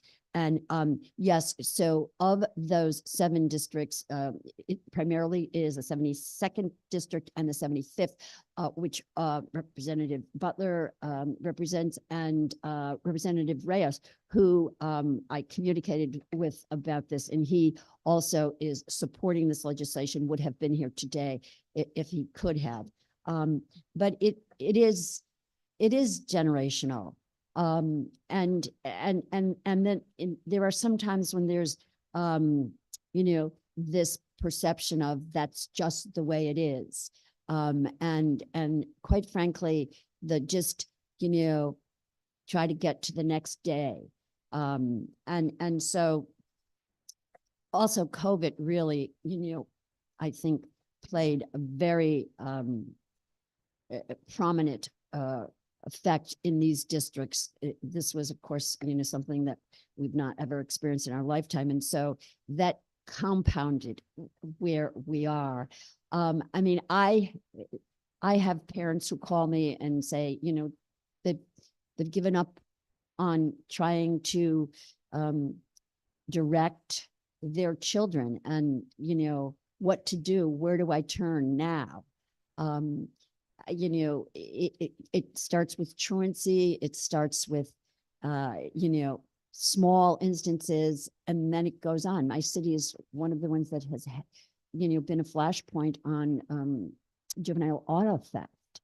And you know, it starts small and it goes on, and it persists. So if we could, in a very targeted way, kind of have a SWAT team, call it what you will, by DECD, where they are actually targeting, measuring, assessing as we go along the effects of our investments, so we can perfect them and we can scale them to have a direct impact.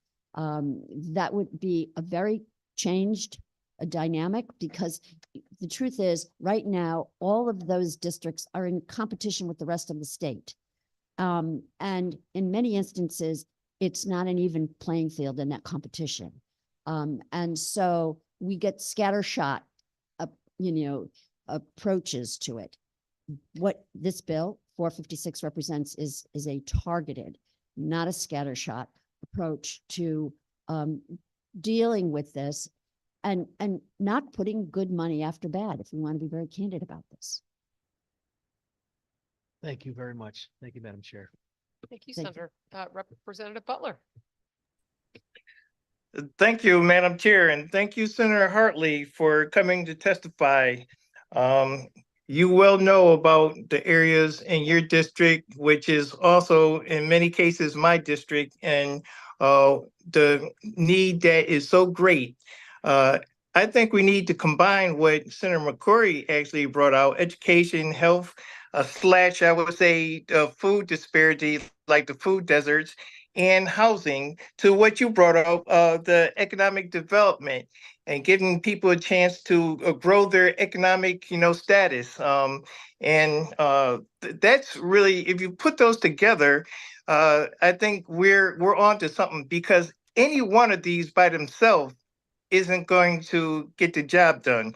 Especially you look at, if we have great success in education, that may not translate to addressing the poverty, because a lot, as we well know, a lot of our children who get great educations, they no longer live here in Connecticut. Okay, they choose to leave. So we got to make it, more appealing to not only have a great education and have healthcare, affordable housing, but to give them the ability to actually have economic development that actually gives them opportunity to actually grow their careers and thus having the funds to actually better take care of themselves and their family. So again, and to get the actual living wage jobs and not just jobs that they have to go out and look for a second one just to survive. So Senator Hartley, thank you for coming and testifying on this. I'm with you.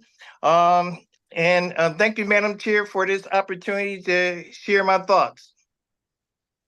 Thank you, Representative. Representative Zupkis. Thank you, Madam Chair. Thank you, Senator, for coming today. I appreciate what you've said twice, throwing good money after bad. And I'm certainly don't want to put words in your mouth, but I would say throwing good money after things that aren't working. And this building continues to do that constantly. And I would suggest a good start would be to have all our commissioners go through their budgets. And if programs are not working, let's stop funding them and try some of these ideas that are going to be coming up. So my question is, why DECD? Because I hear housing, I hear healthcare, education, all of these things. Why wouldn't it go under somewhere else? Just out of curiosity. Good question, Representative Zupkis. And yeah, it's a pleasure to be before this committee because I know the incredible workload that you have and recognize the fact I am the last speaker and the last day of your public hearings. So having said that, why DECD? Because that's the funding agency primarily. And they do work in close conjunction with DOL, with SDE, with the other agencies. But with regard to a lead agency, as we see the SIFT program, for example, is, being tasked and staffed out of there, it makes perfect sense. Investing in our communities is so important, but properly and prioritizing our investments is even more important. And by establishing this particular bureau or division, call it what you will, in the department, it creates this nexus for this concentrated approach. The Commerce Committee, even before the pandemic, often talked about the fact that childcare, why were we talking about childcare? Senator Martin knows this so well, worked, hand in glove with us on this. Why do we talk about childcare in economic development? Because it is an economic development driver, just as good housing, good education are all economic drivers, because at the end of the day, they produce the workforce, which will then bring in the employers or keep the employers or grow the employers and the entrepreneurs that this state has been so recognized for in terms of its skilled talent pool. So it is the perfect nexus to be locating this kind of an initiative. Representative Zupkis. Thank you for that. And I also agree with what you said. Agencies tend to work in silos. And in this case, you cannot. That you need across agencies and across a lot of bodies and folks if there's really going to be work done in this area. So thank you, Senator. Thank you, Representative. Thank you. Seeing no further questions, I believe you have closed us out. Thank you. Thank you very much. We are adjourning this final public hearing of the Finance, Revenue, and Bonding Committee, but we will see each other again soon tomorrow for a committee meeting at noon. So see you then. Thanks, everyone.